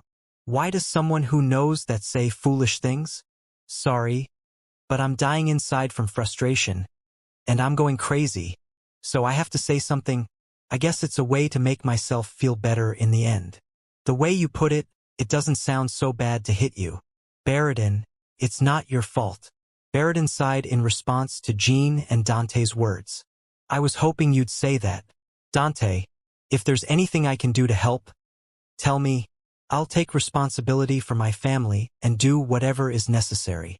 Jean and Dante weren't entirely at ease after seeing Baradin look around with an expression of helplessness. If Baradin is guilty of anything, it's only of being born into the Zippel family and being used by his father. No need to use such strong words as responsibility. I haven't called you to ask for accountability, but to request your help as a friend. The situation on Zippel's side is probably far from ordinary, so the fact that you've come to us is something I should be grateful for. Dante, you're like a completely different person. Baradin exaggeratedly reddened his eyes and hugged Dante, and Jean clicked his tongue after seeing this. In any case, as Dante had said, Baradin's visit to the Sword Emperor's castle without his family's knowledge was a risky move. Zippel continues to insist firmly that they are not responsible for the current situation. If Baradin's covert operation came to light, that argument would lose strength. A faint smile appeared on Dante's lips as he rubbed his shirt, shocked by tears or fake tears. It was the first time Jean had seen Dante smile since the incident. That's how serious the situation was within Hiran. Not only was the imperial family engaged in dirty backroom dealings with terrorist forces, but traitors were also emerging one after another from within. Moreover, the main figures behind the betrayal were Dante's brothers and relatives. They had always been treated as non-existent by Ron Hyran. They had never dreamed of betrayal. Instead of unnecessarily provoking Dante and suffering a miserable death at the hands of Ron, they placed a faint hope in the generation after Dante. Ron had controlled Hyran completely for a long time, and Dante was inheriting that power smoothly. In the midst of all this, a unique opportunity in life had been presented to them. If it had been a situation involving only significant damage due to terrorism, they wouldn't even have dreamed of betrayal, as usual. But the imperial family had offered their support. Up to this point, things were fine. Ron and his Hyran could easily clean up and rise against the traitors without anyone's help. However, the problem arose from the fact that there were too many victims besides Hyran due to terrorism. It wasn't just about compensating royalty and aristocrats, but also important warlords. Sir Ron, in a way, expected the situation to unfold this way. So he gave priority to me as a precautionary measure. Jean had foreseen it. However, there was something else that Jean hadn't imagined at all. The reason the imperial family is pressing Hyran so aggressively, even making deals with Kinslow, is to obtain a certain object that Hyran has protected for generations. To be precise, it should be expressed as the object protected by the Patriarch of Hyran, not just by Hyran himself. Originally, only the Patriarch could know the existence of the object. However, from the moment Ron designated Dante as the next Patriarch, he revealed the existence of that object to him and recently broke the taboo of a secret that should be transmitted to the Patriarchs of Hyran. He also informed Jean of the existence of the object. White stone, ominous pebble, pointed wedge, and more. The previous patriarchs called that stone by various names. The fact that there are so many names might suggest that no one knows the true name of the stone. That's right. My grandfather defined the stone as the greatest nemesis of the Hyran family when he first informed me of its existence. The greatest nemesis of your family? The meaning of the stone that passed only from patriarch to patriarch lies in cutting it. Only a patriarch who has truly cut the stone can carve his name in the highest places of Harren's history. It doesn't seem like the imperial family is so eager just for an object like that. You're right. In broad strokes, I understand. The stone must be an incredibly dangerous object that no one in the world should know about. Therefore, Harren's first patriarch who acquired the item probably tried to destroy it but must have failed. So, he only left the order to destroy the object without revealing its true nature to prevent future patriarchs from becoming greedy. Did you figure all that out from my brief explanation? Impressive. All the previous patriarchs of Hyran, as well as Ronnim himself, couldn't cut the stone, which is even more surprising. What does the stone look like? I haven't seen it. My grandfather has it kept. Anyway, the reason the imperial family covets the stone is probably that they want to take hold of the danger that the old patriarchs of Hyran kept at bay. A conversation Dante had with Jean a few days ago. The imperial family seemed to have been waiting for an opportunity like this to snatch the stone from Hyran. It wouldn't be surprising even if it turned out that the imperial family had orchestrated terrorism to get the stone. It was a fact. Dante had informed Jean about the stone because he thought Jin's help could be useful in protecting it. Naturally, it was Dante's opinion, but surprisingly, Ron agreed. He had suffered severe injuries. The clan's prestige had fallen. Traitors had emerged. Restoration works on the castle had not yet begun, and there were no allies. Even the Dragon Knights had returned to the imperial palace. In other words, Ron was a person who prioritized his grandson's safety over the trivial secrets of the clan, given the current situation where a minor incident could leave him isolated. Above all, Ron was sure that Jean did not belong to the category of people who coveted the stone. Jean cleared his throat and separated Baradin from Dante. His way of dealing with Baradin seemed like that of a child having a tantrum. Baradin, listen. Dante wiped away his smile and made eye contact with Baradin. Jean and Dante had not yet shared the information about the stone with Baradin. It was natural. since they couldn't be sure of Baradin's mental state. However, not knowing that information didn't pose a problem for Baradin in helping Jean and Dante. Yes, go ahead. Dante, what's your request? Please encourage Zippel to directly pressure Hiran. What? Right now, Zippel has only been indirectly pressuring Hiran through the Imperial family. Instead, I want Zippel to take a more direct approach to attack Hiran. Why the hell? Jean, what is our friend talking about? Why are you asking me? Dante would never come up with a plan like this. Explain, why do we need to do that? To make the distinction between friend and foe even clearer. What? We need to find out whom the Imperial family values more. Even if you push Hiran to the limit and the Imperial family doesn't change its stance, then Hiran may no longer need to be part of the Empire. It was precisely about determining what the Imperial family considered more important among Zippel, Hiran, and the Stone. I understand what you're getting at, but what if the Imperial family definitively chooses Zippel and decides to end Hiran with my family's help? You'll have to deal with that. I'm not the Patriarch of Zippel, but the next Patriarch. Do I have the authority to do that? It's a joke, and by then, Runcandle will ally with Hiran. In the same way, you're not the Patriarch of Runcandle, but the next Patriarch, right? I have that authority. More precisely, I have the confidence to manipulate the situation, and after forming an alliance with Hiran, I'll have my family follow suit. Baradin's eyes lit up as if Jin's words and attitude were cool, and he awkwardly cleared his throat. Now wasn't the time for Baradin to praise Jean and have fun as usual. I understand, but aren't there too many variables? And what if the Imperial family definitely chooses Zippel and abandons Hiran? Everyone knows that. That's something we don't know. If the main family intervenes, Hiran could be destroyed to the point of no recovery. Aren't you underestimating Hiran too much? With Dante in front of you. I'm fine. Sorry, but there are so many variables, and I'm not in the best mood right now. What if I try to guide this plan to make sure it turns out most favorably for my family? That's the worst-case scenario, but don't worry, there are security measures. Oh? Security measures. What are they? Do you think I'm going to tell you? Upon Jin's words, Baradin showed a bitter smile. Well, Baradin, be careful until your mind stabilizes. We'll also watch out for you. Baradin nodded. Let's identify our enemies, the objectives and priorities of the Imperial family. If possible, find out what backstage deals the Imperial family made with Kinslow and Zippel. These clandestine tasks were the responsibility of Jean, Dante, and Baradin. It was Ron and his knight's responsibility to keep Hiran safe from internal and external pressures. All three of us must be solid allies even if our clans become archenemies externally. Then, we can also restore external relations when each secures the supremacy of their family. That's right.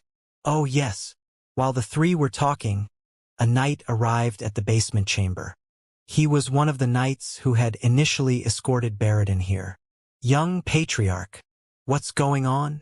Well, the knight briefly glanced at Baradin to gauge his reaction before continuing. His Majesty the Emperor is looking for Jean Nim. Jean? Why?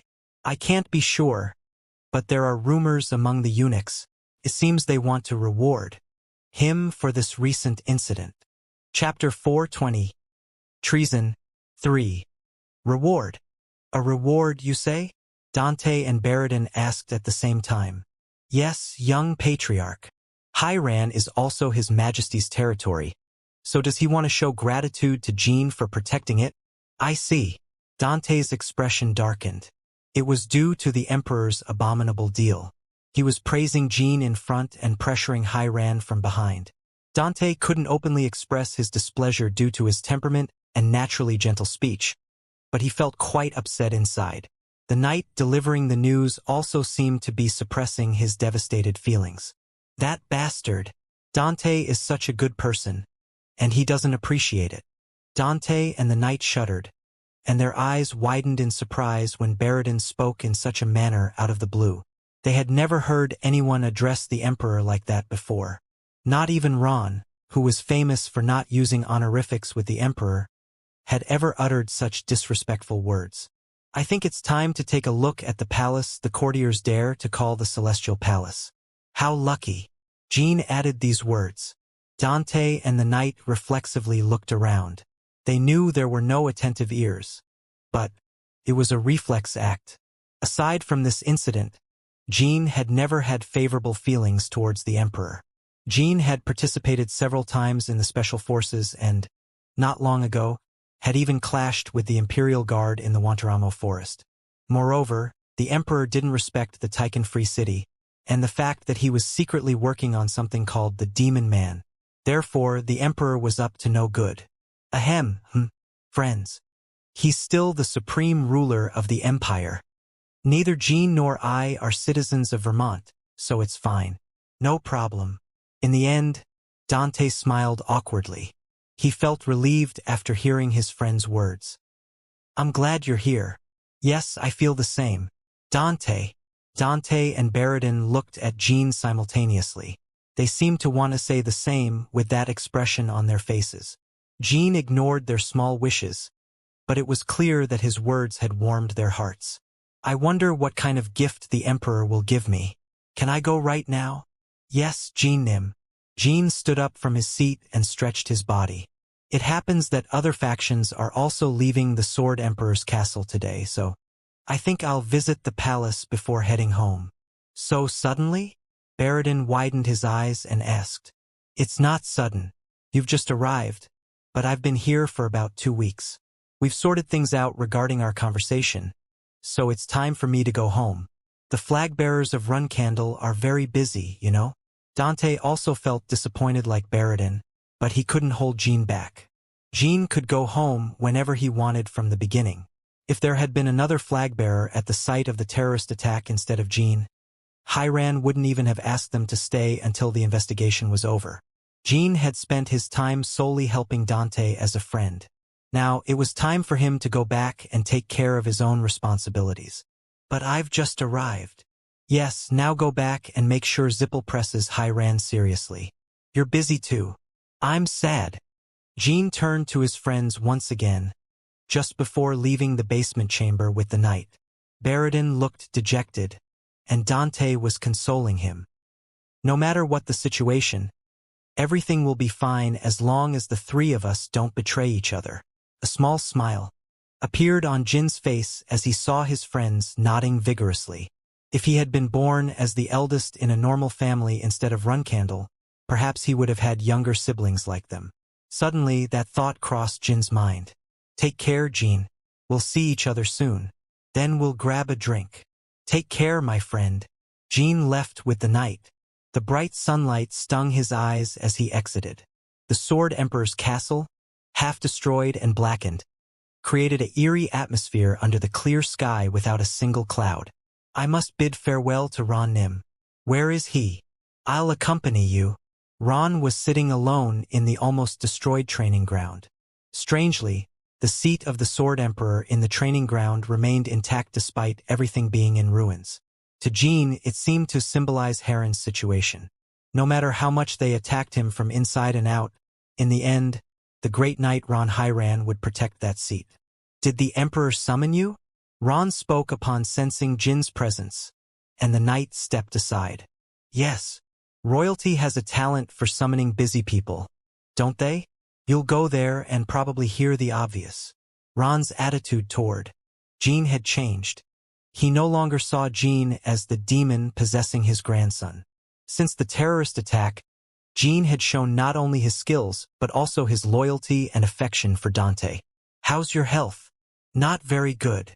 It was true that Ron had suffered severe injuries facing Kinslow, but they didn't endanger his life. However, Ron's injuries were not improving but worsening over time, to the point of casting a shadow over the rigid body of a 10-star knight. It's a big problem. Dante was unaware of Ron's physical condition. Only Jean and a handful of Ron's closest aides knew the truth. It is indeed a big problem. This Ron Hiran has to rely on you to protect his grandson. It's quite a situation. It was a carefree tone. It wasn't arrogance but rather confidence stemming from the belief that there wouldn't be significant issues even with such injuries. But if it turned out Ron's injuries were much more severe than known, it would naturally cause significant problems in Heron's current situation. I don't know if it was that aura of the Crimson Sword or some other factor. I thought if the day came when I suffered internal injuries I couldn't control, it would definitely be the day I clashed swords with your father. It's shocking that I've suffered so much at the hands of the leader of a group that until recently was known as a third-rate terrorist organization. His identity hasn't been revealed, but he must be a formidable demon. That's right. He couldn't use his full power due to his current state, but he must be at the same level as your father when he fully recovers. Jean didn't see Ron's assessment as an insult to his father. He thought the same. Ron let out a deep sigh. It wasn't because of his injuries. It was because he felt a choking sensation in his chest thinking about how his grandson would have to fight such a being in the future. He hoped the second generation of the major factions would fiercely compete with each other, and Dante would eventually emerge victorious. But it seems it's not time for such flattering fantasies. To face a demon like that, it wouldn't be enough for the second generation to compete with each other. They would have to fight hard. This applied not only to demons but also to Zippel. What do you think of Baradin Zippel? Grandpa, if magic could manipulate a human's mind and memories at will, would you believe it? The words his grandson had spoken at the banquet. Since then, Ron hadn't stopped worrying about mental manipulation. On the surface, he seems fine. We have no way of confirming whether his mind has been manipulated or not for the moment. Hidden demons, mental manipulation, is a dirty and difficult era if you only think about these things. When I was young, I could conquer the world with just one sword. It was simple and romantic. Your father was the one who realized that romanticism, not me. Ron shrugged and looked at the clear sky as if he wanted to pierce through it. There seemed to be a hint of bitterness in the deep wrinkles surrounding his eyes.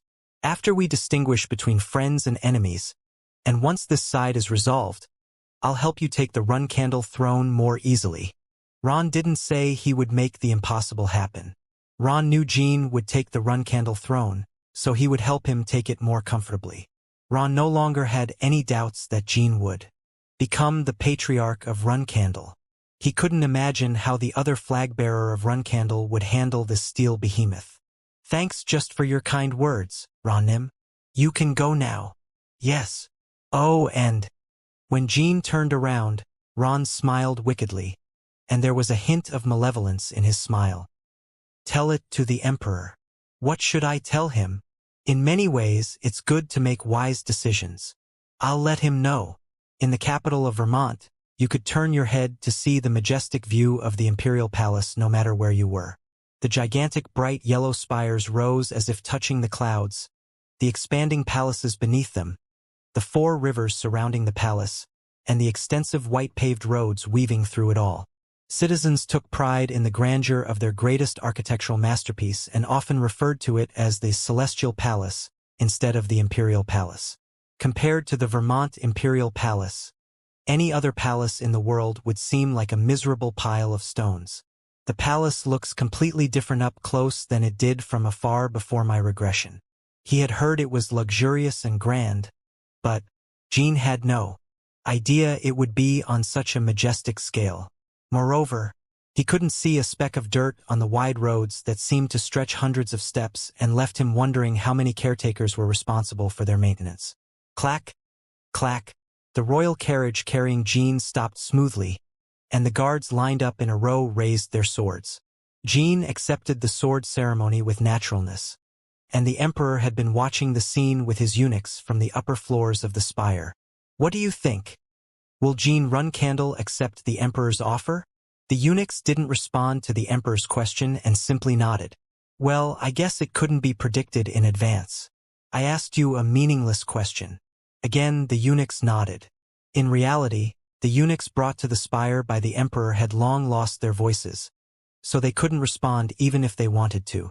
Instead, I can get a glimpse of Jean Run-Candle's basic disposition through you. Clang. Suddenly, the emperor threw open the window and grabbed the eunuch nearest to him by the neck. He lifted the eunuch, then threw him out the window without hesitation. The eunuch couldn't scream, but Jean didn't miss the sight of the eunuch plummeting to the ground. Chapter 421. Emperador 1. It was fortunate for the eunuch that Jeremiah perceived the imperial palace as an enemy. Jean noticed something unusual from the top of the spire because his senses sharpened. A fall happens in an instant, no matter how high the spire is. There was no time to ponder who the falling human was or what the circumstances were. Jin's body moved on reflex. Quack! Power surged from his swollen thigh, and the white pavement broke, creating cracks as Jin's body shot up into the air like an arrow released from a bow. There was no preparatory action, but the nearby guards were too slow to block him.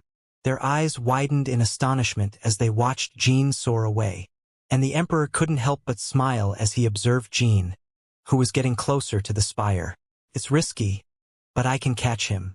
In that moment of confidence, Jin heard a familiar and sharp snap near his ear. It was the sound of a sword being unsheathed, and it seemed like there were dozens of them. It was the imperial palace, the most guarded place in the world. There were guards ready to protect the Emperor from visible and invisible threats. The Imperial Guard, which had been hidden throughout the palace since Jin's arrival, was also on high alert. Although Jin was trying to save the falling person, the Imperial Guard had the duty to subdue him because this was the Imperial Palace. In the Imperial Palace, all actions had to be universal and sensible. A sudden leap like this was considered a threat to the Emperor's security.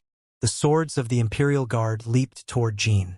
Jin evaded the attacks by spinning his body in the air without unsheathing his own sword. As exceptional as Jin was, he couldn't dodge all the Imperial Guard's attacks with bare hands, especially in his desperate state of suspension in the air. Several swords grazed Jin's body, and multiple minor wounds appeared on him. Drops of blood splattered his body, but all the injuries were relatively superficial. Allowing such wounds also created an opportunity. Jin managed to dodge the blades of the Imperial Guard and catch the eunuch just before they hit the ground. "Are you okay?" Simultaneously, the swords of the Imperial Guard that had followed them in the fall pointed at Jin from all directions. "Stop! This is the Imperial Palace? Jin Runcandle."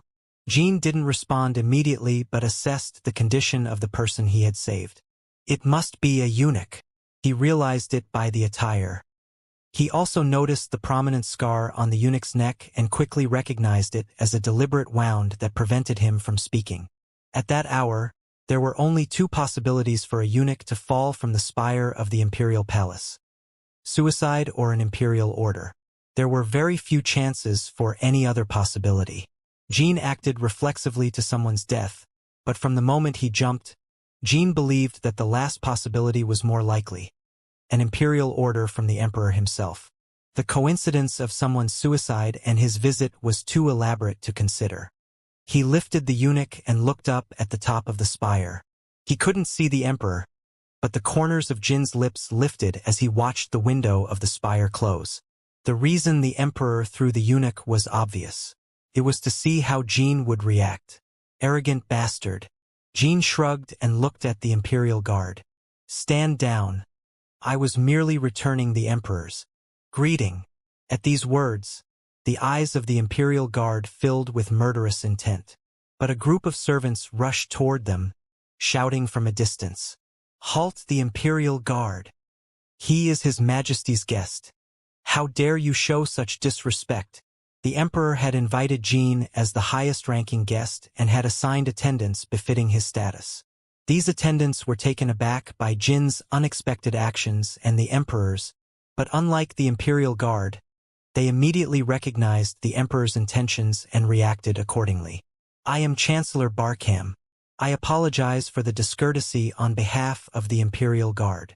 Jin looked at Barkham for a moment before speaking. "You find yourself in a comfortable position." Jin omitted Emperor, but Barkham and the attendants understood the meaning and concealed their embarrassment. Since the other party had acted rudely first, there was no need to strictly adhere to etiquette. Besides, no one held a higher rank than the flag-bearer of Runcandle outside of Runcandle. "We will escort you to His Majesty." Jin followed Barkham and the attendants, traversing the palace for about an hour. The palace displayed the pinnacle of grandeur he had anticipated from the outside. Vermont is the third most powerful group in the world after Zippel and Runcandle, and its extravagant luxury is worthy of the name of the continent's sole empire. After a while, they reached the Dragon Pavilion. Imperial guards and the special force blocked Jin's passage into the pavilion. "Surrender your weapons." "No." "What do you mean?" "It means I will face the Emperor with my weapons." "Eh? Besides, I suppose the Emperor is already accompanied by the best warriors in the palace. Isn't he?" "I will leave if it is absolutely impossible." This was the first case since the current Emperor's ascension. As the Imperial guards and the chancellors pondered how to handle it, the eunuch's voice was heard from inside the Dragon Pavilion. "His Majesty says, let him pass." The fine and shining fabric covering the entrance to the throne room was drawn aside, and dozens of palace servants appeared out of nowhere, laying colorful pieces of cloth palm-sized on the floor like a long carpet. Jin advanced, and the palace servants picked up the pieces of cloth in his path and placed new ones on the still intact floor. Once Jin reached the end of the pieces of cloth, the palace servants retreated into the shadows on both sides. Jin saw the imperial throne, which seemed excessively high, as he lifted his head. Normally, those in that place, regardless of their status, should bow deeply. However, this did not apply to Runcandle and Zippel. Emir Vermont. Jin briefly thought of the Emperor's name as he stood there. Kashimir's older brother and the original owner of the Myalta rune in Jin's previous life, a human who fostered experiments with living golems. In my previous life, I only thought of him as skilled at walking the tightrope between Runcandle and Zippel. Indeed, most people view the current Emperor that way. The Emperor's initial appearance was far from what one would expect from a skilled tightrope walker. Proportionate nose, thick eyebrows, and eyes that shone with dignity. He looked more like an experienced general who had been enlightened on the battlefield. The Emperor spoke first as Jin looked at him in confusion. "You have been through a lot to come here, Jin Runcandle." I imagine the Emperor also had his share of troubles returning to his seat after that tumultuous welcome ceremony. The Emperor smiled in response to Jin's provocative words. "Did you feel offended?" "Yes. I heard. You're quite a fiery individual. I was just curious about you." "Are you suggesting that you threw the eunuch just to satisfy your curiosity about my personality?" "That's right. You're a bit fierce, but you seem softer than I expected. How is it that you only focus on the immediate future?" The Emperor chuckled and continued speaking. "The eunuch you rescued is a criminal of a serious offense. He dared to covet a palace maid, so I silenced him a few years ago and reduced him to a pitiful existence." "Is that so? How could you risk the lives of honorable guards just to save a miserable human like him?" The sound of chains being pulled echoed in the darkness on both sides of the throne room. The guards who had initially saluted Jin emerged from the darkness. They had been brutally punished throughout the journey to the throne room. The Emperor continued with a smile on his face. "These guards were punished and dismissed for failing to prevent your impulsive actions. They had to endure such brutal treatment, and now they have been ordered to return all the rewards they received for their service. It's a small punishment compared to not stopping a threat to me, but it's a great tragedy for them." Jin remained unfazed as he looked at the guards. "In other words, you saved a scoundrel and brought ruin to these guards and their families. Moreover, this is the palace, my domain. Your actions have been a serious offense from the beginning. Whatever happens here, you have no right to obstruct it. You have hindered my orders." The Emperor spoke forcefully, and Jin nodded. "You're making interesting arguments. You can still ask for forgiveness. But there's something you're mistaken about." "Am I mistaken about something? Do you think I tried to save the eunuch without knowing it would offend you?" The Emperor's pupils narrowed. "I didn't calculate it in the first place, although I don't agree with the excuses the Emperor has given.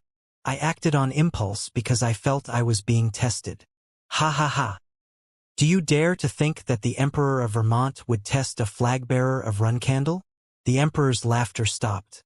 However, it didn't dispel his discomfort and, instead, He seemed quite intrigued as his eyes sparkled with interest. "There are many swords here that can kill you. Even if I killed you, Runcandle wouldn't retaliate too harshly. They would think I'm removing a defective stone on their behalf. I have plenty of justification." He wasn't entirely wrong. If the Emperor killed Jin, Joshua and his allies could easily cover up the incident as long as they returned Jin's body intact. Whenever I've been in situations like this throughout my life, I've always had one thing to say. "What thing?" "Try it if you're confident." Slap. Suddenly, the Emperor stood up from his seat and expressed his admiration. "Indeed, considering that you recently destroyed the Garden of Swords, this place should pose no challenge for you. I can only praise your audacity." The Emperor even applauded with an amused expression, genuinely seeming to enjoy it. "Release the guards and reinstate them, then lower the golden crown." The Emperor smiled once again as the Imperial Guard took away the dismissed guards. "I think I'm starting to understand you a bit more now. But I still don't know much about the Emperor." Jin and the Emperor locked eyes. "You will learn more about me as we progress. Today, I have summoned you here to grant you a reward, and I hope our relationship can develop in a positive direction." "What will you give me?" "Power." The Emperor looked at Jin and continued. "I will grant you the power to swallow up Runcandle and even oppose Zipple." Chapter 422. Emperor 2. Look at that confidence. A soft laugh escaped Jin's lips. He expected some kind of alliance proposal as a pretext for a reward.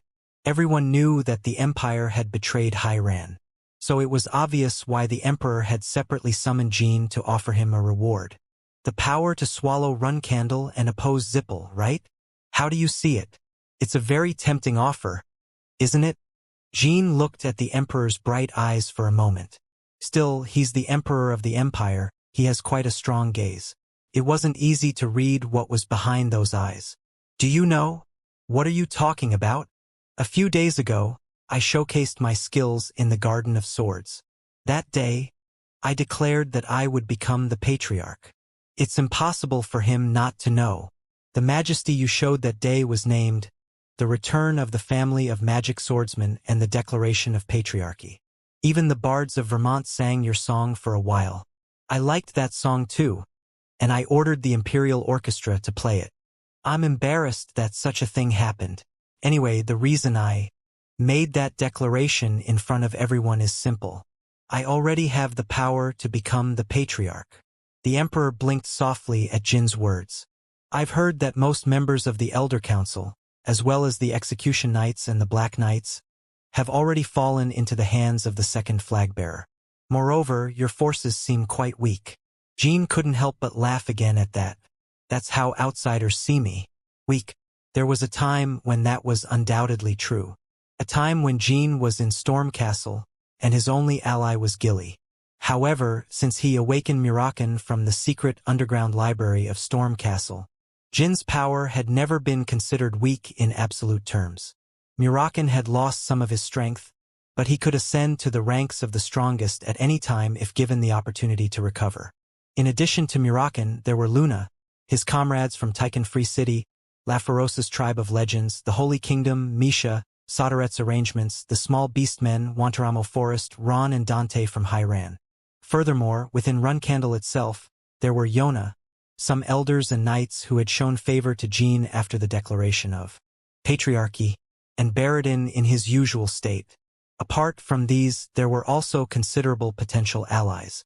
Currently, Jin's power was one of the most notable in the world, and his potential for expansion in the future was also significant. However, he couldn't help but find it amusing to hear the word weak. Your well-crafted public image serves you well. I know the power you hide is enormous. I don't need the Emperor's help to the extent you're suggesting. Well, even if you don't know the power of Runcandle's second flag-bearer, I thought you knew the power of Zipple. Is there anyone in the world who doesn't know the power they have? Their power is like an iceberg, and even a fraction of it can overwhelm the entire world. I ask you if you've ever glimpsed what lies beneath the surface of Zipple. If you have. The Emperor paused for a moment. Then he shivered, recalling the true power of Zippel that he had briefly glimpsed. It was hard to tell whether the tremor was excitement or fear. Regardless of whom you encounter, you can't say you don't need help.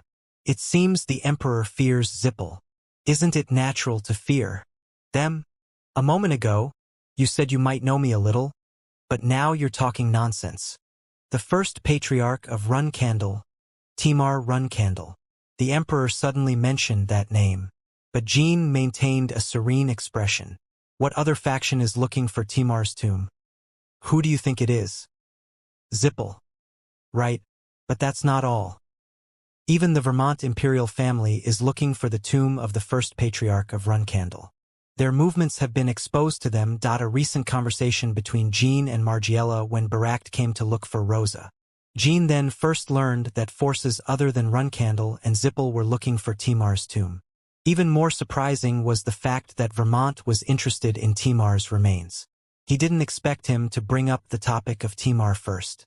Jean fixed his gaze on the Emperor and waited for his next words. According to records, that man had a power stronger than anyone in history. It is said that no one from his time could do anything against Timar Runcandle. Where is this record? But even he couldn't cross the wall called Zippel. Do you think you can face that great evil alone? I asked. Where is this record? I'll show it to you if you become mine. Jean released a powerful aura without warning and erupted like a volcano. The ground cracked beneath him, and the air instantly became heavy and fell downward. Although it was the Emperor's palace, there was no reason for Jean to restrain his anger after hearing such words. Timar is an ancestor of Runcandle, and no one can dare to mention a record that not even Runcandle himself knows.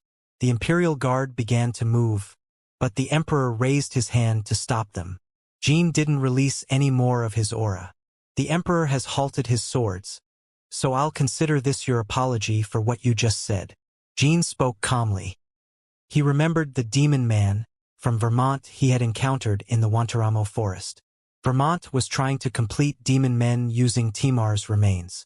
Jean had harbored such suspicions since their encounter in the Wantaramo forest. Now, those suspicions were approaching certainty after his encounter with the Emperor.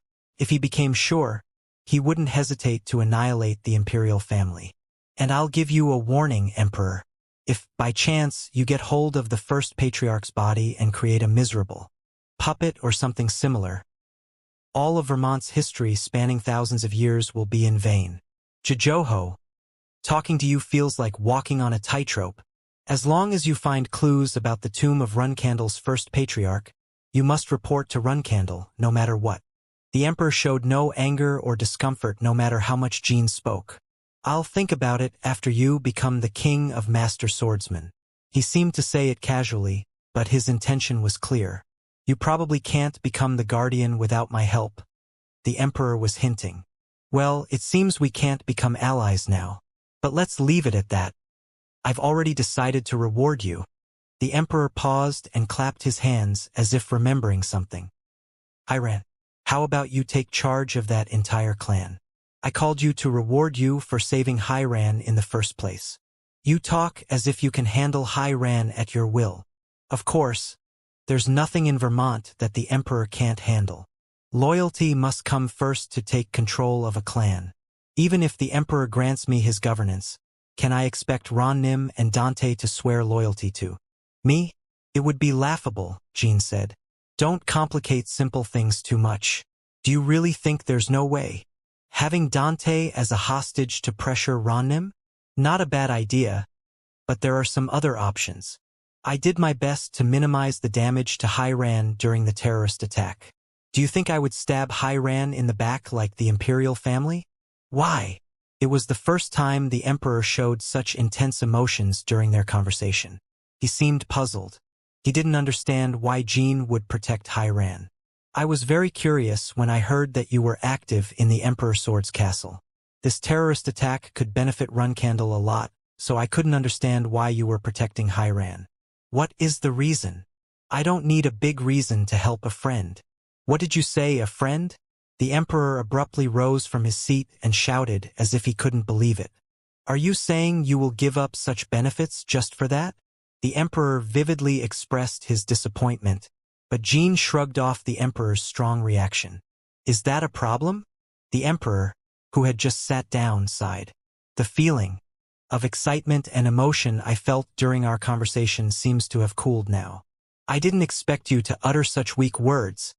Is it disappointing? Yes, and because of that, you will find it difficult to survive in future battles. I have always survived being like this. Now, the Emperor's eyes showed confusion, but he quickly regained composure and shook his head. Hey! Yes, Your Majesty. Hand over the gold crown to Jean Runcandle. Upon hearing this, Jean bowed briefly and turned to leave. Jean Nim, the Emperor called out as he was starting to leave the throne room and said, From today, it is safe to say that the possibility of you and I becoming allies has faded. Make sure to understand it, and the next time we meet, behave with more decorum. Based on their conversation, the Emperor had come to the conclusion that he must choose a side instead of walking the middle path as he had been doing. He concluded that there was no need to join forces with Runcandle. He would never consider it unless he saw new potential in someone else in Runcandle. So the Emperor was telling him that after this, there would be no deal like the one he had received today. By the way, I almost forgot. Nim asked me to convey a message to the Emperor. He said it would be wise to make your decisions carefully in many aspects. The Emperor did not respond, and Jean concluded his farewell words. In other words, it means you should choose your side wisely, so that you won't regret it. Jean left the throne room, and the Emperor remained for a while staring at the place where Jean had been. Chapter 423. So suddenly, 1. Hey, Baldy, do you have any idea what this is? Murakin grabbed Pecan, who had manifested through Vin Branch's body, and shook him as he spoke. Jean had left the Imperial Palace and visited Voltaga's territory with Murakin and Gilly. After learning that the leader of Kinzalo had the ability to manipulate metal like a godsmith, Pecan had asked them to retrieve a piece of it. After the leader of Kinzalo had withdrawn with his group, fortunately, the metal formed by his authority still remained on the battlefield. Most of the metal had been collected by Hyran and handed over to the magicians for research, and Jean had brought some back. Don't be impatient. Do you think analysis is something that can be done instantly just by looking at it? Analysis takes time. How long will it take? At least a week. Can't it be faster? A week is already incredibly fast. If we're unlucky, it might take several months, and we might not gain anything at all. Do you think it's easy to identify user information with just this piece of metal? Agu, who the hell is that bastard? The leader of Kinzalo. Two things had become clear about him after the battle. First, that he was a demon, and second, that he possessed immense power. He's a demon with power that can overwhelm even a 10-star knight, right? If he's that kind of demon, there definitely remains unique demonic energy in the metal, so be patient. All right, I got it. But what are you going to do with the remaining metal? Pecan pointed to the pieces of metal still in Jin's hand. I'm going to give them to Arya Hister, the disc mage, right? That's a good idea. Maybe that mage can give us more information than I can. Valeria was having the busiest days among Jin's companions. She was tracking Hister's magic, restoring the recording devices she received from Jean, and even searching for Timar's tomb on her own. I hope we can meet soon, but she's going to be very busy and rushed. I need to send a letter with the item. Also, I have to prepare a gift to send to the Emperor. The gold crown granted by the Emperor as a reward had already passed through the transfer gate and arrived at the Garden of Swords. It needs to return the favor. The corpse of the demon man Rick Helter, the leader of the 5th Division of the Imperial Guard, whom they had found in the Wantaramo forest, along with his subordinates. They had thought that their bodies would rust away without a trace after choosing to become demon men. However, Valeria's ice barrier seal had preserved part of their bodies as evidence. Jean planned to publicly reveal this evidence soon. After talking with him, it became clear that the Emperor is willing to abandon Hyran. He seemed eager to get rid of Hyran as soon as he recovered the stone. Kinzalo refused to take responsibility for the attack, and Zippel subtly pressured Hyran, but the imperial family did not intervene to help Hairan. It was inevitable that he would have to send the Dragon Knights at the last moment, especially for the sake of the authority of the imperial family. He also needs to find the whereabouts of the stone. Personally, he would have hoped for Hairan to be destroyed at that moment. The emperor wanted a more obedient Hairan instead of Ron's arrogant and uncontrollable Hairan. It was definitely painful to lose Vermont's strongest knight, Ron. Hairan and his grandson Dante designated as the next strongest. However, it's not an irreplaceable force from the moment the variable demon men was created. The emperor considered Ron and Dante's potential threat to the imperial family a bigger problem. Body transformation, something like a living golem? It's similar but a bit different. Dark mages call it demonification. It's not a perfect magic circle. It seems that way to me too. It's slow to activate, and it looks unnecessarily complex and crude at first glance. The conversation Jean had with Valeria about the demon men of the Guantanamo forest revealed that the current demon men were not in a complete state.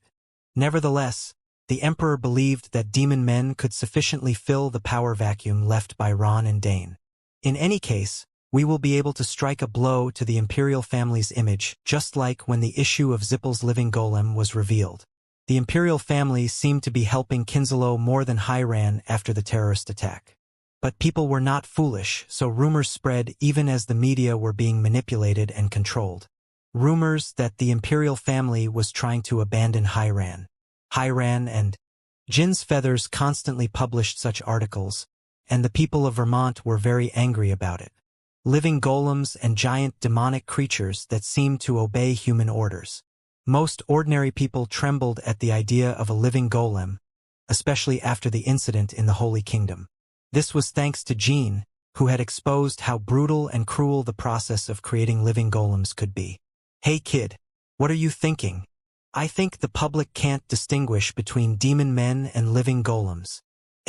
What are you suddenly talking about? We'll publish an article claiming that the corpses of the demon men obtained from the Guantanamo forest are not demon men but living golems of the imperial family. Young master, is that really okay? We're just manipulating information, but the imperial family might cut ties with Hairan faster than expected. I need to prevent that. The controversy about the living golems is critical, so they won't be able to handle Hairan properly while explaining and covering that up. The moment articles and evidence about the living golems of the imperial family started circulating, the imperial family would have to pay the price for even subtly supporting Kinslow. They would also have to clearly draw the line with Kinslow. If they continued to show an ambiguous attitude, they could be falsely accused of being the owners of the living golems that attacked Hairan in the first place. In that case, the imperial family would appear to have failed in purging Vermont's most famous clan by collaborating with terrorist forces without any justification. Now that I think about it, the emperor didn't know that you had the demon men's corpses. Did he? No, he didn't know. That's why he was so confident. If he had known, he would have proposed an exchange more humbly. Although I wouldn't have accepted. But Dino will be very busy for a while. Jean smiled at the thought of the emperor's expression when articles about the demon men's corpses began shaking all of Vermont. Ron Hairan was born in the wrong era. If he had been born when your father wasn't around, he would have been worthy of being given the title of the strongest. This kind of treatment is not even comparable to Siren Runcandle. Murakan shrugged. Anyway, Pikanim, we're leaving now. Please contact us if you find any clues after completing the analysis. Understood. Jean, Murakan, and Gilly were greeted with unexpected cheers and applause as soon as they arrived in the city of Kalen through the transfer gate. Whew! The hero of the Hairan incident. The flag-bearer recognized by the Sword Emperor. The Great Black Dragon. Thousands of people welcomed the group. They had been waiting near the transfer gate for several days and eagerly awaited Jin's arrival. Jean had been staying at the Sword Emperor's castle until recently and had returned immediately after visiting the Imperial Palace, so he hadn't realized the extent of the situation. However, in the outside world, he was already praised as the hero of the terrorist attack on the Sword Emperor's castle, along with Murakan. The news of their remarkable feat had spread throughout the continent, including Huffaster. Of course, there were many martial artists who had also shown notable courage that day, but it was natural that Jean and Murakin had stood out. Murakin had completely imbued the skies with his shadow power to protect the Sword Emperor's castle, while Jean had fought side by side with the Emperor himself on the front lines. There were even rumors that the Sword Emperor's castle would have been completely destroyed that day if not for Jean and Murakin. "Oh, mighty black dragon, please look this way." Normally, causing such a commotion in the center of Kalen would have been unthinkable. The transfer gate area used to be well maintained, as it was mainly used for official missions. Moreover, it was impossible for people to gather like this to welcome the 12th flag-bearer, who was rumored to be out of sight. However, the fact that the residents had gathered to enthusiastically welcome the 12th flag-bearer was the result of the 10% of followers that Jean had gained after declaring the patriarchy. "What are they?" Murakin said in his sharp tone, but he didn't entirely dislike the voices of the humans praising him. "It seems like people who support you, young master. Strawberry pie, is it really necessary for people to make such a fuss just for helping the Sword Emperor's castle? I think it's because we still played an active role despite having Ron Hyran. People probably expect this incident to lead to an alliance between Runcandle and Hyran." The alliance between Runcandle and Hyran was a topic that was frequently mentioned among the people of the world. Right now, Zippel is ahead of Runcandle, but everyone has expectations about how much the difference will shrink if Hyran joins Huffister. Of course, it was mostly wishful thinking, but people held on to hope since the Imperial family kept Hyran and Jin's activities in check. "It seems like there are more people here to see you than me, Murakin. I have the same feeling." "Why do you think that is?" "Well, you've been Runcandle's guardian for the last 1,000 years, and you also showed quite some dignity in Hyran. So don't just stand there with that stern expression. Smile a little." "Why should I do that?" Murakin shook his head and smiled despite his response, and among the residents, even more enthusiastic cheers erupted. Then, a man wearing a monocle approached the group along with the Guardian Knights. It was Petro, the first-class butler. "He's here, young master. It seems like it's been a while since someone greeted me so calmly." Indeed, as he had mentioned, Petro used to hurry to find Jean every time he returned. Most of the time, Jean arrived at the Garden of Swords after causing an incident or stirring up the clan, and there were always people trying to kill him. This time, Jean had also returned after causing an incident. Given the circumstances, he had provided significant help to Hyran. He also stopped an attacker believed to be a Black Knight. "I hope there's no swordsmen sharpening their blades waiting for me this time." "Not exactly, but there are fewer people openly declaring their enmity against you compared to before, young master."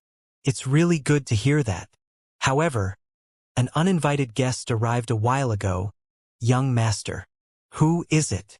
"The leader of the Phantom Legion, Lotta Proc. He came to see you and appeared in the Garden of Swords without notice. He also brought a considerable number of mercenaries." Petro sighed as he spoke. Chapter 424. "So suddenly? 2. You said he came with mercenaries to the Garden of Swords?" "Yes, there are approximately more than 500 mercenaries." 500 mercenaries. He certainly has guts. It's almost madness. When did they arrive? "They arrived about 3 hours ago." "I suppose the mercenaries couldn't enter." As Jean said, the only one who entered the Garden of Swords was Lotta Proc. Lotta and the mercenaries of the Phantom Legion had been at the Sword Emperor's castle until a while ago. In other words, Lotta came directly to the Garden of Swords as soon as he left the Sword Emperor's castle. Of course, Runcandle couldn't welcome them as he had arrived unannounced with such a large army. At least, they avoided the worst possible scenario since they are host mercenaries. If any mediocre group of mercenaries had made such an unexpected visit with that size, Runcandle would have wiped them off the face of the earth. The mercenaries of the Phantom Legion are one of the most prominent neutral factions, and their base, the Phantom Fortress, served as a meeting point for major factions, and that's why they get away with such lack of etiquette. "Yes, that unpleasant-eyed bastard probably came to you for his little sister. But why did he bring 500 subordinates? Does that mean he wants to intimidate us with those cute threats?" I don't know why he brought his subordinates either. We'll find out when I meet with him. The group started moving, and the cheers from the crowd grew louder. A group of boys and girls shouting Murakan's name at the top of their lungs was particularly impressive, and Gilly gently pushed Murakan's back to make sure he wouldn't disappoint his young fans. They're young fans, so please, shake hands with them, Murakanim. Strawberry pie if you wish it.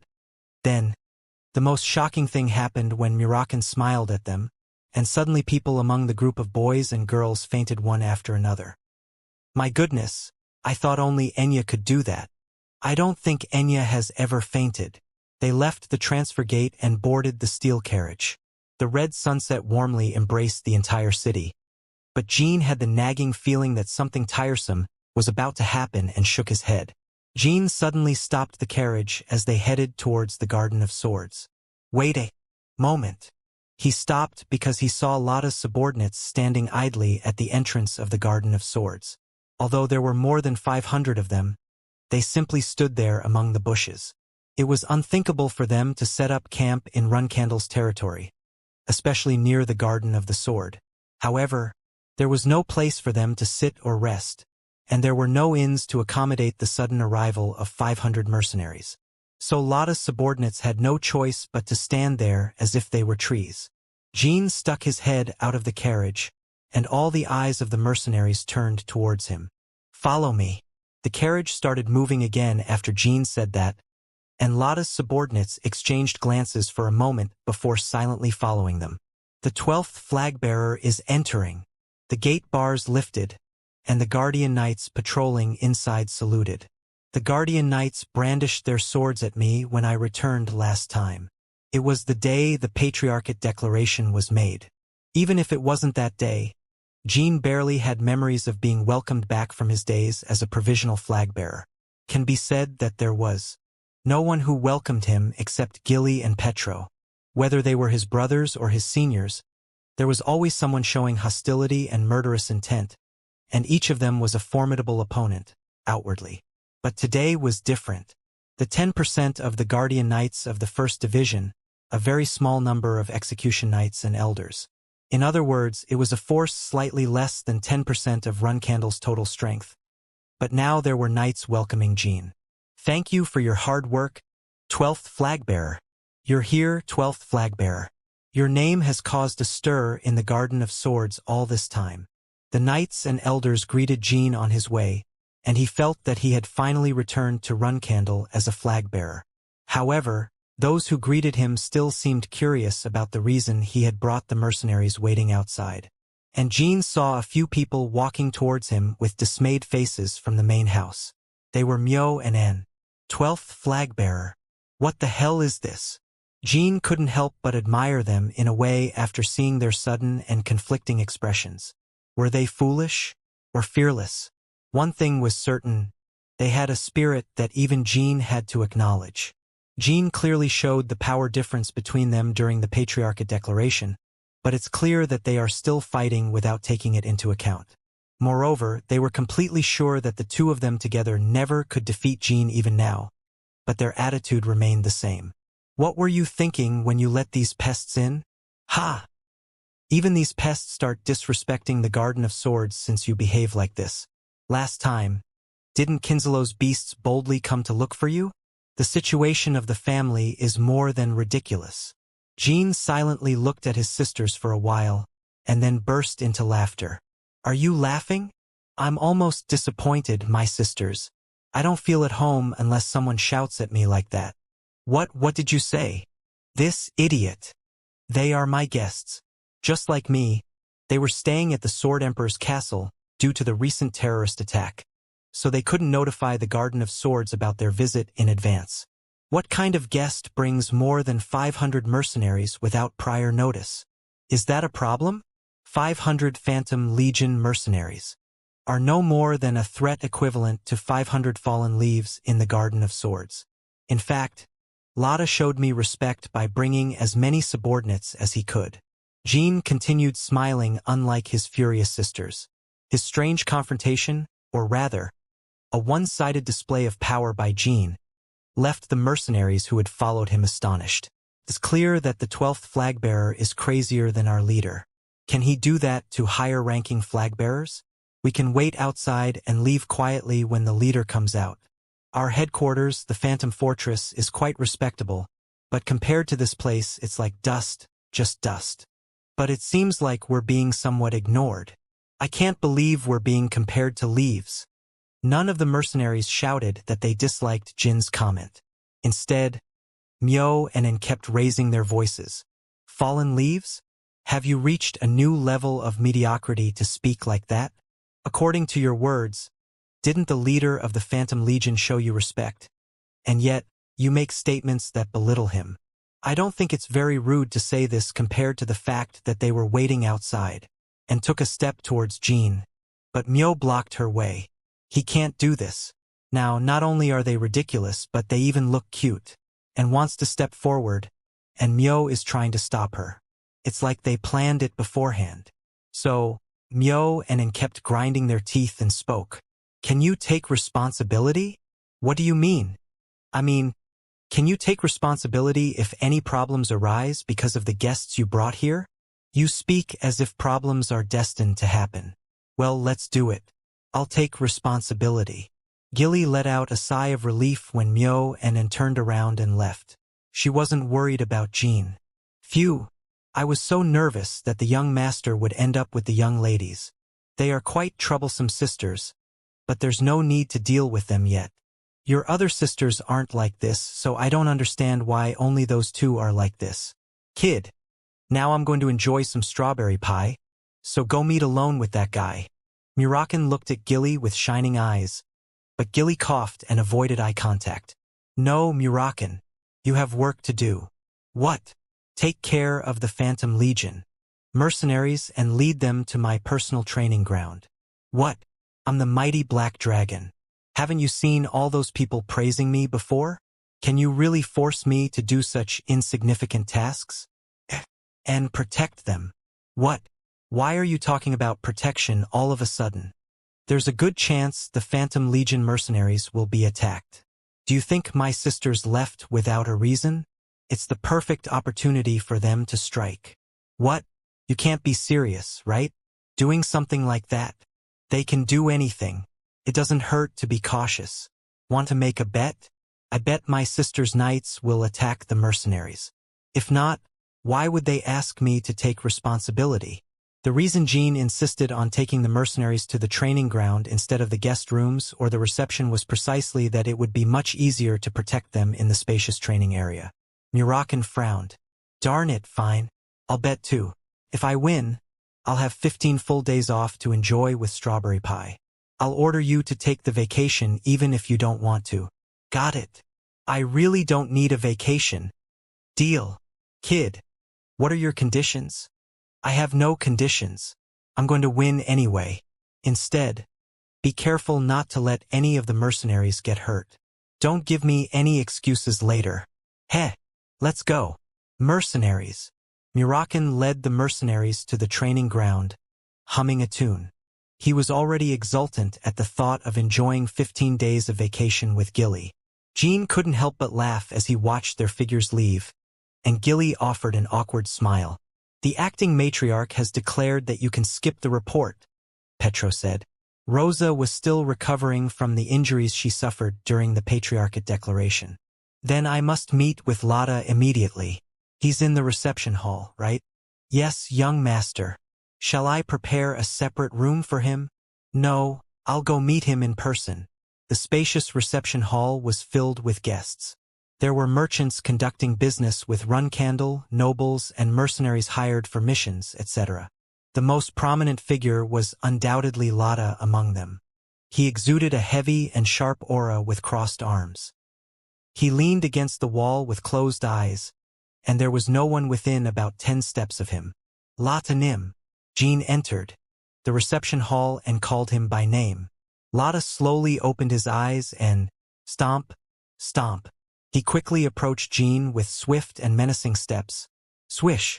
Suddenly, when he was a step away from Jean, he drew a short dagger from his waist. This sudden gesture scared the people around them and the Guardian Knights. Stop! The Guardian Knights shouted and rushed forward. It seemed like Lotta's dagger was heading towards Jean. Quack dash. However, Lotta's dagger didn't fall onto Jin's body.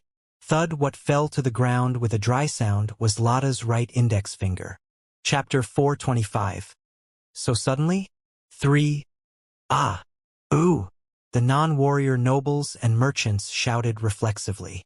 They mistakenly thought Lotta had attacked Jean, and it took them a while to comprehend the situation even when they saw Lotta's severed finger on the ground. What does this mean, Lotta Proc? This is the Garden of Swords. The Guardian Knights, their swords pointed at Lotta's neck, blinked. Although 10 swords pressed against his neck, the Guardian Knights felt one thing. If Lotta decided, he could easily push away their swords and move freely. The Phantom Legion leader is more dangerous than the rumors suggest. He can overwhelm us even with a severed finger.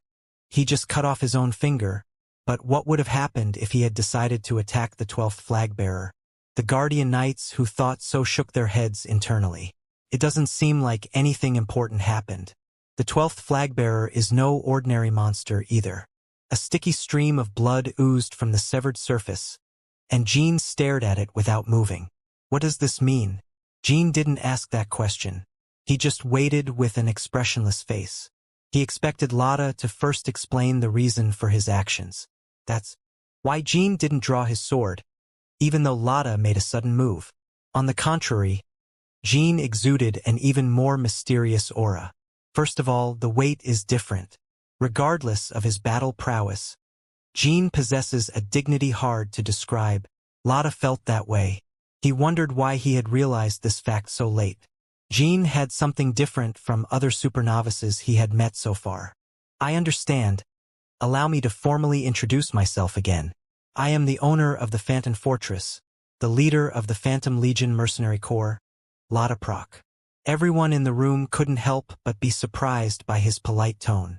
It was a natural reaction since everyone had heard rumors about the Phantom Legion leader 1 or 2 times. The image ordinary people had of the Phantom Legion leader was that of a ruthless demon king without blood or tears. I am Jean Runcandle, the 12th flag-bearer of the Runcandle family. I have come to the Garden of Swords today to apologize for the rudeness I committed at the Sword Emperor's castle last time. Jean looked at the severed finger. So, is that why you cut off your finger? That's correct. Losing a finger didn't cause significant damage to Lotta's martial skill. It might be a problem for ordinary warriors, but this level of obstacle was insignificant for those who had already reached a certain level of mastery. However, Lotta cutting off his own finger meant he was willing to pay the price with blood. Put away your swords. At Jin's command, the Guardian Knights withdrew the swords that had been against Lotta's neck. Lotta Nim. Yes, please speak. There is no grudge between you and me. So, sir, you don't need to apologize to me, and your finger has no value to me.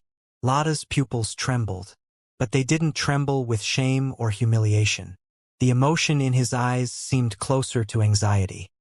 Even if I cut off a few more? No, seriously, why do you keep wanting to cut off your fingers? Instead of asking that question, Jean opted for a different response. It's the same even if you cut off your arm instead of fingers, sir. Damn it. I should have prepared something else. How can I cover my mistake? Tell me. I'll do what I can. At that moment, people inside the room exchanged glances. Was this person really the Phantom Legion leader? Everyone reacted like that, and even the Guardian Knights, who couldn't show their feelings, were deeply shocked. Even Jean himself couldn't help but feel perplexed. Lotta Proc cannot be that kind of person. Why is he being so obedient? The reason Jean was slightly underestimating Lotta was another one. Lotta's personality. In other words, Jean behaved like this because it was necessary to appear intimidating and challenging when dealing with a beastly person. As hierarchy is very important among beasts, he believed it was necessary to make it clear that he was superior to Lotta. Therefore, Jean expected another duel in this process. Actually, the duel at the Sword Emperor's castle had ended in Jin's favor, but due to the terrorist attack, the result wasn't conclusive. I thought Lotta would go wild and attack me for my attitude, and I was going to use that as an excuse for a duel. It would undoubtedly be a good outcome if he defeats the Phantom Legion leader in front of the entire family. Then, they would proceed to acknowledge each other in a friendly atmosphere, and naturally, it would convey that he had received a considerable favor from the Phantom Legion mercenaries. That was the scenario Jean expected for this meeting. If it goes like that, there won't be a need for a fight. No need for another duel, and it's not lost on anyone that Lotta was showing a submissive attitude. Come to think of it, Lotta didn't stop hovering around me during my stay at the Sword Emperor's castle after the terrorist incident. I thought he might be trying to negotiate under different conditions for Faye's release. Could it be that he was looking for an opportunity to apologize to me? Thick drops of blood kept falling from Lotta's severed finger to the floor. Lot Nim, to be honest, I thought you were going to challenge me again. I'm not that foolish. I realized back then that I'm nowhere near being able to fight against you, 12th Flagbearer. In the end, when Lotta said that, the people in the room began to murmur. What is he saying? They had a duel before the terrorist attack at the Sword Emperor's castle, and there were rumors that the 12th Flagbearer had the upper hand. No matter how you look at it, can the difference be so significant for the Phantom Legion leader to say that? Since many martial artists had judged Jin's superiority over Lotta during the duel, 12th Flagbearer of Runcandle and leader of the Phantom Legion were positions where the latter had more weight. In that case, Lot Nim, it seems you have a debt to me instead of apologizing. Do you remember? Are you suggesting a bet through a duel? Isn't there something you need from me? Before I kill you, I'll have you sign a blood oath then. Blood oath or whatever. If you win, I'll grant you whatever you wish. If you take my life or engage in any act that may humiliate me while I still breathe, it's all fair game. But if I win, Lotta recalled the conversation from their previous duel and said, Of course I remember. Sir Lotta, you need to become even stronger than you are now to fulfill my request. It's not the time to cut off your fingers. However, I have doubts about whether you are truly the person who can undertake my request. Guardian Knights, quickly bring the head of the medical team to my room. Yes. Swoosh. Then, Jean used his ice barrier seal magic to preserve Lotta's amputated finger before saying, Follow me. As they left the reception room and headed to Jin's room, a powerful vibration occurred within the Garden of Swords. It wasn't a natural phenomenon like an earthquake. It was the result of someone using tremendous power. The sky even darkened with an ominous darkness. Lotta had already experienced a similar phenomenon once when Murakan had used his power at the Sword Emperor's castle. This is the Guardian Dragon. Oh, it looks like it has already started. You don't have to worry. Lotta wondered what had started but refrained from asking, seeing that it wasn't something Jean wanted to talk about. On their way to the room, Jean wondered why Lotta was behaving like this. I hope he hasn't suddenly changed his attitude for no reason. The head of the medical team, whom the Guardian Knights had summoned, arrived first at the room. He quickly reattached Lotta's finger and then disappeared abruptly. Thank you. Enough with the compliments. Let's get to the point. Why are you behaving like this? What are you talking about? The Lotta I remember held a significant grudge against me and was a very reckless person. That's why he challenged me to a duel and almost made a fool of himself. That's... If you don't give me a reasonable explanation for this sudden change in attitude, I won't accept any price from you for the victory. Lotta's eyes widened, and after a moment of hesitation, he nodded and finally spoke.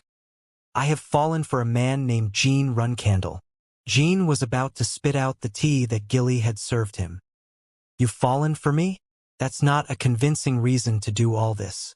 Just for something like that. Jin's eyes narrowed, and he continued with a stern expression. It was the first time anger appeared on his face. I think the elders of my family might have hired the Phantom Legion mercenaries to assassinate me. So, you should compensate for your failure and carry out the request again. Does it make sense for you to try to join me if you resort to such actions just based on having fallen for someone? If I were from a prestigious knight family like you. But, Ji Nim, I'm just a mercenary who lives by the sword. I can act vilely and despicably, like any other loathsome beast, especially in times like these. In times like these? Please explain. I dueled with you, Jean Nim, and we went through the terrorist attack at the Sword Emperor's castle together. After that, I stayed at the Sword Emperor's castle for about 2 weeks, and I observed how the situation unfolded. As a result, I came to a conclusion. What conclusion? If the Phantom Legion mercenaries are to survive, they can no longer remain neutral. An alliance? Phantom mercenaries never ally with any faction. We only have contracts and clients. Jean Runcandle, I challenge you to a duel. This statement by Lotta at the banquet not only contradicted his previous words but also directly denied the values that the Phantom Legion mercenaries upheld as a mercenary organization. That day was a special day for me. It was the moment I realized my arrogance through our duel, and the terrorist attack gave me the confidence that the future war and power dynamics would take a completely different form than I knew. The underground tunnels, the demonic creatures, the living golems, the massive battleships and shape-shifting mages. Above all, the overwhelming power and regenerative ability displayed by the demon. As Lotta had said, Kinzelo's terrorist attack that day was shattering the common sense of most people. Despite that, the Imperial family did not protect Hyran afterward. Even when such a crazy group attacked the Sword Emperor's castle, they acted as if even the Sword Emperor's castle with Ronnim had little use for the Imperial family. Maybe they saw it as a good opportunity to keep Hyran in check. Don't you think? Thinking that way, it still seems like Sir Ron's power is too enormous. The Imperial family must have had their own preparations, and perhaps they decided to abandon Hyran for that. If the Imperial family was prepared for such a situation, then I wonder how Runcandle or Zippel would be. I saw Kinzelo's power for myself. Since that day, Lotta had the feeling that a new era was dawning. He believed that a burdensome era had opened in which it was difficult to continue living as a mere martial artist or a group of mercenaries. Even Ron Hyran was treated as unnecessary, not to mention the Phantom Legion mercenaries. That's why he judged that he must wisely choose who would take hegemony in the new era and form an alliance with them. Because of that, I am convinced that you will be the next patriarch of Runcandle. That's why I came here to stand by your side. Jean Nim. Is this explanation sufficient? Chapter 426. So suddenly? 4. The two looked at each other in silence for a while. Does Lotta Proc really have this side? The Phantom Legion mercenaries and their leader, Lotta Proc. The truth was that Jean didn't have a favorable opinion of them. He was attacked by the executioners of the Phantom Legion mercenaries, led by Faye, and later, when Lotta confronted him, Jean felt that both were fools. But for Lotta to have that level of insight, it was amazing that he saw through the situation and the flow of events after the terrorist attack. No. It's impossible for Lotta to be so smart. Someone must be giving him information or controlling him. Jean suppressed his admiration and shook his head internally. Oh really? It's unexpectedly excellent judgment. Jean was about to say it out loud. Who could it be? Zippel? Kinzelo? No. Individuals from those two groups couldn't have approached Lotta. Because we were all confined in the Sword Emperor's castle. Most of them had undergone intense investigations during their stay at the Sword Emperor's castle for about 2 weeks, even though they had helped suppress the terrorist attack. The Herons hadn't discovered any involvement of Zippel and Kinzelo. Zephyrin. Jean suddenly thought of the woman who is presumed to be a demon dragon. Maybe she was behind Lotta. Zephyrин's true identity had not yet been revealed. Therefore, it wouldn't be too surprising if she was affiliated with Zippel or Kinzelo. But that would be too much. Even if Zephyrin approached Lotta with some purpose, it's impossible for Lotta to adopt this submissive attitude. Regardless of whether it was Zephyrin or someone else, it seemed unlikely that a figure of Lotta's stature would become a pawn for someone and abandon his reputation. At this moment, if Jean rejected Lotta and sent him away, the weight of the title leader of the Phantom Legion would plummet immediately. It wasn't just a couple of people who had seen them in the reception room. Of course, it wouldn't be difficult to make them seal their lips, but there was no need to cover for Lotta if Jean didn't form an alliance with him. After a moment of contemplation, Jean concluded that Lotta had come to him of his own will and insight. Jean Nim, what are you thinking? Is there something strange in my words? No, there's nothing strange. In Fact, you have read the situation too accurately, and I find it incredible that you have figured all that out on your own. Ha ha ha. Lotta burst into a sincere but sharp laughter. Well, that may seem so from your perspective. My little sister and I haven't shown ourselves in a good light so far. But, Jean Nim, I am also the leader of a significant group. And a very respected one. Lotta looked at the perfectly reattached index finger, which showed no trace of a cut. Do you know why my 500 subordinates followed me? It was a bewildering question. 500 were far from enough to showcase his prestige or buy time when problems arose against the Garden of Swords. Moreover, considering the size of the Phantom Legion mercenaries, it seemed like an ambiguous number to be brought with the intention of saying, "Please accept us as subordinates." I don't know. Lotta smirked. They were the 500 who never backed down even if I had reduced them. What? When I said I would cut off my fingers as an apology to Jean Nim, those guys followed me by force and said they would also offer their fingers to you. Jean Nim. This time, Jin's pupils had to widen. Is this serious? There was no doubt in Lotta's eyes. Anyone who met Lotta's gaze now could feel his pride.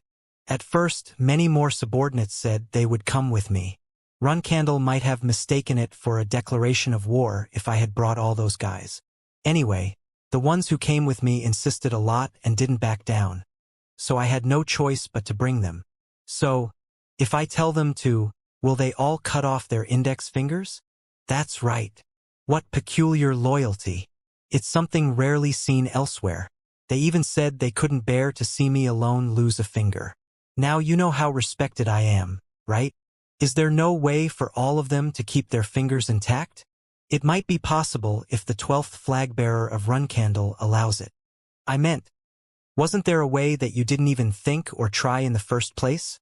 If someone commits a sin, they must pay the price. Even more so if you want to approach your future partner. But you just said you're not a person but rather a despicable and low beast. Yes, is that a problem? It was difficult to express it in words. So Jean simply shook his head and felt a sense of astonishment.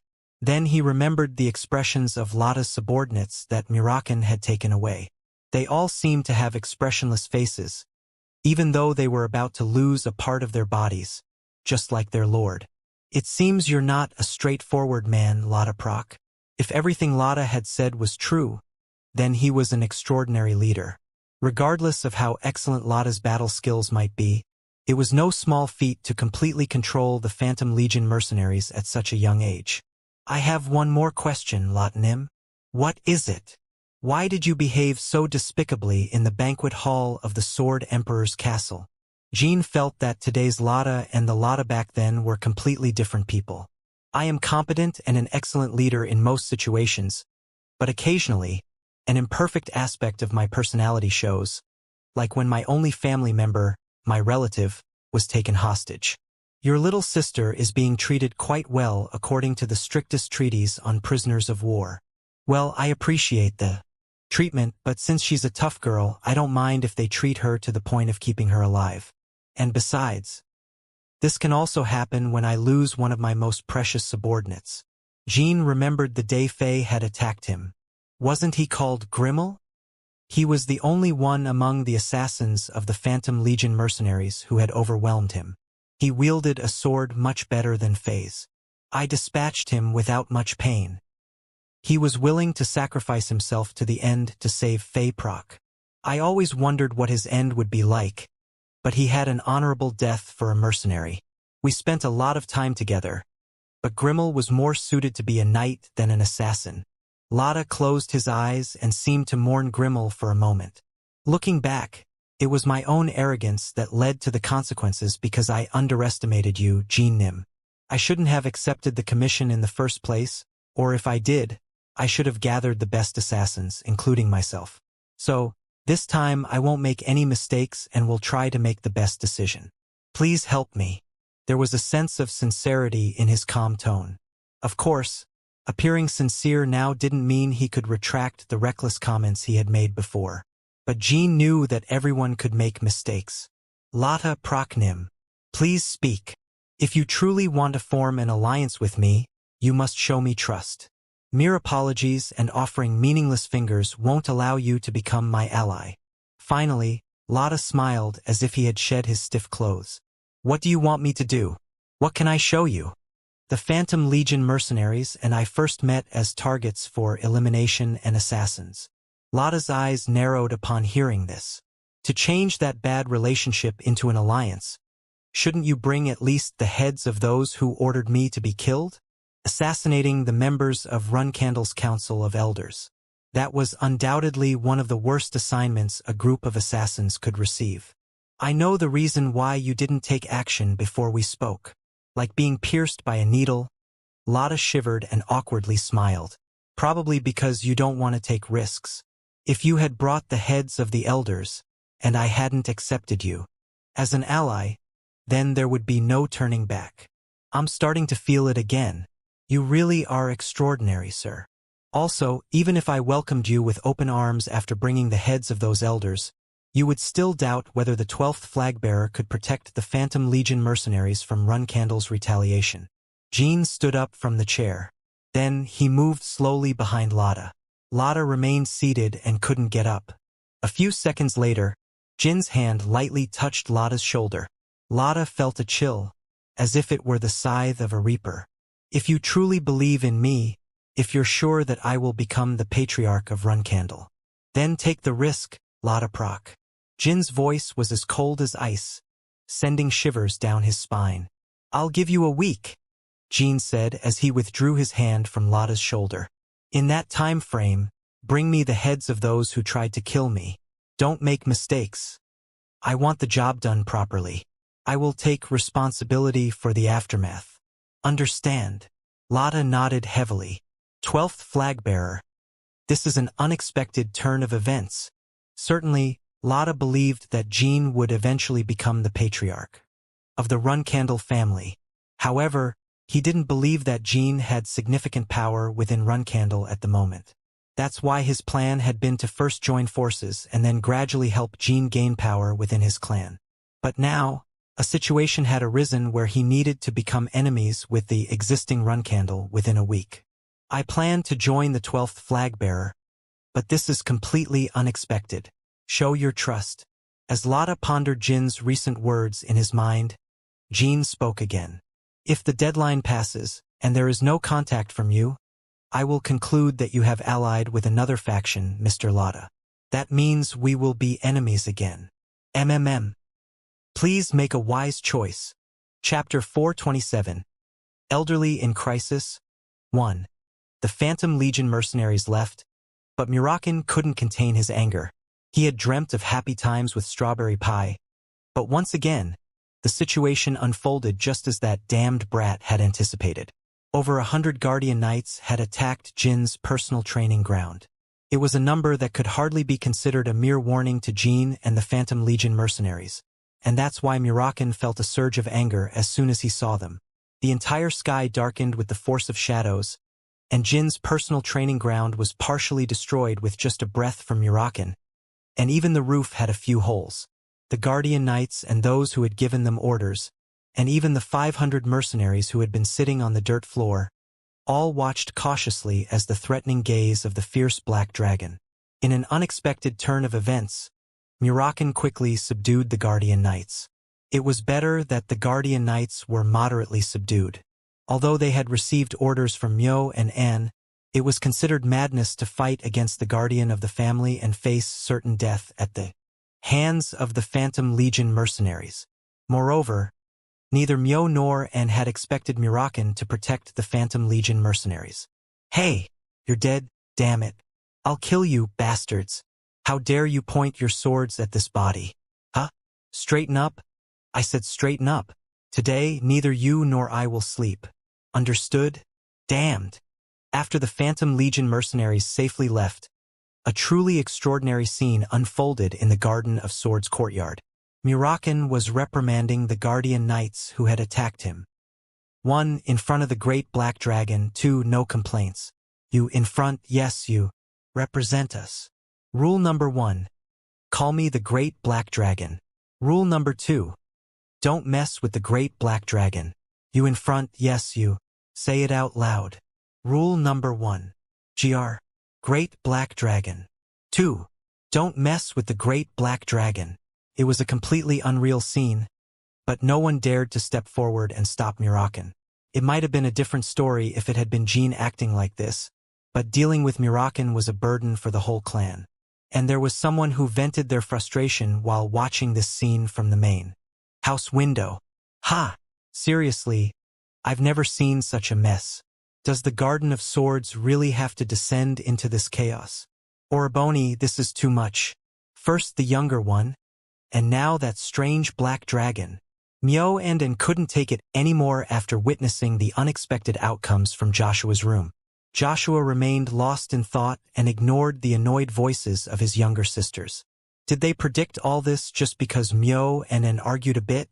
The younger ones? It was a judgment that couldn't be expressed as mere caution. However, it always comes with bold actions and repercussions that stir the family. Joshua was anxious despite his stoic behavior. He felt as if his younger brother had already climbed up to his chin.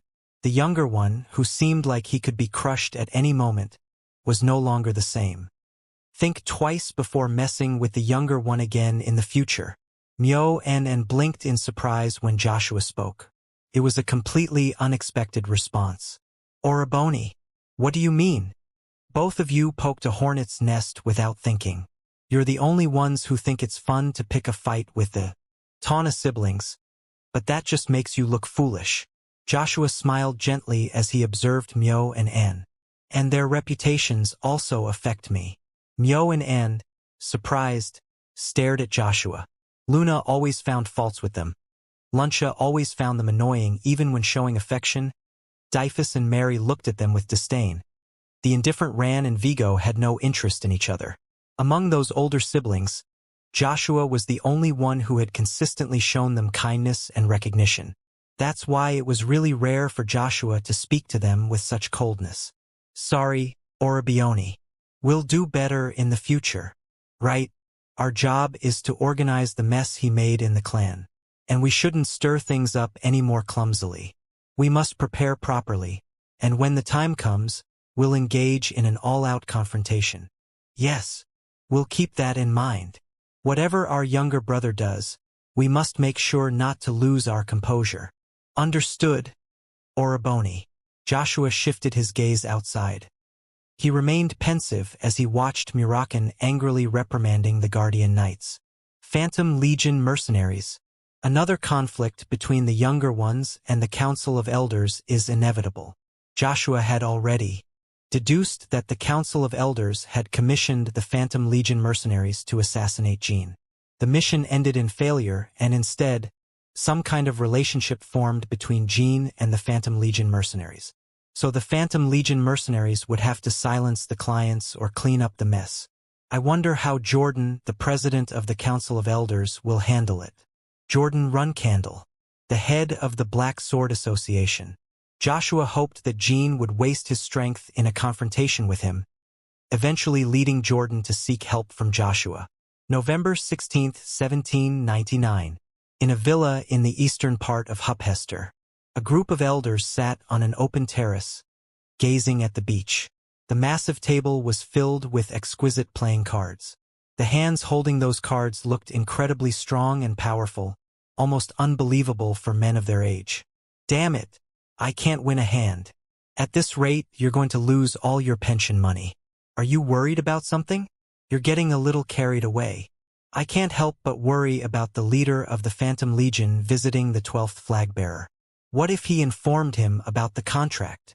And if he did, the 12th flag-bearer and the Phantom Legion mercenaries can't easily mess with us. If the rumor spread that they revealed the identity of the client, the reputation of the Phantom Legion mercenaries would be tarnished. No one would want to hire them anymore. I doubt the leader of the Phantom Legion would do something so foolish. You might be right. Anyway, let's have a talk with the president of the Council of Elders. Let's wait for that. These were the elders of Runcandle. The elder was a rank that didn't need to reside in the Garden of the Sword unless there were special circumstances. Some of them dedicated themselves to training to enhance their martial arts. Others held positions in the Garden of the Sword, while some lived their lives indulging in leisure and pleasure. even beautiful women who solely entertained the most powerful nobles, and bottles of alcohol worth hundreds of gold coins rolled on the floor. How about we call it a night, elders? Yes.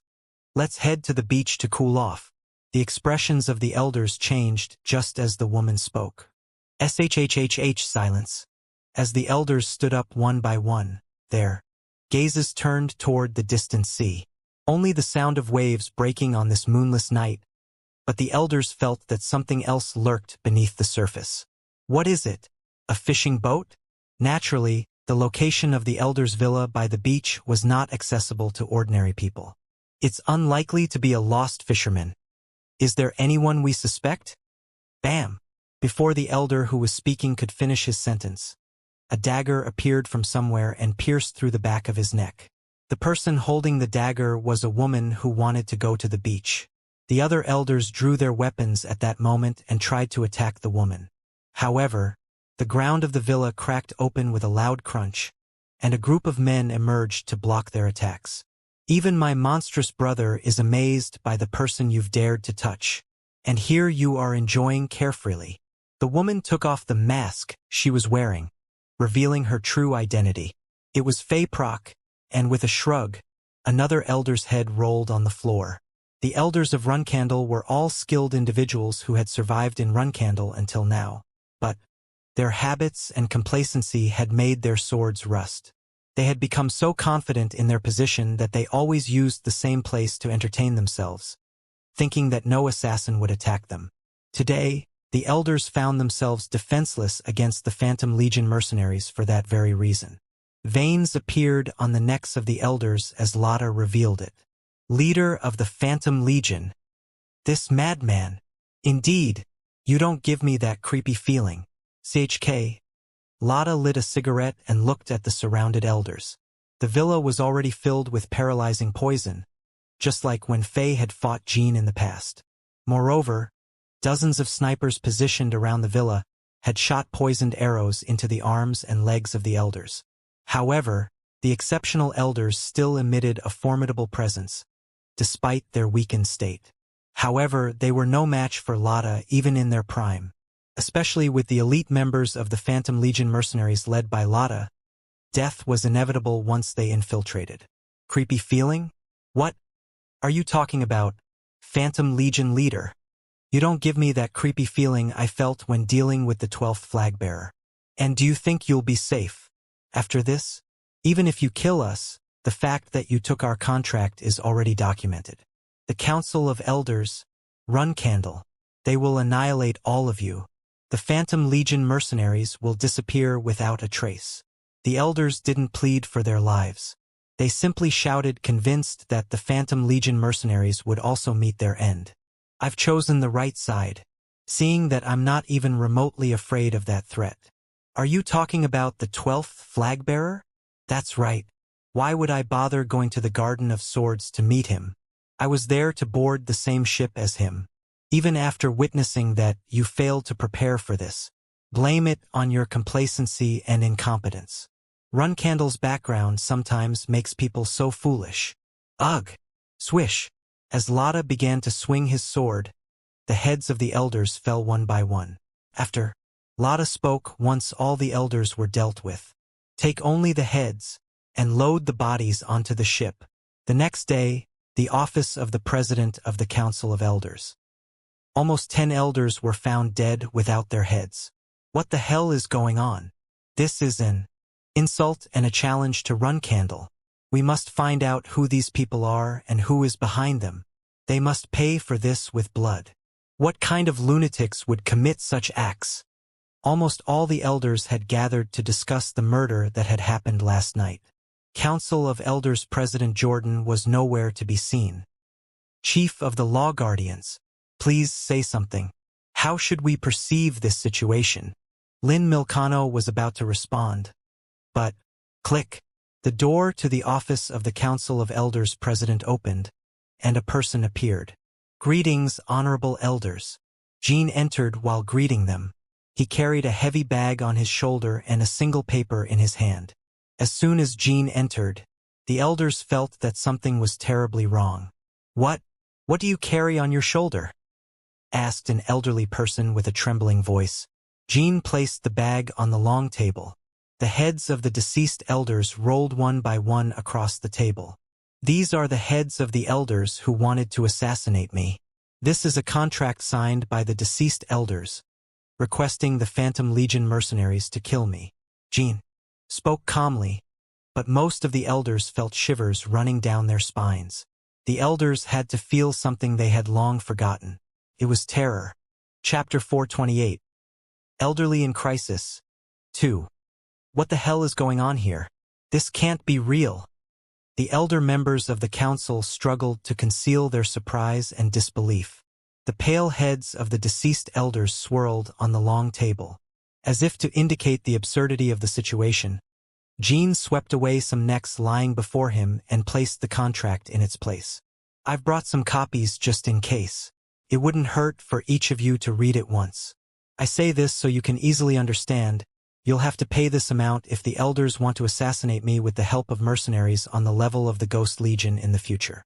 Why was it so difficult to raise their voice against this brash and crazy 12th flag-bearer?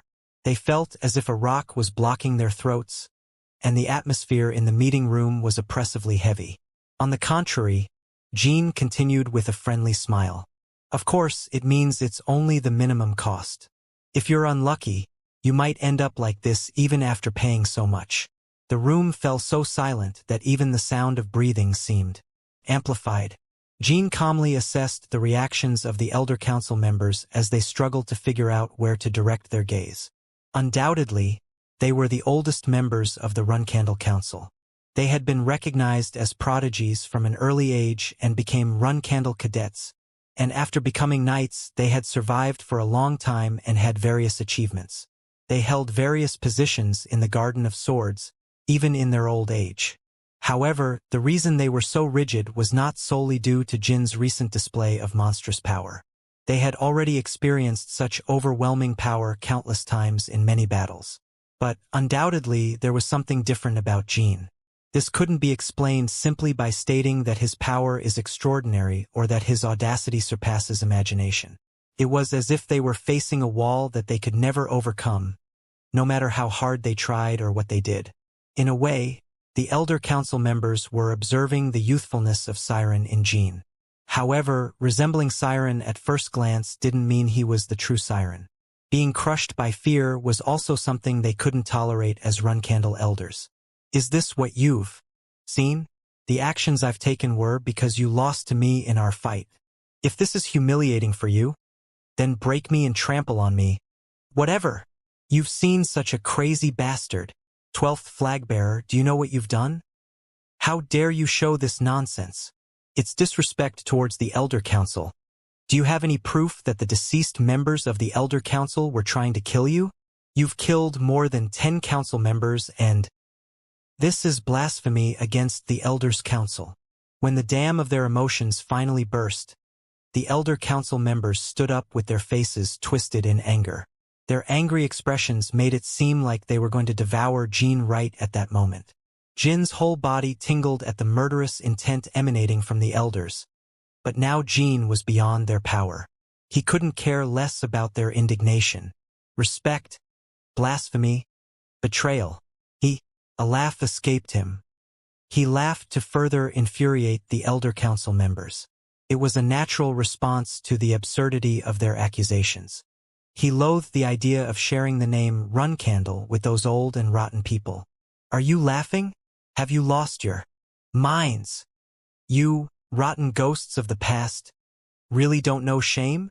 Once again, the Elder Council members blinked with their eyes wide open. They felt as if they had been struck on the head with a hammer. Are you asking for respect? Are you telling me not to blaspheme against Runcandle? This time, Jin's expression twisted with anger. Jin's eyes were filled with a formidable and intense murderous intent, but his mouth displayed a mocking smile. His face looked like that of a demon tainted by malevolence. It is you who blaspheme the glorious name of the fight, Runcandle. It sickens me to share the same last name with you, who confine yourselves to sitting in your old positions and delighting in withered power. 12th flag-bearer, Enough before I put your heads on this table alongside the others. You should listen carefully to what I have to say from now on. The Elder Council members were ready to draw their swords at any moment, but Lynn Milcano raised her hand to restrain them. Though she seemed composed, even Lynn's hand trembled slightly. It was a tremor born of anger and emotion. She was one of the few who had witnessed the majesty of Jean during his patriarchy declaration. Do not forget our essence. The reason I kill Elder Council members and insult you like this is because you lost to me in our fight. If that enrages you, then crush me and trample on me. However the hell you want. A battle of hegemony. Jean accepted the fight between him and the elders as such. It's not a fight of flag-bearer against flag-bearer but of run-candle against run-candle. Once again, Jin's heavy breathing became palpable amid the reigning silence. Jin's breath calmed, the bloodthirst in his eyes subsided, and he returned to his usual calmness. Please, from now on, I hope to face you in a way that is not shameful, members of the Elder Council. With those words, Jean turned around and left the meeting room without waiting for the response of the Elder Council members. The elders stayed silent as they looked at the spot where Jean had disappeared, but they all shared the same feelings. Feelings of defeat, shame, and anger welled up within them. After the last uproar, the president of the Elder Council mentioned that the 12th flag-bearer would have a lot to do for the family. But this is going too far. We need a plan, and we can't let him run wild like this forever. The 12th flag-bearer is insane, completely insane. First, we need to prepare the funerals of the deceased Elder Council members, and then we must report to the president of the Elder Council and the acting matriarch. This is a matter that requires severe punishment. Clack, clack. Suddenly, the sound of footsteps echoed in the hallway. It was the Black Panther, Rosa Runcandle. Elder Council members, there is no need to convey these news to me separately. I have already heard and seen everything directly. As Rosa entered the meeting room, the Elder Council members stood up and bowed their heads. Although Rosa's expression remained neutral, the Elder Council members sensed a dangerous aura emanating from her. It's likely that she encountered the 12th flag-bearer on the way, but the acting matriarch has not taken any action. It's impossible that she and the 12th flag-bearer have formed an alliance. Something doesn't add up. While the Elder Council members pondered, Jean had encountered Rosa on his way, but they exchanged not a word nor a glance, as if avoiding each other in a moment of unfavorable battle like predators. Rosa looked at the necks on the table with an expressionless face. Without a moment's hesitation, she conjured an aura in her hand, as radiant as the sun, and used it to disintegrate the heads of the deceased Elder Council members. Blood, bones, flesh, and brains disappeared without a trace. The heads cleanly evaporated from the radiant heat emanating from Rosa's hands. The Elder Council members could only gasp in amazement at the spectacle. Surely the acting matriarch has not fully recovered from her injuries yet. But what is this level of power? It's as if she has gained a new enlightenment. It's like watching the sword of the true patriarch. The level of completely disintegrating an object. What Rosa had just demonstrated clearly resembled the level Siren had reached, but it was undeniably different. Rosa herself keenly felt this fact. I have truly gained a new enlightenment after barely surviving the blow Jean unleashed that day. But the mastery you have achieved is still infinitely far, patriarch. After suffering severe injuries from Jin's sword, Rosa managed to break another layer of her limitations. Regardless of his power, Jin's sword had shocked her more than any other sword she had encountered. Today, she was showing for the first time the results of that breakthrough to the Elder Council members. Congratulations, acting matriarch. You have reached a new level. This kind of hope amid the family's confusion. You haven't fully recovered yet, but the strength you possess is tremendous. Rosa's gaze turned cold as the Elder Council's most senior members began to congratulate her. They could feel the chill in Rosa's eyes and involuntarily shivered. What did you expect to achieve by informing me of the actions of the 12th flag-bearer, members of the Elder Council? The smiling faces of the Elder Council members froze in response to her words. Did you expect me to take action against the 12th flagbearer on behalf of the Elder Council? Acting Matriarch Nim, it's just that. Or perhaps you wanted me to be a shield, ensuring that the 12th flagbearer would not harm the Elder Council again? They dared not answer. Their wrinkled faces turned red with shame as they struggled to endure it. Chief Lawguard, why don't you answer? When Rosa pointed at her, Lynn took a moment to catch her breath. The words of the acting matriarch are completely correct, and this old one is filled with shame. After today, Rosa turned to the members of the Elder Council and spoke. The Elder Council will have to demonstrate again the importance and value of its existence. If you disappoint me once again after today, I will temporarily close the Elder Council until the Patriarch returns. No, acting matriarch. What are you saying? Temporarily close the Elder Council? That's going too far. The council member who spoke couldn't finish his sentence. Swing. In an instant, a sword aura extended from Rosa's palm and cut him in half. FSHHH. Instead of blood, white particles stained with the aura flowed from the cut surface and tainted the air. When the flowing particles finally stopped, the lifeless body of the elderly council member had taken on a peculiar appearance, as if it had been burned. I believe there will be no more people who think that the years of freedom give them strength to disobey my words. Lynn Milcano knelt on one knee, and the rest of the elder council members followed suit. Rosa looked at them and said, whether you choose to persistently fight or live as scavengers, remember that depending on your choice, I can be infinitely merciful or ruthless to both the Elder Council and my blood. At Rosa's final words, the faces of the Elder Council members paled. Chapter 429. Elderly in Crisis 3. A dark forest where it seemed not even a ray of sunlight could penetrate.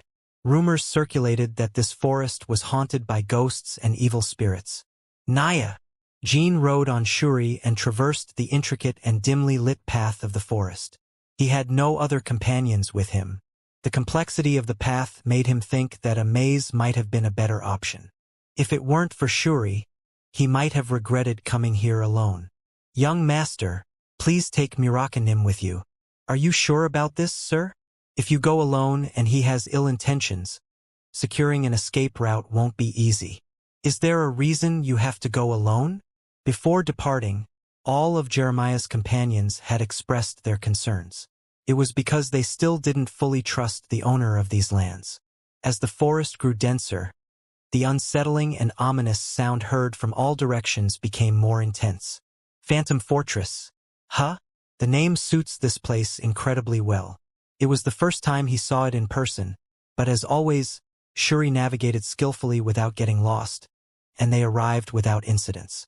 It is huge and completely black. That was Jin's immediate impression when he saw the castle-shaped fortress suddenly rise at the edge of the forest. Not even the thick fog covering the area could hide the strange demonic energy emanating from the Phantom Fortress. It was difficult to even breathe when standing in front of the castle due to that dreadful aura. Once again, Jean marveled at having defeated the lord of that enormous castle, Lotta Proc. He sent Shuri back to the Ruby and waited for a while by the castle gates. After a while, the gates creaked open, but he couldn't see who had unlocked the massive iron doors. He wondered if someone had opened them. It felt like the wind or a specter had passed through it without more, and what immediately appeared to his sight was not the ordinary interior of a castle but darkness. Advancing towards it didn't seem different from jumping off a cliff. However, Jean advanced without putting more strength into his grip on the sword hilt at his waist. Screech! One felt like traversing a nightmare landscape due to the eerie and chilling sounds of the wind. Moments later, a dark clearing appeared. 12th flagbearer, you've endured much to come here. Jean heard the familiar voice of Lotta Proc.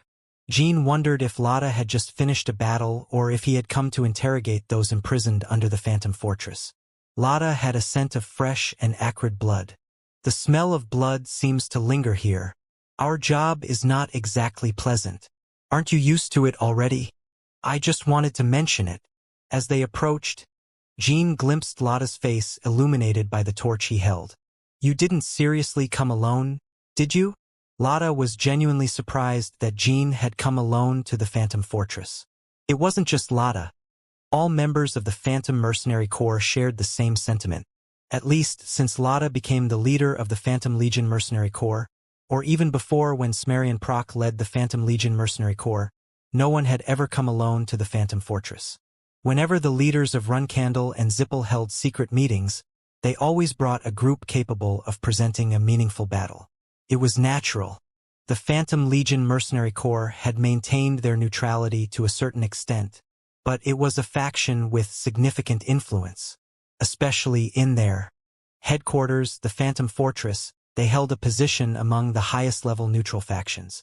The Phantom Fortress is located in the territory of the Vermont Empires, but they chose to acknowledge its autonomy instead of launching an assault against the Phantom Fortress. The Phantom Legion Mercenary Corps has taken risks to fulfill my request, so I should also show a certain level of trust. Shouldn't I? Said Jean. Lada nodded, as if moved by Jin's statement. Jean felt a bit uneasy about Lada's response, but he didn't show it. Of course, it's impressive. All right, let's draft the contract now. After sending the Elder Chiefs away, Lada immediately contacted Jean and asked him to visit the Phantom Fortress. The reason was to draft a contract for the Alliance. The paper Lada handed him contained the simplest terms of any contracts Jean had seen before. Additionally, it contained unexpected content. Lada Proc and his Phantom Legion Mercenary Corps will recognize Jean Runcandle as their lord, and this matter has the complete agreement of all members of the Phantom Legion Mercenary Corps. It was more a promise of loyalty than a contract. This is not just an alliance but a blood alliance between the Lord and his subjects. What is this? Jean decided that he would first form an alliance with the Phantom Legion Mercenary Corps and gradually build a strong bond in the future. He never expected something like this. Is there something you don't like? No, it's not that. It's just a bit surprising. I respected you at the Emperor Sword Castle, and then I feared Jean Runcandle more than the elders of Runcandle. So I killed the elders. The day they met in the Garden of Swords, Lada decided to accept Jean as his lord, convinced it was the only way for the Phantom Legion Mercenary Corps to survive in this new era. And I am practically an absolute authority within the Phantom Legion Mercenary Corps. My will is essentially the will of all ghosts. The Phantom Legion Mercenary Corps will become the most important force under your command, proclaimed Lada. There were numerous leaders in the world, but those who received unwavering support from their subordinates were not so common. Lada was exceptional among them, no different from his subordinates. Jean took a dagger from his belt. He cut his palm and marked the paper with his blood, and Lada did the same. I accept, Latanim. Please, follow me, my lord. Jean followed Lada to the central hall of the castle, and saw the Phantom mercenaries lined up. There were probably thousands of mercenaries dressed in black assassin uniforms, maintaining an unwavering posture. Lada stood before them and raised the sword to salute Jean. The rest of the Phantom Legion mercenaries followed suit and raised their swords. It was the moment Jean became the new master of the Phantom Legion Mercenary Corps. It was also the moment the Phantom Legion Mercenary Corps abandoned neutrality for the first time. I will introduce you to the members one by one. All right. Jean looked again at the phrase on the paper. The part that caught his attention the most was, "This matter has the complete agreement of all members of the Phantom Mercenary Corps." Seeing the troops lined up here, it doesn't seem very different from the usual size of the Phantom Legion Mercenary Corps. Were there many who opposed the idea of forming a blood alliance with me? Some who used to serve my father opposed. The elders, so to speak. Neither you nor I get along with the elders. What happened to them? All of them left the Phantom Fortress. Do they know any special secrets or vulnerabilities of the Phantom Legion Mercenary Corps? Lada hesitated at that question. I didn't expect you to think of that. Yes, they do. And I'm embarrassed to admit it, but I haven't faced them yet. I'm still trying to locate them. It's been several days already, so it's very likely they've sought refuge in other factions for protection. I apologize for showing such lax attitude from the beginning. No need to apologize. Just in case, I'll also hire someone to search for the elders who fled. Please inform me of any secrets or vulnerabilities of the Phantom Fortress that they may know. It's the monster sealed deep in the basement of the Phantom Fortress. Monster? Jean expressed his doubt, and Lotta continued explaining with a bitter smile. We can't deal with that monster right now. It's been locked in the basement for decades. Can't eat anything, yet it's still alive. And the seal that keeps it at bay weakens every year. Sounds like a monster straight out of a legend. It might be a sudden revelation, but you don't seem particularly surprised. I've encountered a demon core creature sealed before. Naturally, Jean assumed that what was sealed in the depths of the Phantom Fortress was a demon core creature. How powerful is it that not even members of the Phantom Legion Mercenary Corps can handle it? It's immeasurable. It's hard to explain. Do you want to go see it for yourself? Jean followed Lotta downstairs and headed to the basement. The further they went, the more Jean felt a dreadful, unsettling, and malevolent aura. Is this the source of the dense, eerie aura that permeates the entire Phantom Fortress? It wasn't just the ghostly aura that spread a suffocating feeling throughout the castle. We've arrived. Reaching the lowest level, they encountered a massive iron door with a red seal engraved on it. It was a type of seal Jean had never seen before, but he could sense that humans had been used as materials for this seal. It was a seal with immense containment power. I heard it's a seal that was only passed down to the elders, and even the previous leaders of the Phantom Legion didn't know about it. This seal was created by other elders, excluding those who fled, using themselves as materials. As Jean approached the seal, he felt the weight of the eerie aura pressing strongly on his entire body. Are you saying this seal weakens every year? Yes. Jean now understood why Lotta had proposed the Blood Alliance so quickly. If the monster hidden behind the seal is released, the Phantom mercenaries won't be able to survive unless they abandon the castle. Of course, the probability of the seal breaking immediately was low, and Lotta hadn't proposed the Blood Alliance solely for that reason. However, it was undoubtedly an important matter. I showed you this place first because this is currently the biggest and only problem the Phantom Legion Mercenary Corps is facing. It's shameful, but you could even say that this seal threatens the existence of the Phantom Legion Mercenary Corps. Now that they were bound by a blood alliance, they needed to discuss and resolve this problem together.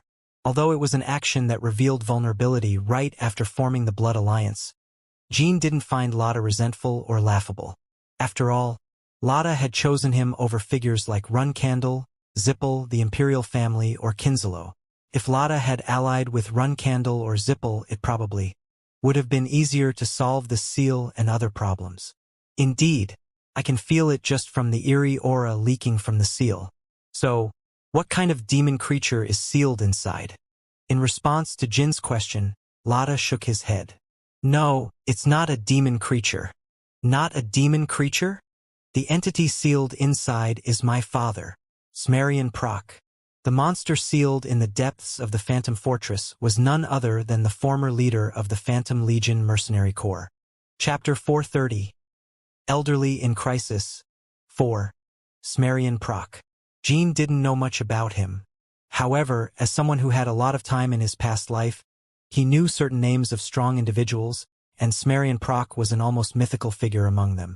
Smarian was born into a simple peasant family. But from a young age, he showed talent for causing harm to humans, and the first people he killed were his own parents. Over time, he overthrew the ruler Sigalga, who had ruled the Phantom Fortress for hundreds of years, and planted the Proc flag there. He was the father of Lotta and Faye. I think Smarian died more or less when Lottanim entered adolescence. It wasn't easy to grasp that the owner of this eerie aura was Smarian. Is it true? My father was a demon from birth. He killed his parents and tried to kill Faye and me too. However, Smarian's attempts to kill Lotta and Faye were more for education, as other assassin guilds or ruthless knight families used to do. Although they didn't want to admit it, Lotta and Faye knew they had become stronger because of it. In other words, Smarian had always used a certain level of madness to achieve results. However, the elders who died and became the materials for this seal said that Smarian completely lost his mind from a certain point onwards. He literally became insane, Lada added.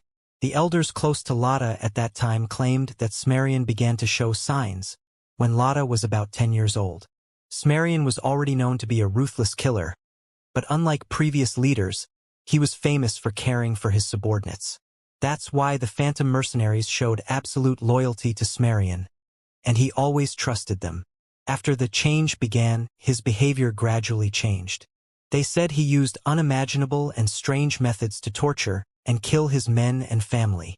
I've never heard such negative rumors about the former leader of the Phantom Legion. The deceased elders consciously prevented the records and stories from that time from being known to the outside world. He didn't just mistreat his subordinates. They said he inflicted horrible harm on himself. If the former Phantom Legion leader really showed such signs, then it wouldn't have ended with just a rebellion. There were several uprisings, but they were crushed each time due to my father's overwhelming power. Maybe you don't know, but there was even a time when my father faced off against Siren Nim. My father and the former Phantom Legion leader? Jean didn't know that such a secret existed between Runcandle and the Phantom mercenaries.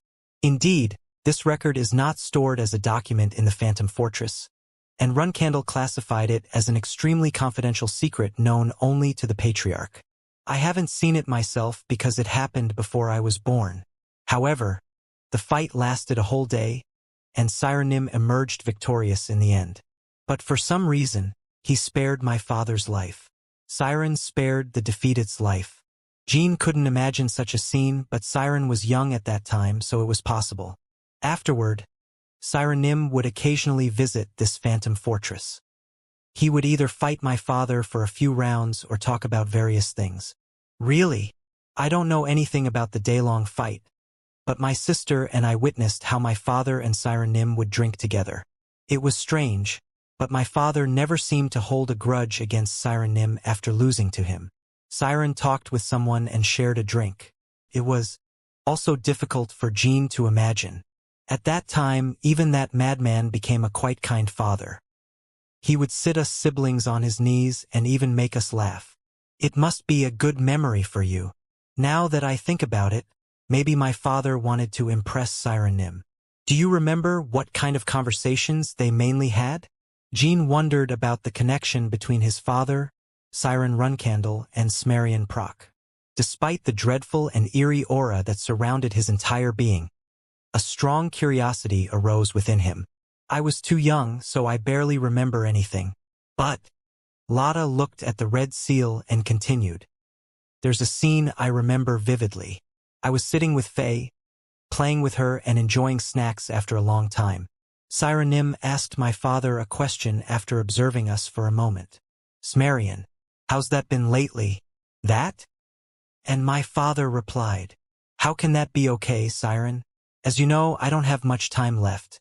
I was insanely resentful of my father when he finally turned into a complete monster, and the veteran members who had been protecting me became the materials for the seal. However, somehow I remember my father saying, I don't have much time left. Jean had a sense of déjà vu after that remark. When he returned from La Ferosa and was becoming the flag-bearer, Jean had heard Siren say exactly the same words. I don't have much time left. What the hell does that mean? At that time, he hadn't thought much about the reasons behind Siren's limited time. Instead, he had focused on the importance of becoming the Patriarch before Siren's time ran out. Smarian, how's that been lately? What if that was the connection between Siren and Smarian? What if Smarian had become a monster because of something my father referred to as that? And if my father also has the same issue? Smarian became a monster, and his father was also affected by the same problem. This led Jean to a horrifying assumption. Could my father also turn into a monster? Like Smarian Proc? Beyond this seal, Smarian's words could only haunt Jean. Normally, such a statement was only made when the other person also knew the situation. Jin's heart pounded, and his thoughts raced. Lot Nim, have you ever heard what my father meant by that? Unfortunately, no. I've asked some of the deceased elders, but they didn't know either. Sirenim is probably the only one who knows.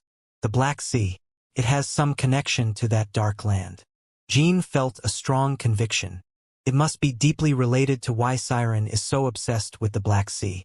Why my father is fixated on the Black Sea, and what he's looking for there might be clarified when the older sister Luna returns. And the monster behind this red seal could be a clue. Of course, it's the Phantom Mercenary's greatest weakness rather than the possibility of being a clue. Jean organized his thoughts and met Lotta's gaze. Since we can't ask my father now, we have to figure out what that is. Yes, my lord. But finding the escaped elders is our top priority. Not only do they possess information about this seal, but they also know about our blood alliance. We can't let that information spread. In most cases, Jean didn't want to make public the fact that the Phantom Mercenaries had become his force. He preferred to reveal the extent of his influence once it had grown more. Moreover, the Phantom Mercenaries needed to maintain a facade of neutrality and preserve their connections to interact with other factions. That's right. The issue is more significant than I expected. It's highly likely that they may have already conspired with others, but let's hope it hasn't happened yet. Whether it's Zippel, Kinslow, the Imperial family, or even Runcandle. If any of them tries to break this seal and invade the Phantom Fortress, there will be no solution. I am ashamed, my lord. I'll return and immediately start dispersing my people. Please give me the map with the escape routes marked and all the information about the traitors. Understood. And Latanim. Yes, my lord. Jean smiled and added, I'm counting on you from now on. I'll do what I can, my lord. Meanwhile, as Jean received the oath of loyalty from Lotta and the mercenaries within the Phantom Fortress, the elder members of the Runcandle Council were holding another somber meeting. Tension is at its peak. A perfect phrase for their current situation. I didn't expect the acting matriarch to act this way. She can't do this. Do you know how much blood we've shed for the acting matriarch all these years? Testing the importance and value of the Elders' Council. What more do we have to prove? Shouts. The door opened as the council members vented their frustrations one by one. Has he arrived, Elder Council President? Elder Council President. Elder Council President. Have you heard what happened? The newcomer was the Elder Council President, Jordan Runcandle. The council members had been eagerly awaiting his arrival. It was because they believed that if it was Jordan, he would find a way to salvage the situation. If it hadn't been for the recent series of events surrounding Jean, Jordan must have been quite satisfied with the appearance of those old ghosts that had been waiting for him like eager puppies. The elders couldn't pass a proper judgment because they were intoxicated by the sweet acknowledgement they had received all this time. But not anymore. These pathetic old bastards. Jordan immediately filled with anger and disgust at the spectacle that greeted him. Since when had Runcandle's sharpest swords become like this? He was filled with overwhelming doubts and regrets, as if the bones in his chest were shattering. As much as Jordan wished he could end those corrupt council elders right now, he never forgot that they were the last remaining support he had. Indeed, he too had been drunk on power from a certain point onward, though not to the same extent. We must renew ourselves and become the pillars of Runcandle again. Otherwise, an era would come when not only ascending to the throne but even surviving in the Garden of Swords would be uncertain. I can't help but feel disappointed in you and in myself. This, Elder Council President? Jordan looked at the council members with a different expression in his eyes. The time has come to reclaim our lost instincts and spirit. If we continue on this path, we will wither away and disappear. From today, the Elders' Council will no longer participate in safe confrontations, so those who feel fear should withdraw now. Chapter 431. Elderly in Crisis. 5. The elders did not take Jordan's words too seriously. They simply considered it a nonsensical remark, much like when Jordan occasionally flaunted his authority without any real reason. Haha! Who dares to suggest that anyone could defeat us? Elder Council President. Of course, such a thing is improbable, but whatever happens, we are all willing to follow your will, Elder Council President. Yes, that's right. If the Elder Council President wishes, I even have thoughts of returning to active duty immediately. Jordan's expression turned cold as the elders exchanged compliments. Jordan was infuriated by these empty, insincere responses. "Oh really? It seems you all understand my intentions well.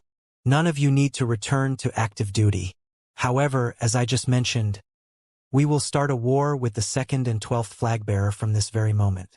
From that moment on, the elders realized that something had gone terribly wrong.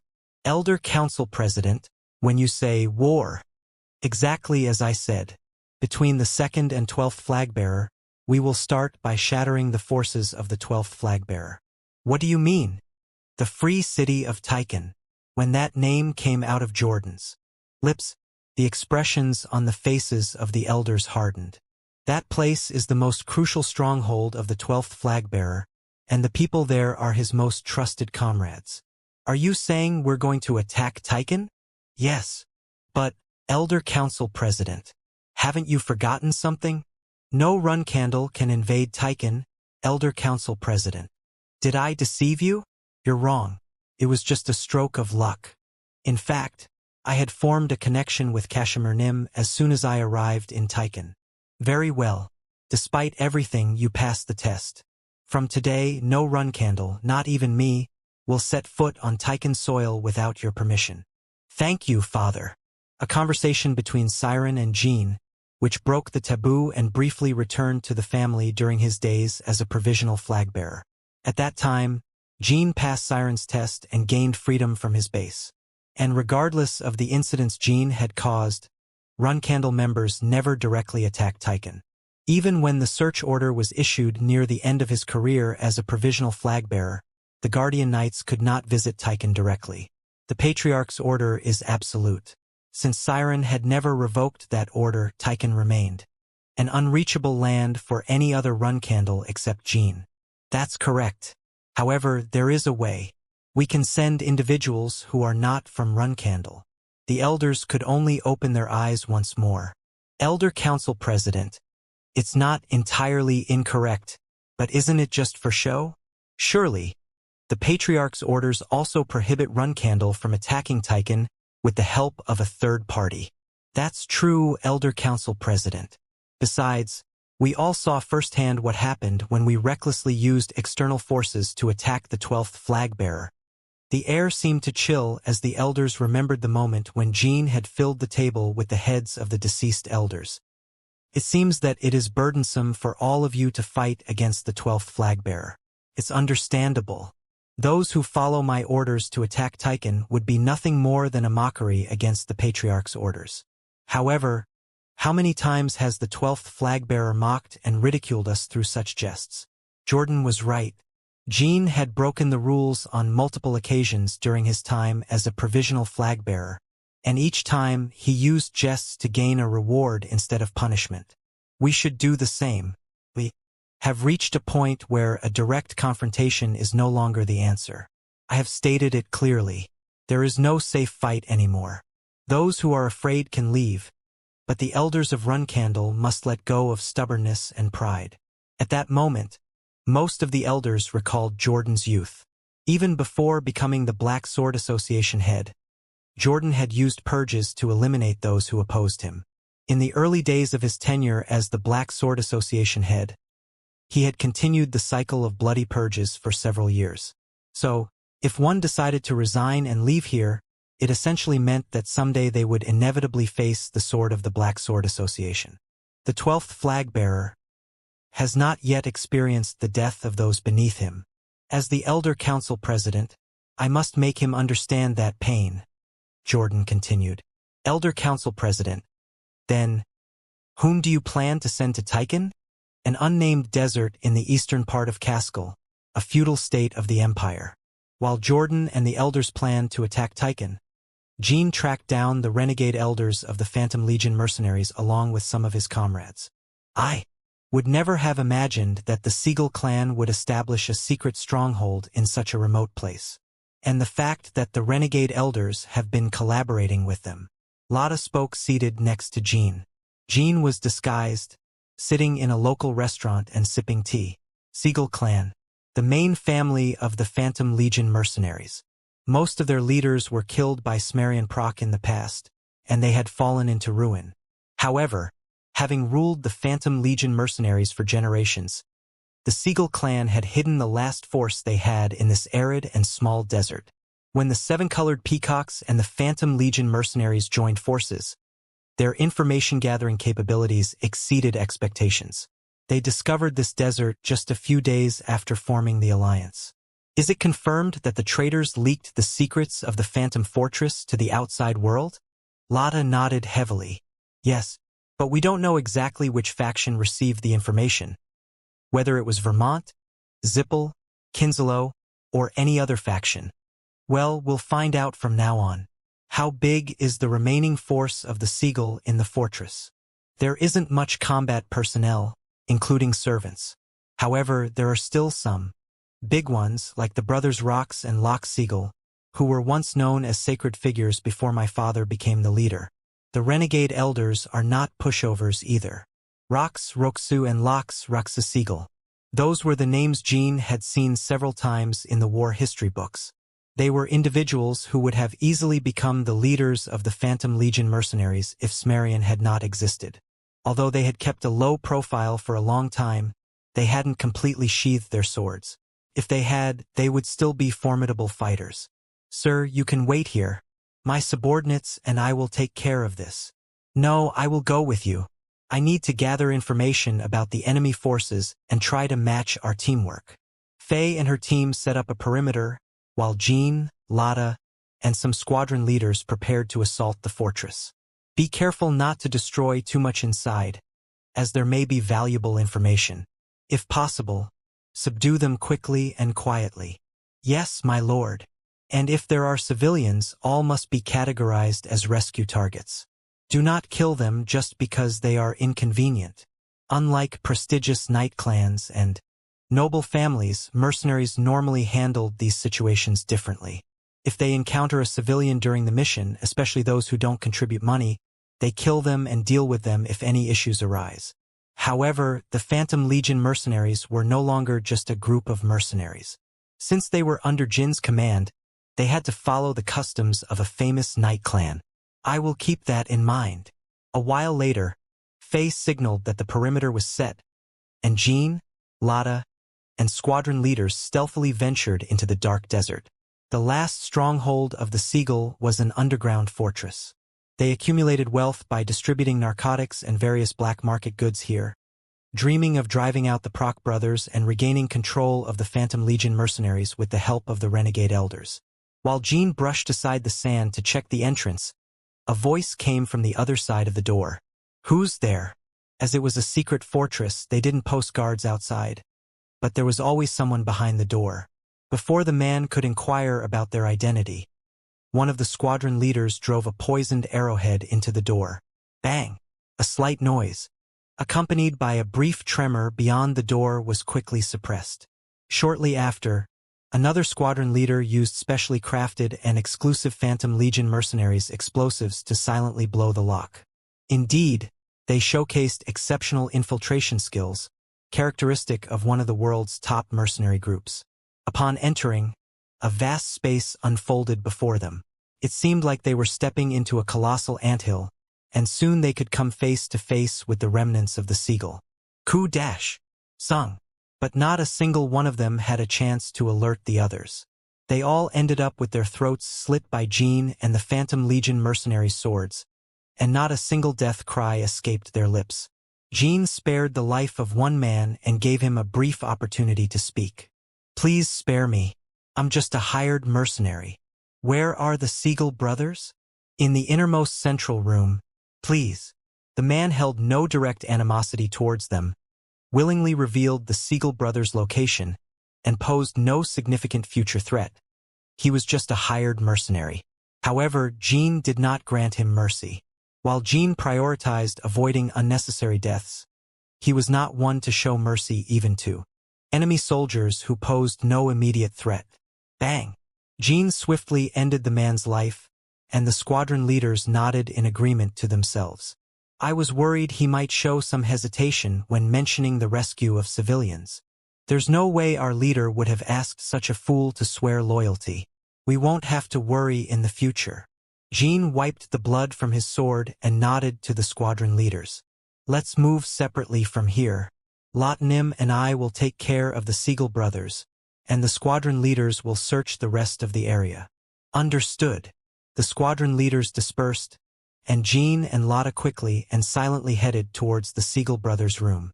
Jean and Lotta moved using their exceptional skills, and most of the enemies they encountered along the way didn't even recognize them and met their demise without alerting others. Finally, they reached the last room, and the two could confront the Siegel brothers. Both were armed and ready. Lotta Proc, you bastard! How did you find your way here? Lotta didn't respond and casually spun his paired swords. All right, it seems we've finally come to this. But do you think you can handle us alone? Let's go. They completely ignored the possibility that Jean might be a more skilled warrior than Lotta. Therefore, Rock Siegel had focused solely on Lotta's movements, and soon suffered the humiliation of having lost a leg from the start. Chapter 432. Elderly in Crisis. 6. Shriek. Sigmund pierced Rox's bone and flesh with a sharp noise. Rox wasn't the kind of person to be easily defeated, but the result of solely focusing on Lotta was bitter. He belatedly tried to step back, but blood was already spurting from the severed leg. Kook! The battle had ended the moment he lost his leg. Jean calmly severed Rox's other leg, then shifted his gaze to Lox, who barely clung to his spirit. Make sure this one doesn't die, Lotnim. How dare you, Rox? Do you know who I am to speak so recklessly, Lox Siegel? Swoosh! Jin's sword descended toward Lox's forehead. Lox easily reacted to the attack, but he was surprised by the force pressing his wrist when he stopped Jin's strike. What kind of force is this? He blocked the blow, but it felt like his wrist was about to break, and the muscles supporting his posture were on the verge of tearing. Just as Lox pondered over Jin's identity, cracklu! Lightning emanated from Sigmund's sword, faintly shining with a bluish tone. Until a few years ago, lightning symbolized the contractor of Patel, but not anymore. Jean Runcandle. If you recognize me, then accept my sword peacefully. The lightning from the Sword of Legends descended upon Lox's head.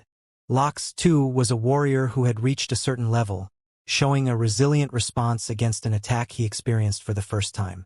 But that was all he could do. Even in pure swordsmanship skills, Jean was far ahead of Lox.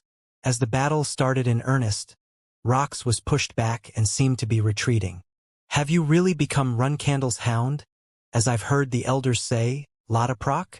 Lotta shrugged as he roughly bandaged Rox's leg. It seems the traitors informed you incorrectly, Lox. I've become a hound of Jean Runcandle, not Runcandle. You have no shame, bastard. Shame?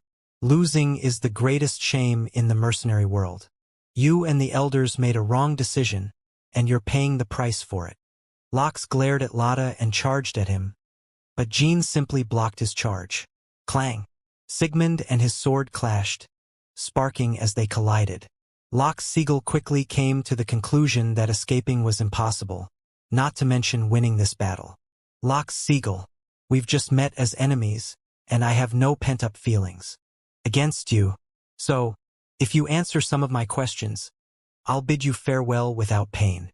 It's frustrating that our throne was taken by that monster, Smarian, who appeared out of nowhere. But I never thought I would hear such words from someone like the 12th flag-bearer of Runcandle. Can I take this as you rejecting my offer? As Jean asked, some of the squadron leaders who had gone in another direction entered the Siegel brothers' room. My lord, we've captured them.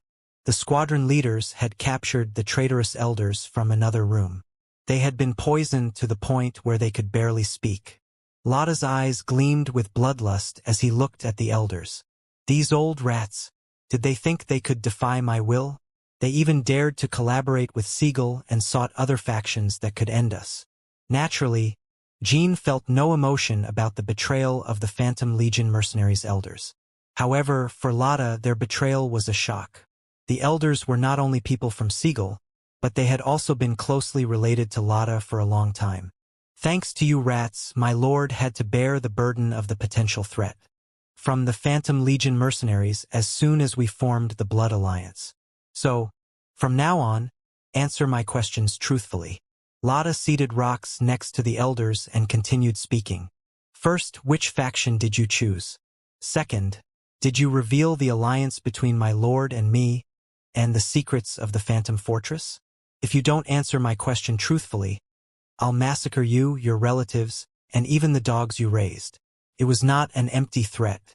Lada was more than capable of carrying it out. Ha ha ha. There was silence for a moment, and then one of the captured elders suddenly burst into laughter. Lada Proc, do you think killing our relatives and family will be a tremendous pain for us? What did you say? What do you think, Jean Runcandle? Would we have left the Phantom Fortress if we were afraid of such things? Not only the elders but also Rox Siegel was raising the corners of his lips. Lada, you said that I, Rox, and the elders made the wrong decision and are paying the price. Losing is the greatest shame in the mercenary world. Yes, that statement is not wrong. Locke spoke calmly, his voice firm and filled with a strange sense of confidence. Jean felt like he had seen such an expression somewhere before. However, are we really the ones who made the wrong decision? Locke Siegel, what nonsense are you babbling? In my opinion, in the end, it will be you who pays the price, not us. Runcandle, you chose the wrong side, Lada. The Siegel brothers and the elders displayed enthusiastic behavior even in the face of death. There was no sign of humility or mockery in their behavior. What underlay their attitude was neither courage nor pride. Jean made that decision intuitively, and suddenly he thought of a person. Barton Vicena, the only Black Knight who betrayed Runcandle and sided with Zippel. The last words of that man were like this. There are two things that will never change even if you kill me today. First, if Sirenim disappears, Runcandle will inevitably perish. Second, even if my body is destroyed, I can exist longer than you. When that time comes, you'll finally have to admit that Barton Vicena's choice was not wrong. The Siegel brothers and the treacherous elders had the same look that Barton had that day. The gaze that only those who believed they had already entered a world where death had lost its meaning could have. Zippel, when Jean opened his mouth, all eyes turned to him. They joined Zippel and leaked information to you. They must have promised you immortality or transcendent power. So the idea of dying here now probably doesn't scare them. Jean wielded his sword and looked at Lox. But you know what? Someone told me the same thing before. And I told him how my sister and I broke the demon god's orb. The words demon god's orb caught the attention of the Siegel brothers and the elders, and they seemed bewildered. So, it would be wise not to put too much faith in the demon god's orb. If it truly possesses such omnipotent power, then your deaths here would be meaningless. Latanim. Yes, my lord. We don't need to extract any information. Execute them all. The moment Lada nodded, Locke stared at Jean. I have a gift for you, Jean Runcandle. It's not necessary. Swing. Suddenly, red characters began appearing all over Locke's body. Rox, along with the elders, had suffered the same phenomenon. And Jean and Lada had just seen something very similar to those red characters not long ago.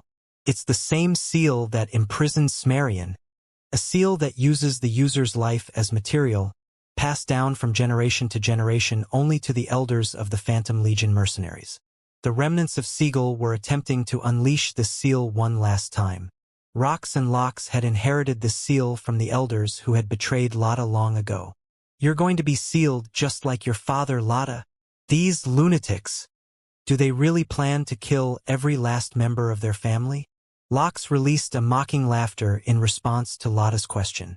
Is there any reason for me to even bother with those things?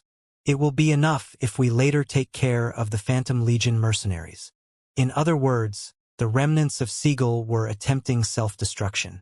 It wasn't clear whether they sincerely believed that the remaining family members had no value in the fortress anymore, or if they were simply putting on airs of grandeur and pretending they were unharmed.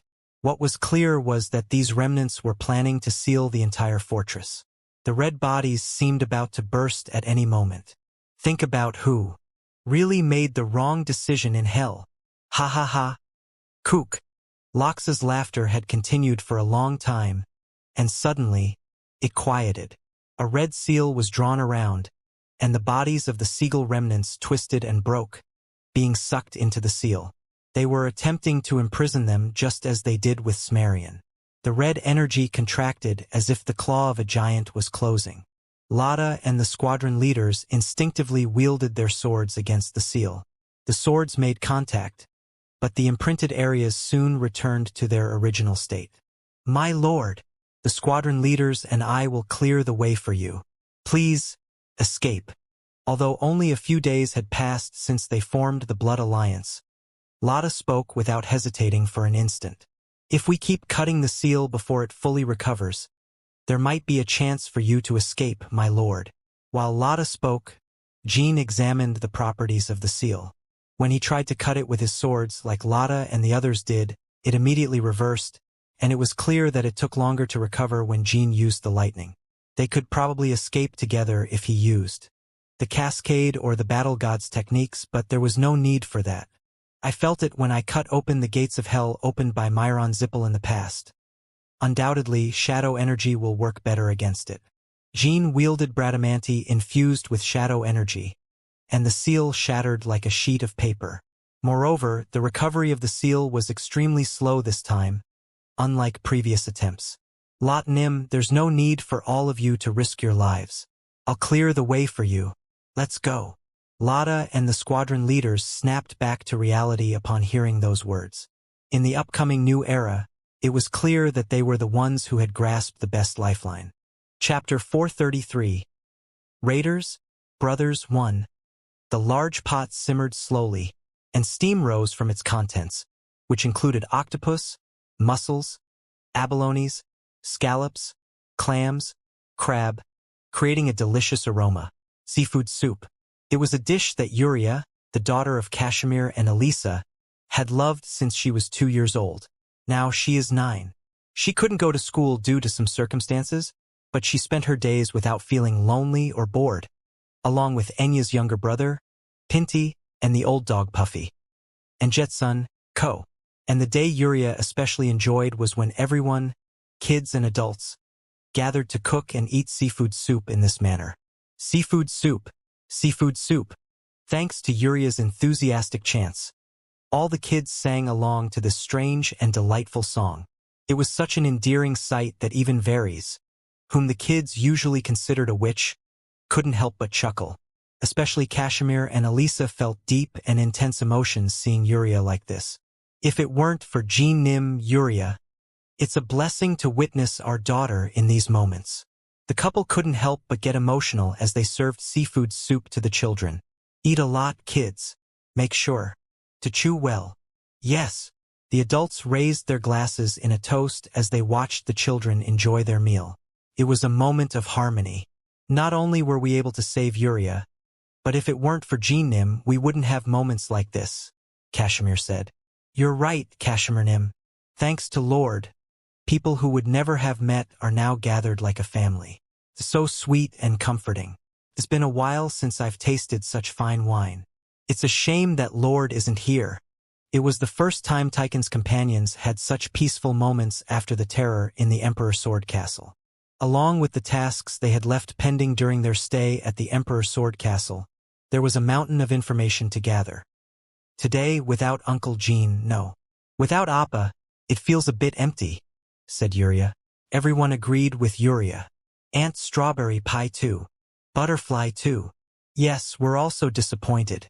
Is it delicious? Yes, yes.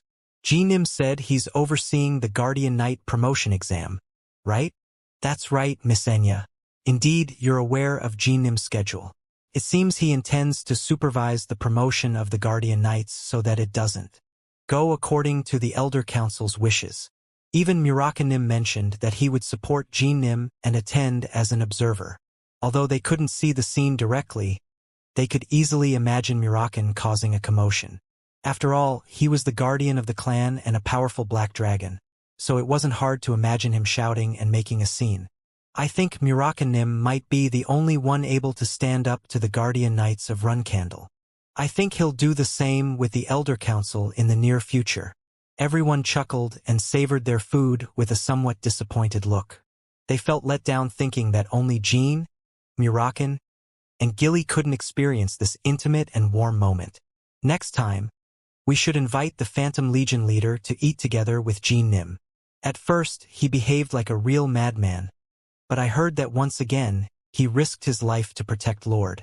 He's not lacking as my successor. I think, Jet, if you ever say something like that elsewhere, you might really disappear without a trace. I tolerated it because you're cute, but Lotta Proc doesn't have that kind of personality. Probably at least some of your fingers would have disappeared if you had him in front of you. Do you think the leader of the Phantom Legion is a coward? In response to Kazan and Varys, Jet replied indifferently as if unimpressed. I'm just trying to act tough sometimes. What's wrong with you guys? Now that I think about it, you two are also my successors. For his part, Yulian, who was beside them, silently nodded in agreement. His guardian dragon, Kaltor, still couldn't wake up even though Quicantle gave him elixir every day. However, since Jean brought the inner core of Ozdok, he had shown a very favorable attitude toward all his comrades. Elisa brought a new bottle of alcohol amidst this conversation and looked at her comrades. We'll be busy again for a while after today. Everyone knows that Jean Nim is quite worried about Tychon these days. Right? Indeed, Tychon has been one of Jin's major concerns lately. Since the declaration of patriarchy, internal conflicts had intensified, and there had recently been tensions with the Emperor. Additionally, Zippel and Kinselo had shown constant suspicious movements. Now everyone knew that Tychon was Jin's force, so it was not an exaggeration to say that. It was a situation where an attack could come at any moment. It's fortunate that Runcandle can't attack us directly thanks to Jean Nim. He said the Phantom Legion mercenaries will soon send support troops. But we can't rely only on the Lord. We have to prepare ourselves too. Of course, those stationed with Tychon had considerable power, surpassing the forces of most small countries. However, the issue was that their individual forces were excellent only in comparison to small countries, and their limited number of troops was a significant problem. Jean Nim's preparations for war and disaster response, which he has been working on since his days as a provisional flag-bearer, are slowly being completed. That alone isn't enough, dear. Besides, that system is specialized for escape, not for defense or counterattack. Maybe I should find and train some of my juniors who were abandoned by the Imperial family. The abandons from the Special Forces are too dangerous. I know, it's just something I said out of frustration. I'd rather hire the mercenary Amela, even if it's just for that. Amela, the great mercenary from the Gaifa Islands, was a figure rivaling the leader of the Black King's mercenaries and was among the top 3 mercenaries in the world. Even if it's not Amela, we should consider the Black King's mercenaries. We should meet with their leader before the Lord arrives, said Kashmir, and someone approached them with lively steps. Dessert. We have special Latree cookies. They're fresh, crunchy, and delicious, too deadly for kids to eat. It was Latree. His appearance instantly captivated the attention of the children, leaving them spellbound, and even the adults couldn't resist his appetite. Give me one. Me too. Latree smiled satisfactorily as the children rushed towards her. However, a moment later, while Latree distributed cookies, she suddenly glanced towards Yuria. Unlike the children, Yuria didn't hurry to grab a cookie and was staring into empty space with vacant eyes. Yuria! Latree's urgent voice made everyone immediately realize what was happening. Yuria was in a state where the power of AZ Mill was manifesting. Although it had significantly improved compared to when she was very young, Yuria still couldn't fully control the power of AZ Mill. It was a side effect of glimpsing too much of the future during her childhood. Latree quickly tried to resonate with her, but it wasn't as easy as when Yuria was very young. Latree, Yuria is fine. I think I need to transform into my original form to get in. No, I'm fine, Latree. It was Yuria's voice. She continued to look into the future within her mind, but unlike before, she seemed to be aware of the boundaries between what she was seeing and the present. Can you hear my voice, Yuria? Yes, I can hear you. Does it hurt? I don't think so, not yet. Latree and her companions exchanged glances.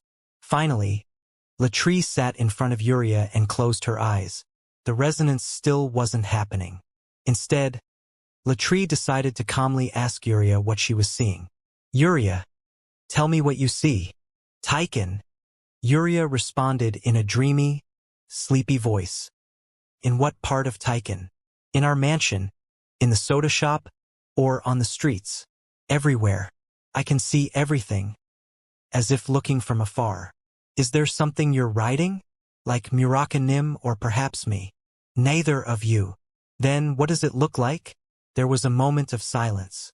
It was the result of intense concentration to discern the exact context that AZ Mill's power was showing. A boat. A small boat. And Kaya. Out of nowhere, Yuria let out a scream and opened her eyes. Latree and the others immediately embraced Yuria, who was trembling as if she had witnessed something extremely terrifying. Taiken. Yuria whispered with a trembling voice. Taiken will be attacked. When? Right now. Boom. Before Yuria could finish speaking, a terrifying explosion was heard from outside the mansion. It felt like a small earthquake accompanied by vibrations. Something powerful was hitting the outer walls of the free city. Are those cannon shots? Mana bombs. Jet reflexively shouted as he looked out the window, but Quicantle and the warriors already knew it was something else. What was attacking the free city was the sword energy of the warriors, and not just any sword energy, it was from individuals with at least 9-star power level, and there were many of them. Take the children to a safe place and everyone prepare for combat. These are not ordinary individuals. Immediately contact Jean and the Phantom Mercenaries. Quicantle shouted, and the explosions and vibrations continued to reverberate. In the central training ground of the Garden of Swords, a solemn atmosphere prevailed as the Guardian Knights underwent their promotion examination. Jean and Murakkan were sitting on the opposite side, observing and evaluating not only the Guardian Knights but also the elders assessing them. If it weren't for the elders, I would have promoted only those who fit perfectly with my taste. Having too many geniuses in the family is a problem. We wouldn't lack knights even if we did things my way, TSK, said Murakkan. Those who couldn't be promoted despite their outstanding skills were being rotated among the flag bearers anyway. That guy doesn't seem bad, replied Jean. Jean and Murakkan were scrutinizing the gems among gems when someone hurriedly entered the training ground. Crunch! The door opened, and it was none other than the butler Petro. Petro tried to maintain a serene expression not to reveal anything to potential enemies, but Jean saw through his anxiety and apprehension.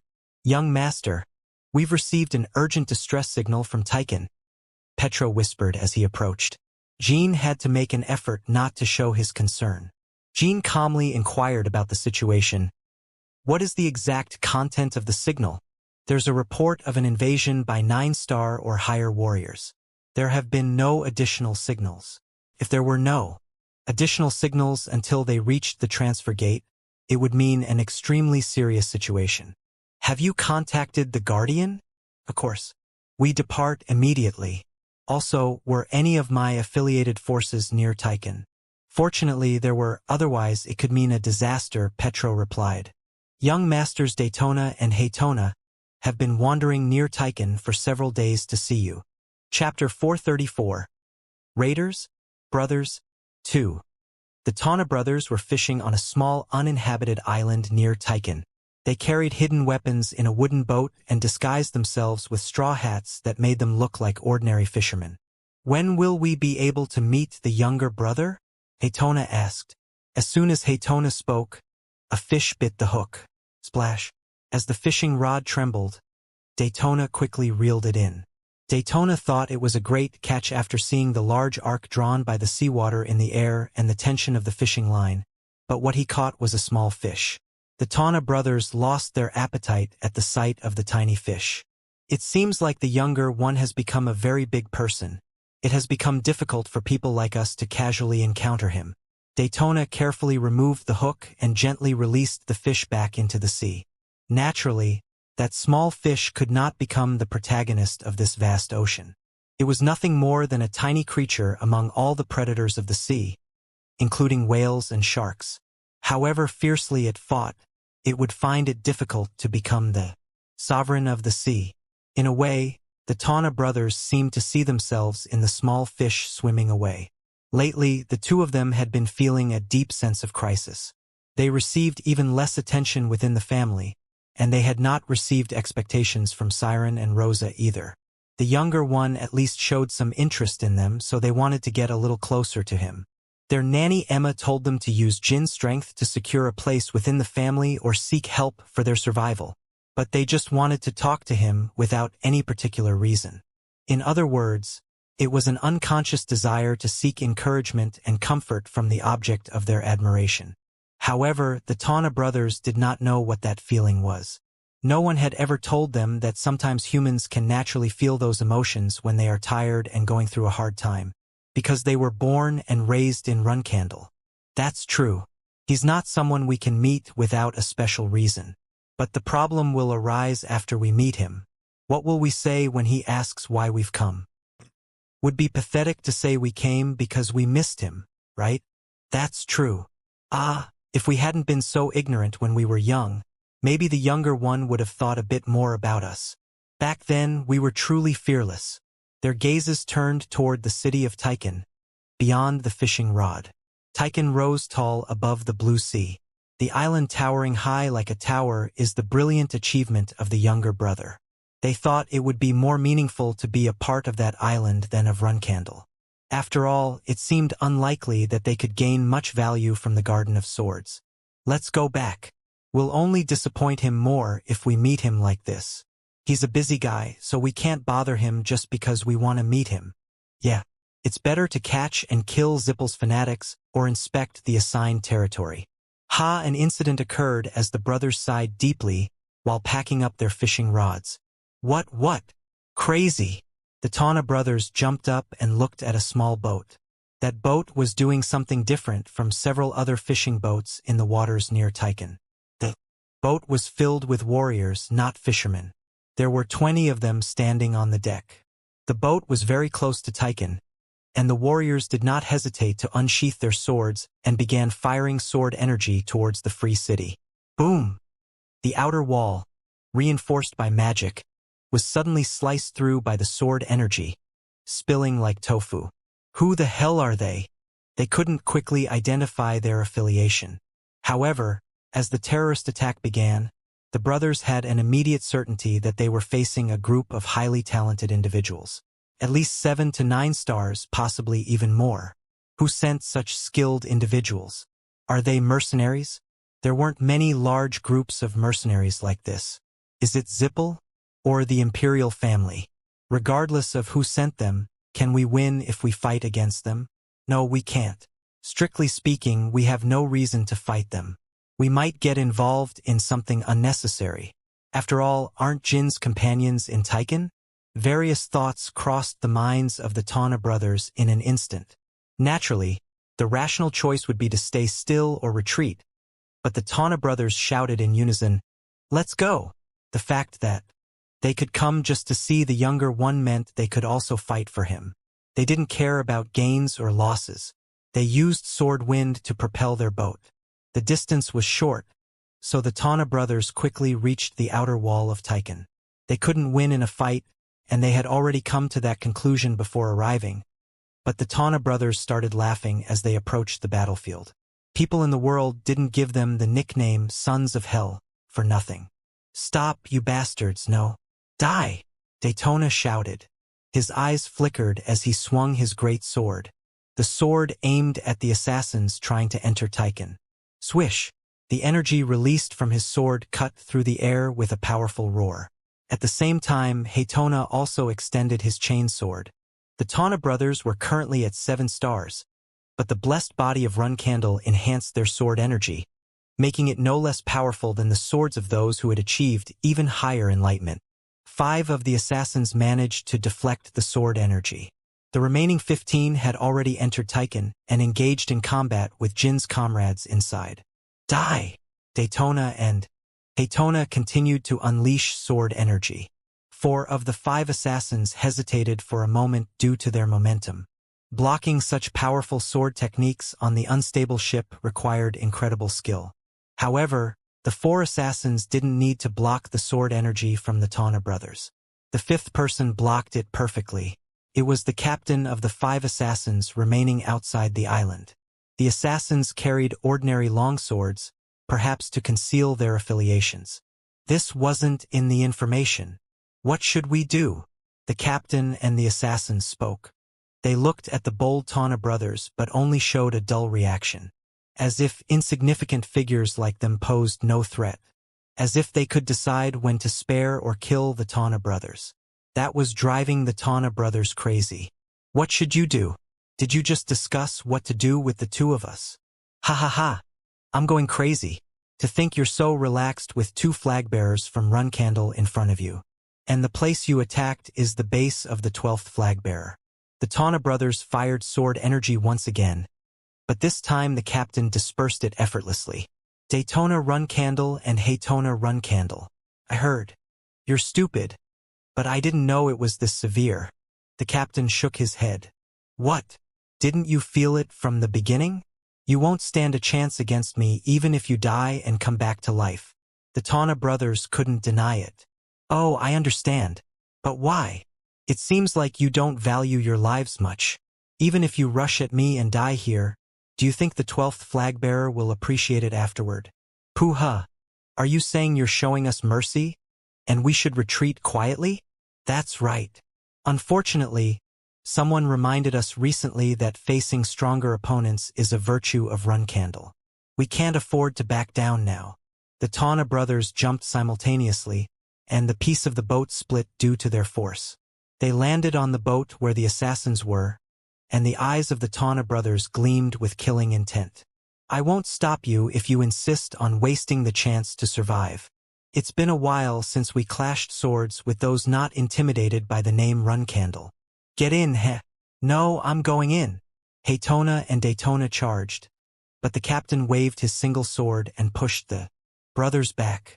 I'll stay outside. I'll finish this as quickly as possible and join you inside. So you should go meet the others. The assassins dispersed. The Tana brothers didn't try to prevent the assassins from entering Tychon. To be precise, they couldn't. They had no chance of victory with only the captain remaining on the boat. He overwhelmed us by just standing there. It's clear that these assassins have been hired by the 2nd flag bearer or the Elder Council. Where the hell did they come from? There are some more assassins of their level inside Tychon. We need to reduce their number even if it's by 1 if we can. But that seems difficult given the captain's skill. The outcome the Tana brothers were expecting was clear. Endurance. The younger brother must have received news of the attack on Tychon by now. We just have to endure until then. He won't be long in coming. Of course, there was a possibility that Jin's comrades inside Tychon would defeat the assassins and come to support them. However, that possibility wasn't very high. There were too many high-level assassins heading inside, and other assassins might infiltrate through different routes. Therefore, it was natural. A thunderous noise echoed as the swords of the Tana brothers clashed with the captain's sword. The Tana brothers gritted their teeth with each blow they received, while the captain seemed calm, as if playing with a toy. Maybe you're hoping for the 12th flag bearer or other factions to come to your aid. The captain spoke as he pointed to the sky amidst the fierce battle. The number of clouds in the sky was strangely abundant. You should know that the transfer gate can't be used when it's snowing or raining. When the captain finished speaking, lightning fell from the sky, and heavy rain began to pour. How could this be? Did you control the weather? Haytona asked, gritting his teeth, and the captain shrugged. One could say it's observation, prediction, and experience. This storm will last at least 2 more days. After that time, you and Tychon will cease to exist in this world. Boom! A sudden scream was heard amid the sounds of the torrential rain and howling wind, the desperate voice of the Tana brothers. It was the cry of the spirit beast, Snow Toad, Mort. Chapter 435. Raiders, Brothers 3. Mort appeared in the middle of the sky out of nowhere, as if splitting the sky in two. "What is that? A giant toad?" the Tawna brothers exclaimed at the same time.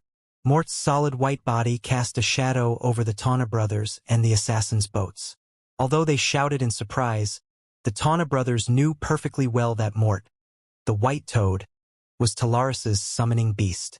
It was the first time they had seen him in person, and they screamed reflexively given the circumstances. The captain's eyes also widened under his hood.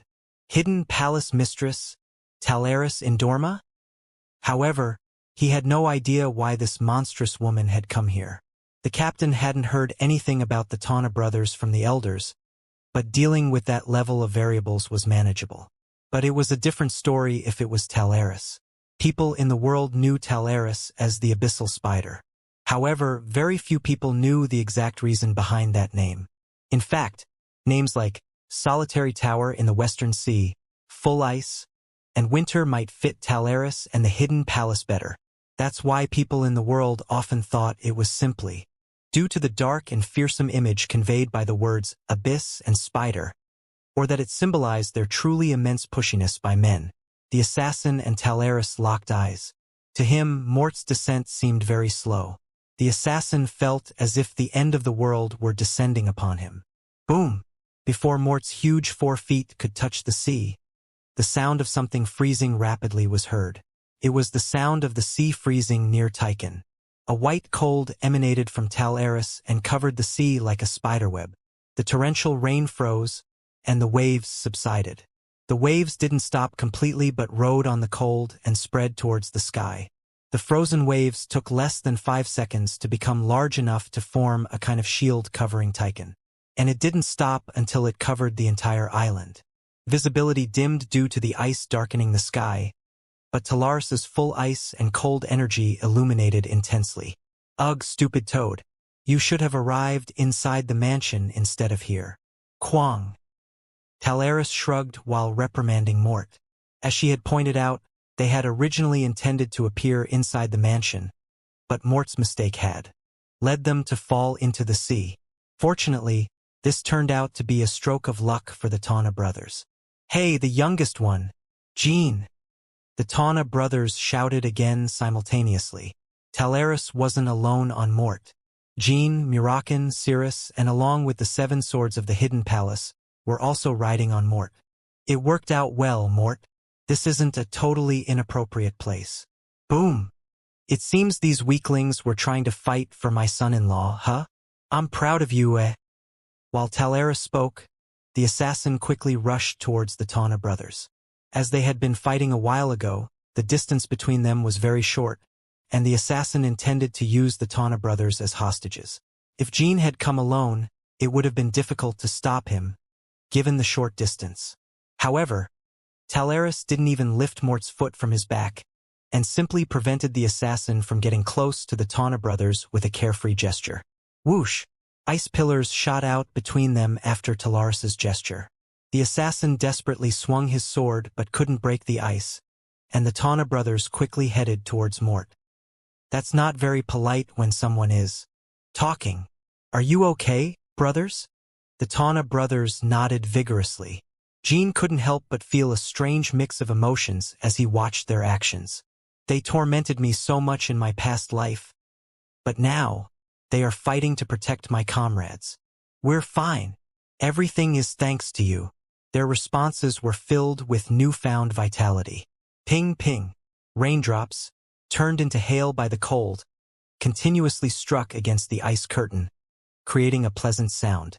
It would have been tough for my brothers to survive if we had arrived a little late. There must be scattered enemies inside Tychon, so Jin's companions couldn't have all come out unscathed.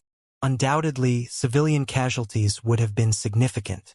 If it weren't for Talaris, Jean would have arrived here when the attack had already ended. "Young master, we can't use the transfer gate due to the bad weather conditions in the Tychon area. The Hidden Palace. What about the transfer gate leading to the Hidden Palace?" A conversation Jean had with Butler Petro just before arriving in Tychon. It was possible to instantly use the transfer gate between the Hidden Palace and Runcandle, and fortunately, Jean was able to request Talaris's help. Moreover, Thanks to the direct line of the seven-colored peacock, Lucas Manfran, Talaris was already aware of the situation just before Jean arrived. Even if Jean hadn't come to seek her, Talaris would have moved Mort to help Tychon. The Hidden Palace was Jin's most reliable ally from the moment Talaris showed the seal of Alona Zippel, or even earlier when she began to take an interest in Jean. Daughter. Yes, mother. You, along with my son-in-law and the 7 swords of the Hidden Palace, protect the interior of the island. Understood. 7 swords of the Hidden Palace. Move quickly into the interior of Tychon. The goal is to protect the forces and civilians of Tychon, and if possible, subdue the enemy without resorting to excessive violence. As you command. Darling. No. Handsome Appa. How about you transform into your true form and assess the situation? Well, I was planning to do that anyway. But who are you calling darling? Heh, sorry. Murakan transformed, revealing his black and massive wings. Jean climbed onto his back and reached out to the Tana brothers. How about you ride with me and help? The Tana brothers responded with expressions that said, Are we really going to ride on the back of a big black dragon? With a hint of excitement, Murakan decided to tease them a bit. How are these bastards going to ride on my back? You better hold on tight, or I'll drop you. Understood. Swish. Murakan rose into the air, and Cirrus and the 7 swords of the Hidden Palace rode Mort towards the interior. Only Talaris and the assassin remained outside. Would you rather surrender and die without suffering, or would you prefer to resist and have a cruel death? I hope you choose wisely. Talaris aimed full ice at the assassin. The option to survive and come out alive had disappeared for the assassin and his companions after Talaris's appearance. The assassin adjusted his stance. He released extraordinary energy. The person in front of him was Talaris, but she was by no means an anonymous nobody who could disappear without a trace. How is it possible for the master of the Hidden Palace to move for the sake of the 12th flag-bearer of Runcandle? Can I understand that you chose the second, right? Swish. Talaris slid on the ice and swung full ice. The assassin blocked the blow and dispersed the sword's energy. Of course, Talaris didn't put all her power into her first attack, but she didn't expect the assassin to defend so cleanly. My son-in-law said something before coming here. He was sure that the Elder Council had hired you. He thought you might be Black King mercenaries or from Amala mercenaries, but it doesn't seem like it at all. Talaris had fought many battles in her youth against Black King mercenaries and Amala mercenaries, but the patterns she saw in the assassin's sword were completely different from what she had encountered in the past. And the sword emitted a much more familiar feeling than the mercenaries of Black King or Amala. Assassin, have we met somewhere before? Feels familiar. Although they were engaged in a fierce battle, the assassin didn't have time to respond to such a question. He's exerting all his strength, while Talaris faces him effortlessly. I'm curious. How about revealing which organization you belong to? Talaris increased her pace, and the assassin's defensive posture became increasingly precarious. Talaris, armed with full ice, was almost invincible over the sea. In addition to her unique physical abilities as a 10-star first-class knight, the power of full ice emanating from all directions relentlessly pressured the assassin. Swish. Instantly, the energy of Talaris's sword brushed against the assassin's right cheek. The assassin's hood was torn off, and his face was exposed. Talaris couldn't help but be surprised at that moment. The assassin's facial skin seemed to be melting. It almost covered his eyes. His lips had nearly disappeared, revealing his teeth without him even opening his mouth. His ears had been crushed and were not visible at all. Not even an enemy does something like this. The labored breathing sounded as if he had problems with his respiratory system. Ha! The assassin gasped, and Talaris stopped her attack. She stared at him. Occasionally, she saw a too familiar face among his shattered features. You! It can't be. Talaris's eyes widened abruptly. She had remembered who he was, or more precisely, his affiliation. Aren't you an execution knight of Runcandle? We fought before, right? Talaris nodded as if understanding what had happened. Ah, you're no longer an execution knight, You must be in exile looking at your face like that. Your fighting style seemed quite unique. Yes, I remember now. It was a long time ago, but I recall fighting against you. Back then, you were the leader of the first division of the Knights of the Law. Your name was... I have no name. Why not? I think I remember. The assassin spoke after tearing off the hood and putting it on like a mask. None of us can survive since you came here. You can kill us brutally or painlessly, as you wish. The assassin's sword emitted intense heat again. Talaris grinned evilly, seeing the assassin's determination. Why would I kill you? It would be better to keep you alive if possible.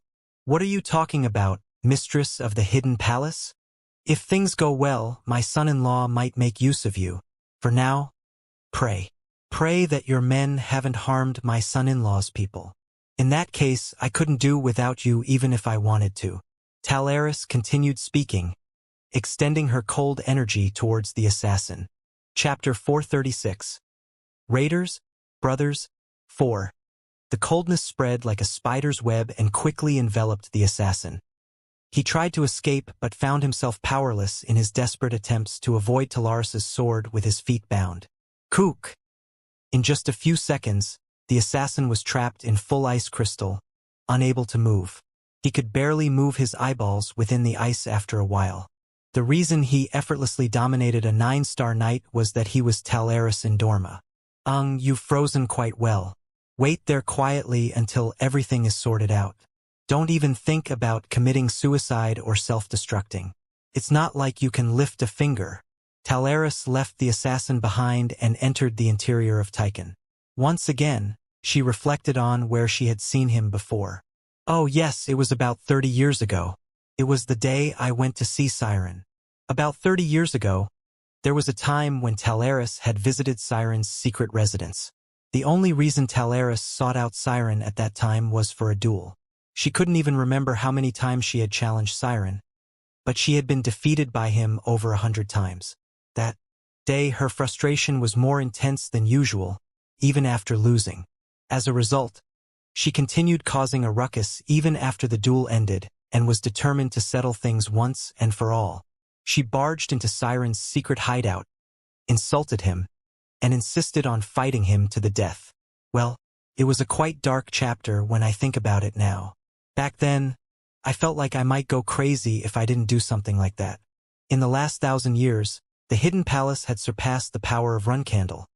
But it wasn't uncommon for the master of the Hidden Palace to possess powers superior to those of the Patriarch of Runcandle. Talaris also aspired to that goal and challenged Siren every day. However, she never succeeded.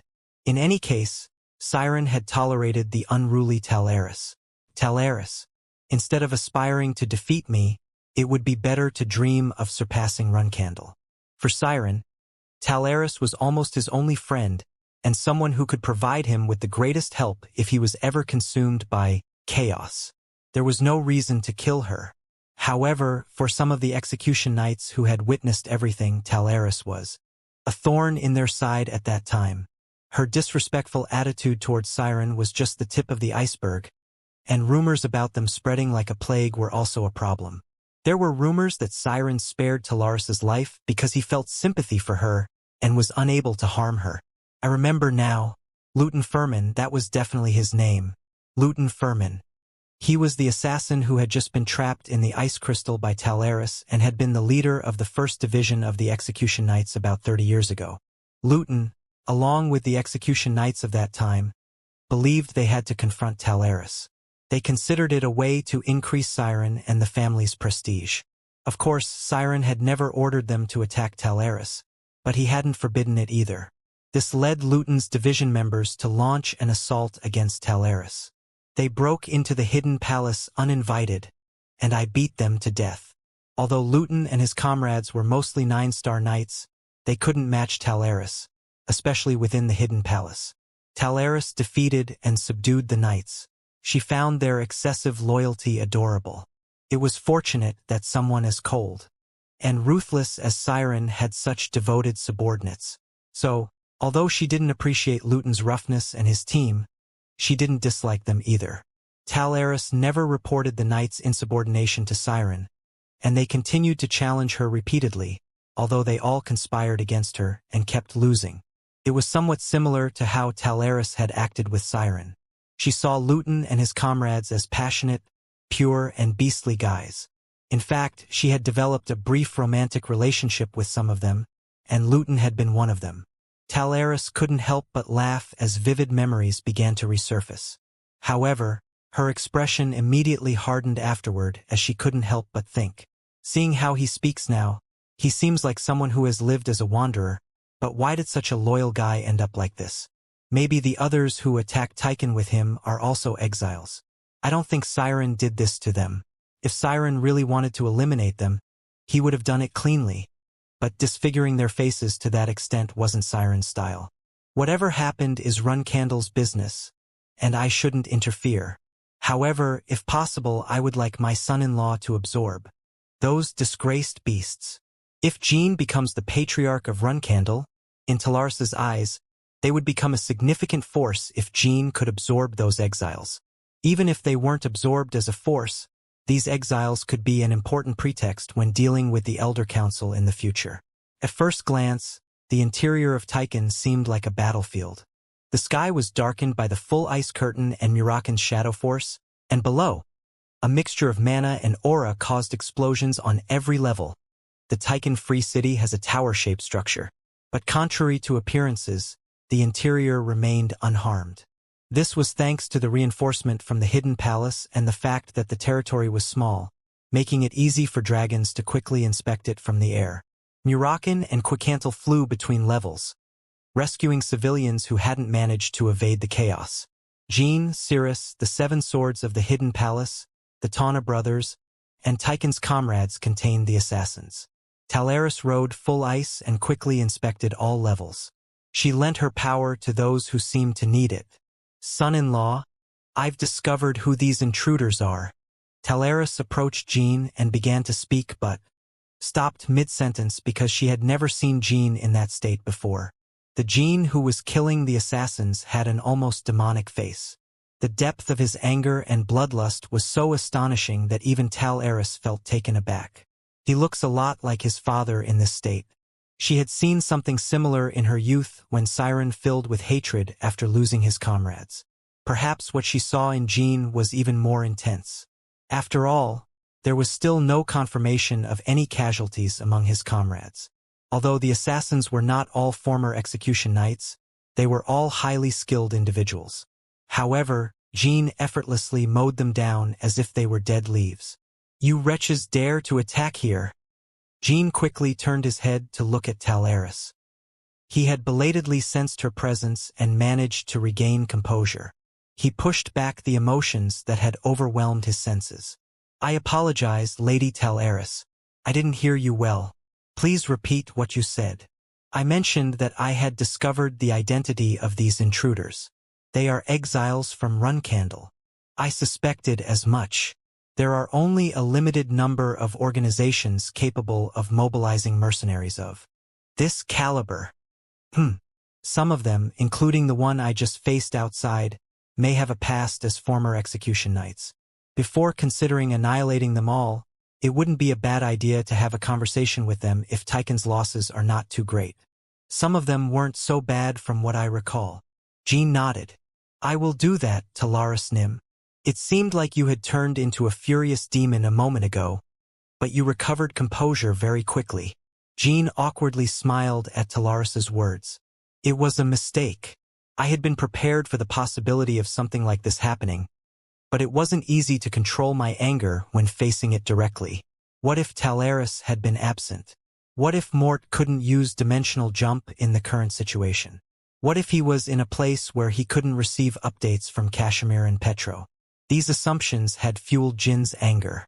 Fortunately, there doesn't seem to be significant damage, from what I observed while coming here. There hasn't been a single visible casualty so far.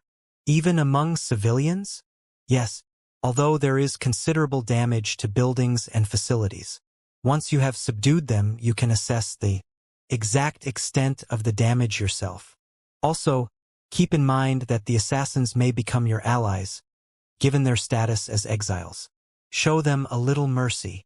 Thank you, Talaris Nim. If you're grateful, marry my daughter as soon as possible. Jean didn't respond to that statement and just nodded. On the night they discussed in the Hidden Palace, Jean and Cirrus had agreed to ignore Talaris's frequent mentions of their marriage. Jean. While flying, Quicantle spotted Jean and descended to the ground. Quicantle Nim. Is everyone safe? The mansion has suffered no damage. It's thanks to your swift arrival with Murakan and the Hidden Palace group. Jean sighed in relief upon hearing that, and Quicantle and Talaris exchanged greetings with a nod of the head. You have my gratitude, 51st Master of the Hidden Palace. Don't mention it. I've heard you often had connections with my predecessors. I look forward to your kind cooperation. The terrorist attack was completely suppressed within 30 minutes after Jean, Murakan, and the Hidden Palace group arrived at Tychon. The assassins who attacked Tychon numbered 70 in total. In addition to the 20 encountered by the Tawna brothers, 50 assassins had entered from the opposite direction. Once Talaris confirmed the magnitude of the attack, she judged that Tychon would have been safe even if they hadn't arrived. It seems that the elders of your family thought Quicantle Nim wasn't here and sent only this number. If Quicantle hadn't been there, and if Jin's reinforcements hadn't arrived promptly, these attackers would have been more than capable of completely destroying Tychon. Jean looked at the assassins who had been captured and brought to the mansion. There was Luton Furman, who was bound with Ice Crystal, another former execution knight in exile, and 3 normal assassins. All the others had been killed by Jean and his comrades. Jean addressed the 3 ordinary assassins. Are you exiles from Runcandle too? No. You could have done the same if the roles were reversed. Don't assume that I'm unjustly judging you. Jean ended the lives of those 3 without hesitation. He didn't wield the sword with rage, as before. After all, they had to pay for attacking his territory without sufficient reason. Now there were 2 exiled former execution knights left. Jin's cold gaze settled on them. How dare you touch this place despite being exiles? I can't understand what promises the Elder Council made to you. Or perhaps, did the elders take your families as hostages? All members of our family were killed a long time ago. It happened on the same day we were exiled. Did you ask why we attacked under the orders of the Elder Council despite being exiles, 12th Flagbearer? Luton spoke in a low and cold voice. For revenge. Chapter 437. Raiders? Brothers? 5. Revenge. Huh? There was no resentment between you and me. Until today, that is. So, if you attacked me, it must mean you wanted revenge through the power of the Elder Council. When Jean responded, Luton's gaze turned to Talaris. He hadn't used the past to plead for his life. Why are you looking at me? Even if I wasn't here, you wouldn't have been able to do much against Tychon. You haven't lost your senses so much that you can't calculate that much, right? The assassins who attacked Tychon possessed enough power to potentially annihilate a small country. If Tychon didn't have Quicantle, he would have suffered significant damage or even disappeared altogether. I know. We haven't heard anything about the Silver Dragon being here either. It seems the Elder Council has become quite incompetent, much like our dull swords. The information about this mission was full of variables from the start. Aren't the Execution Knights of Runcandle supposed to carry out their assigned missions flawlessly even amid those variables? That's true, Talaris. But we are just exiles now, no longer Execution Knights. Anyway, it seems strange that you're working for the 12th Flagbearer. Why is it strange? I'm just helping my son-in-law. A strange laugh emerged from the distorted lips of the exiles. I had a premonition that someday I would meet a lamentable death. I don't know if encountering an old friend in that process is a curse or a blessing. If I have to say, it's closer to being a blessing. You used to allow yourself those sentimental things without meaning even when you were young. Luton, tell me what happened. I thought one of you had become a Black Knight, as I haven't heard anything from you for a long time. Talaris had a curious look, wondering how they had ended up in this situation. Although they didn't consider themselves friends, they had created a certain bond, so it was natural for Talaris to feel curious. Jean also had his doubts about them, as they were execution knights before being exiled.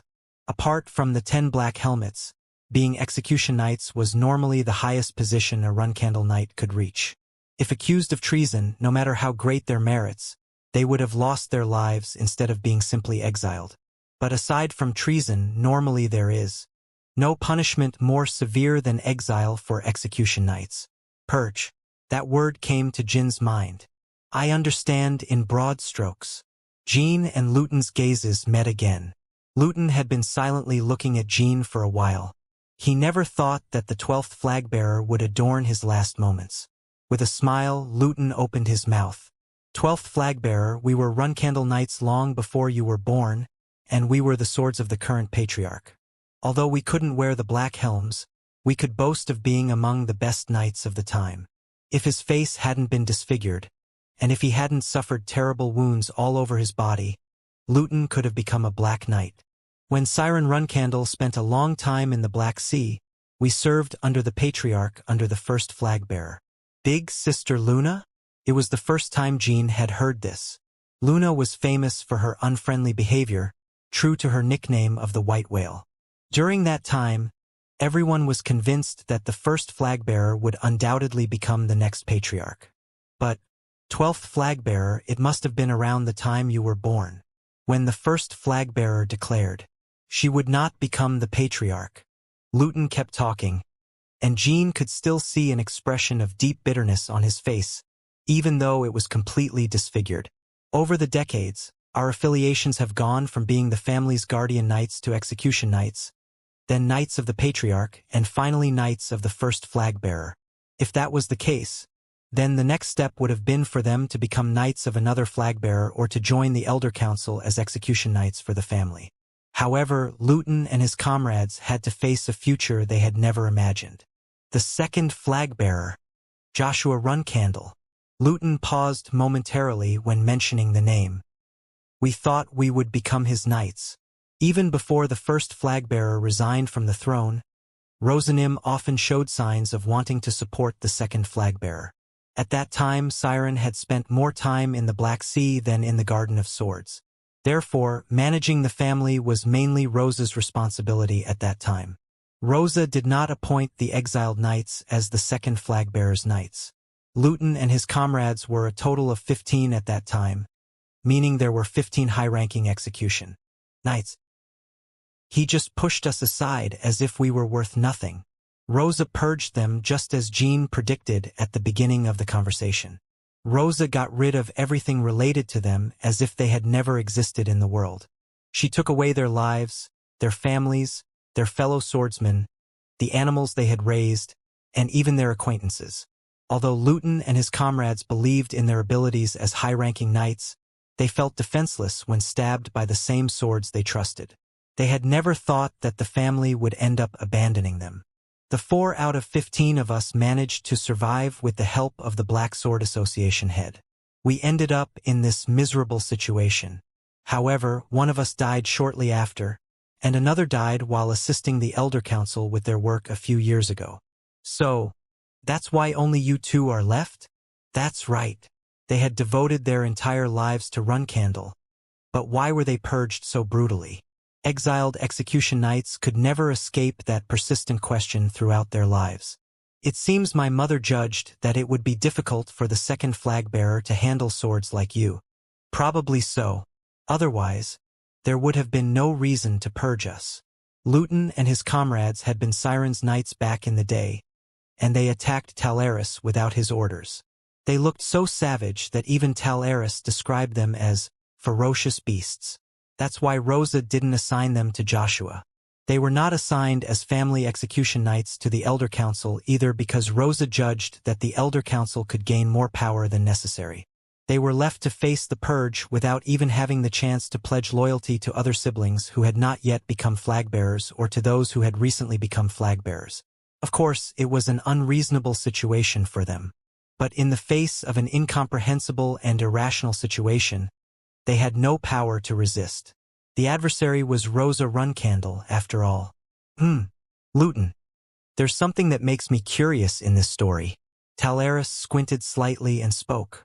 What the hell was Siren doing when things reached that point? Did Siren just sit back while Rosanim executed you without any legitimate reason? Luton slowly nodded. Yes. Why the hell? I doubt you're asking because you really don't know Talaris. Talaris sighed.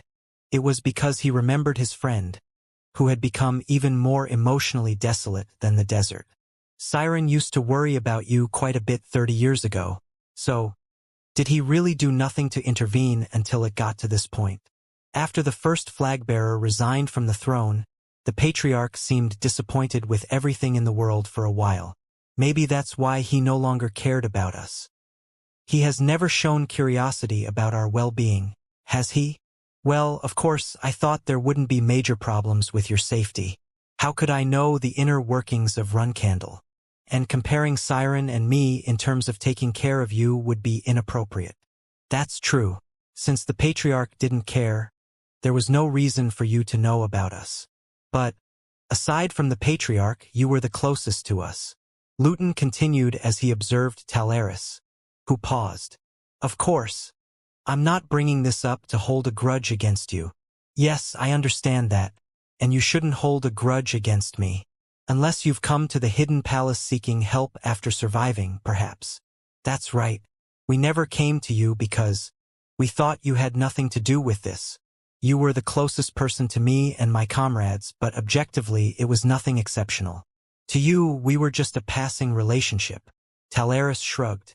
However, if you had come to me, I would undoubtedly have tried to help you in some way. Talaris didn't say it out loud because it didn't make sense. There was a brief silence. I have nothing more to say. That's something I'll decide. I still have a few questions, said Jean. Earlier, you mentioned that the reason you attacked me was revenge.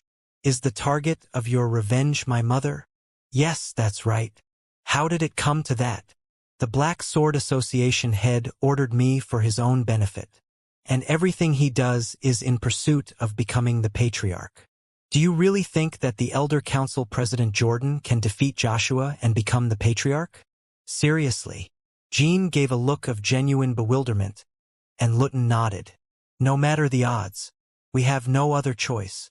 In other words, you're trying to achieve revenge through the Black Sword Association head.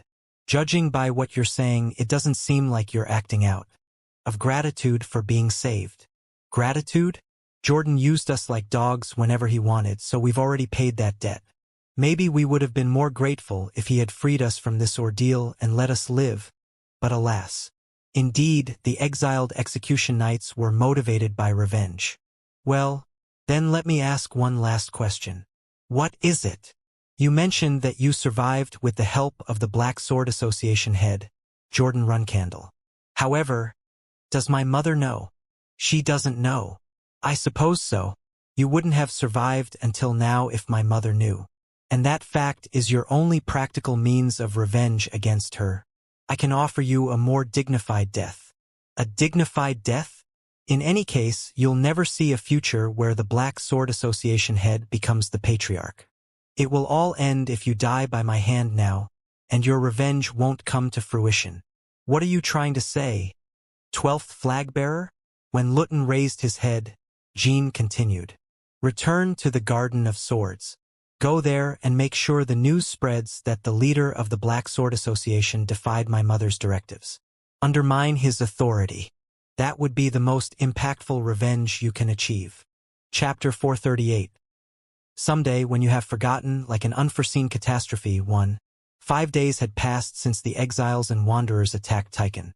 However, despite receiving reports, the 12th flag-bearer still showed no significant movement, leaving the elders in growing anxiety day by day. In a village of the Elder Council in the city of Kalen, Jordan and his fellow elders sat around a round table with frustrated expressions. In front of them were stacks of newspapers from various countries covering the recent incident.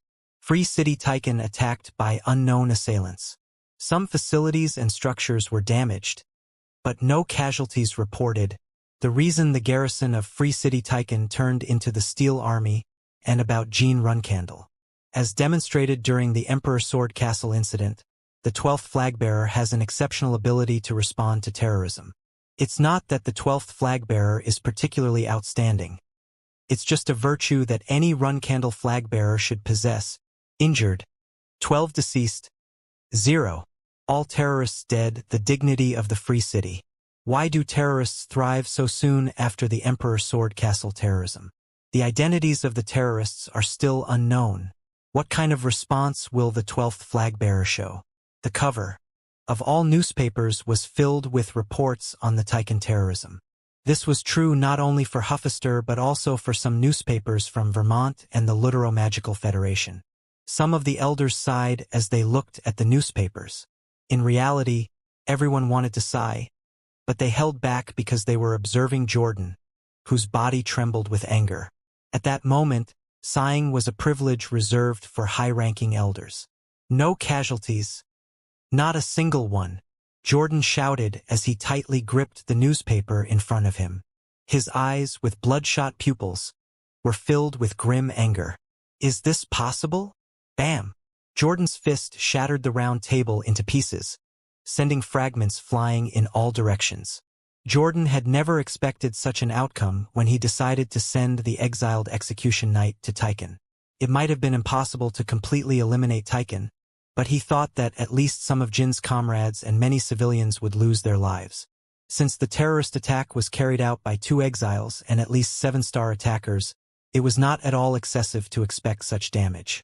This is unbelievable, Elder President of the Council. As bad as they were, a few hundred civilians, no, that's too little too.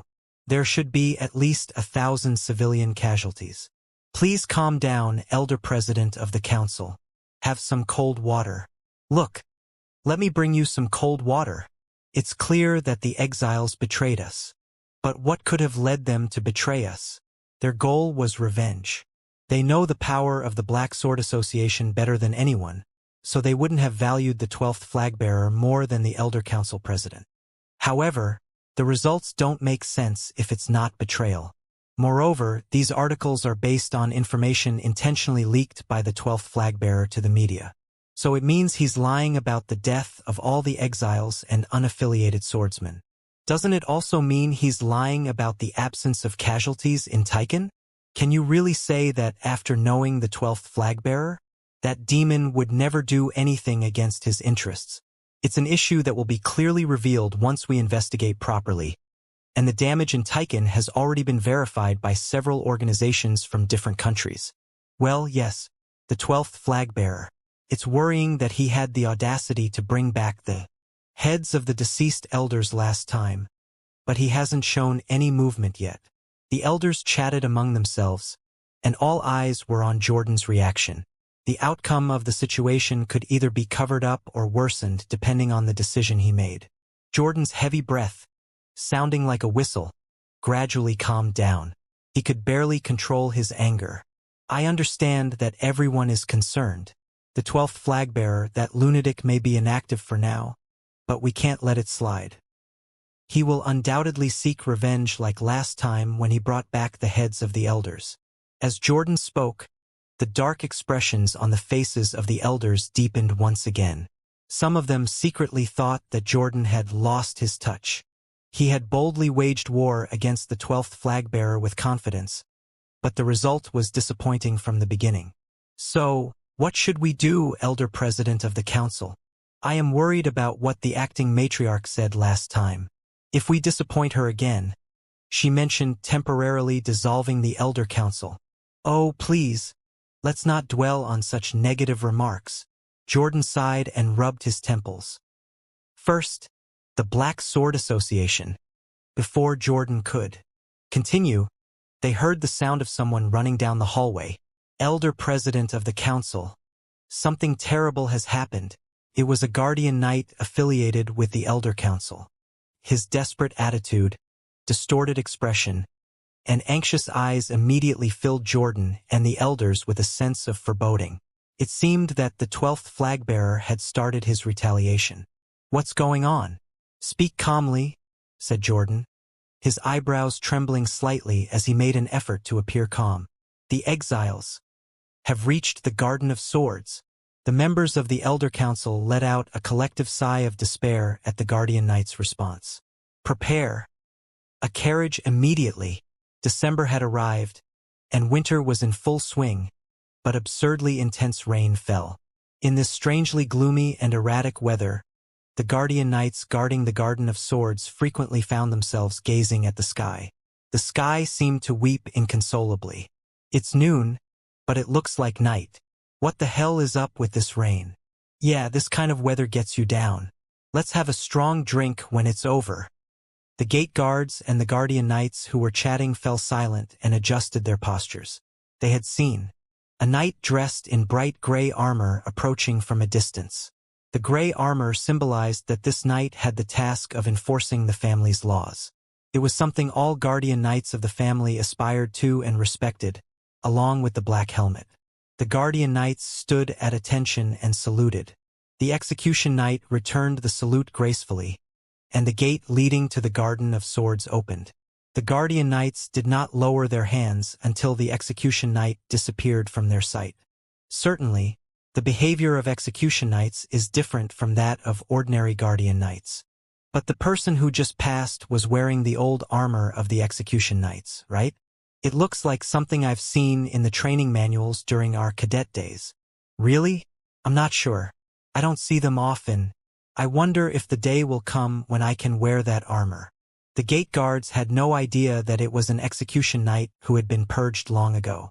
Even if the armor was of an older design, they couldn't imagine anyone being crazy enough to make and wear a fake run-candle execution knight outfit, let alone in the heart of Hester, the Garden of Swords. It's armor that not just anyone can wear, so we show a lot of respect. Thud, thud, thud. Mud and water splashed under the steps of the exile. The soaked cloak felt unusually heavy, as if it carried the weight of the years it had taken to return to this place. The 12th flagbearer's words were correct. Damaging Rosa Runcandle's authority and bravely exposing the truth was the ultimate revenge they could achieve. Why didn't we think of such a simple idea all this time? The exile knew the answer. Because their desire for revenge was directed against Rosa Runcandle, not Runcandle itself. If they entered the Garden of Swords right now and revealed that they had survived all this time, Rosa would undoubtedly suffer significant harm. But that wasn't all. If the other knights learned the truth, that the price paid for loyalty and dedication to the family was this horrible punishment and exile, that could potentially shake all of Runcandle. The exiles fiercely denied it, but they continued to love Runcandle even after their punishment. Some might mock it as a twisted sense of loyalty, but it didn't matter. Their brightest days were undeniably linked to this land. As the 12th flagbearer said, "This is undoubtedly the only revenge we can take. But what we are about to do will not only threaten Rosa but all of Runcandle. Indeed, the unity of the family will weaken, and it will be an opportunity for major factions like Zippel. Don't you see? Is that the kind of Runcandle you want? What do you mean? A ridiculously weak and dirty family that can be devoured by enemies if you don't hide the stench? I don't think you want that Runcandle. Anyway, the choice is yours, whether you want to die here or go and reveal the truth." Suddenly, he remembered a conversation they had with the 12th flagbearer before reaching the Garden of Swords. We could have been the 12th flagbearer's knights if he had been born a little earlier. We could have defended honor to the end. He took one step after another with an unsettling sense of regret inside. He walked, savoring the Garden of Swords they had built with their own hands. He looked at the countless swords planted around the garden and stopped for a moment. And when he encountered the familiar faces of the aging stewards and assistants, he silently remembered their names. At that moment, he saw a construction site on the side as if nothing had changed since before his exile. Is that what the 12th flagbearer did? It was the central arena that the 12th flagbearer had destroyed when making the patriarchal declaration. He stood there for a moment, imagining how fierce and extraordinary that battle must have been. The raindrops falling indifferently on his armor felt cold. He resumed his march and finally, his steps stopped in the courtyard, right in front of the main house. He stood tall and looked towards the main house, and the attention of everyone nearby gradually shifted to him. All began to perceive that his actions were not normal. Why is the execution knight there so calmly? Has there been any execution knight wearing old armor lately? They began to wonder as they passed one by one, and in the midst of their passing, the exile shouted loudly at the person standing in the main house, the person they had deeply despised. His voice echoed like thunder. Rosa Run Candle, come out and listen to me. Chapter 439. Someday, when you have forgotten, like an unforeseen catastrophe. 2. A sharp and thunderous voice resonated in the dark sky as if it could tear it apart. Raindrops falling scattered in all directions, unable to reach the exile due to the energy contained in the voice. Rosa Run Candle, come out and listen to me. All inhabitants of the Garden of Swords couldn't help but doubt their ears after hearing this. Neither the Execution Knights nor the Black Knights could address Rosa in such a way. Family members and Guardian Knights passing by his side. It was a scene they couldn't believe unless it was a dream. Was the strange and cloudy weather a sign that something like this was about to happen? Why did he stand like that in front of the main house? Swing. The Guardian Knights who unsheathed their swords were confused by the spectacle. Judging by his strong and heavy aura, he was undoubtedly an Execution Knight, but they had no idea why he was doing this. Certainly, they weren't supposed to be his opponents. They just had to hold on until other Execution Knights or the flag-bearers waiting inside came out. The exile easily dodged, the swords of the Guardian Knights flying towards him. He effortlessly stopped the attack of the Guardian Knights, who fell on the wet grass, and the exile shouted once more. You must have remembered my voice, Rosa Run Candle. Reveal yourself. The flag-bearers watched this scene from various places in the main house. Well, I thought my ears were playing tricks on me. I've never seen someone so crazy. What the hell is going on? Myo and Anne, who were in the library, almost dropped their teacups. The same happened with Ran and Vigo, who were sitting across from them. Judging by his skills, he's indeed a true Execution Knight. Isn't that an old-style armor? Is he someone who was expelled from the family a long time ago? Ran and Vigo spoke, and a vein popped in Myo's neck. Damn it! How the hell is family discipline coming to this? The younger brother has always caused trouble, and now even the lower ones are making a ruckus. Isn't it too much, Orboni? Dyphus and Mary also observed the exile from another room. They were silent for a while and couldn't say anything. What's going on? Orboni, do you have any guess? I don't. But somehow, it seems to be related to the younger one. The younger one? Looking at the armor, it seems like this person was already an Execution Knight before the younger one was born. How is that possible? It's just a hunch. Well, he does resemble the style of the younger one, turning the family upside down like this.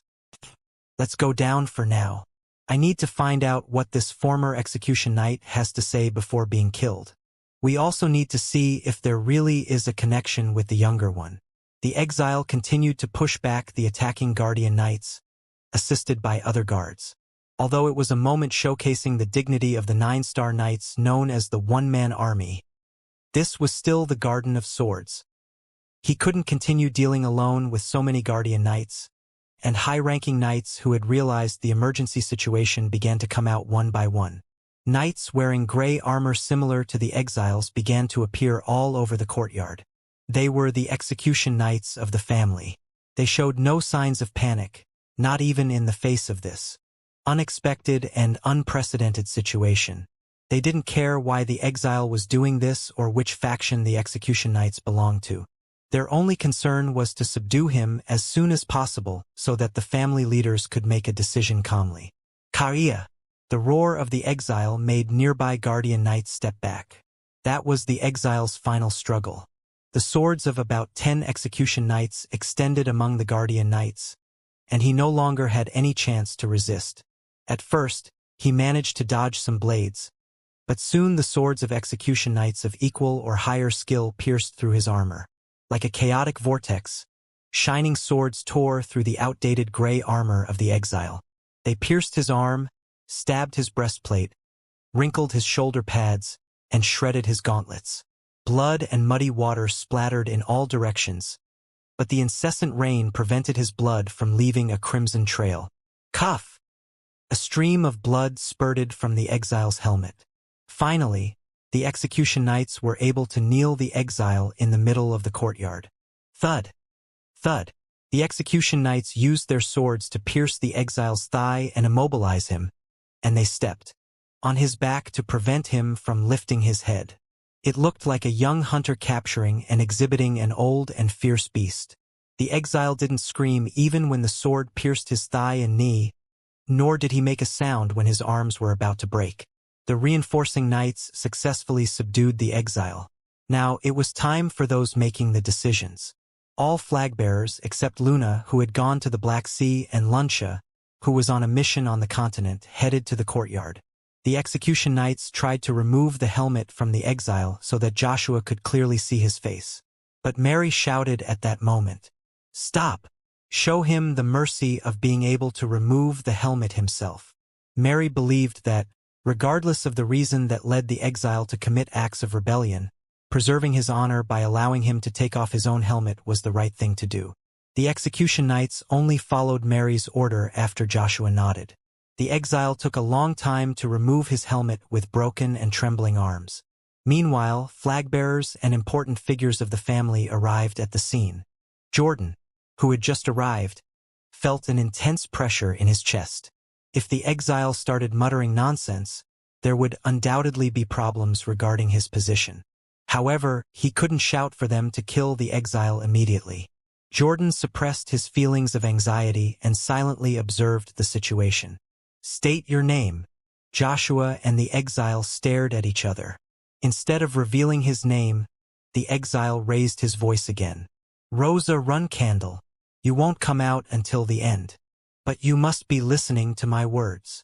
I asked for your name. I have no name to reveal to people like you, second flag-bearer. We were crushed and trampled by Rosa without even having the chance to become your knights.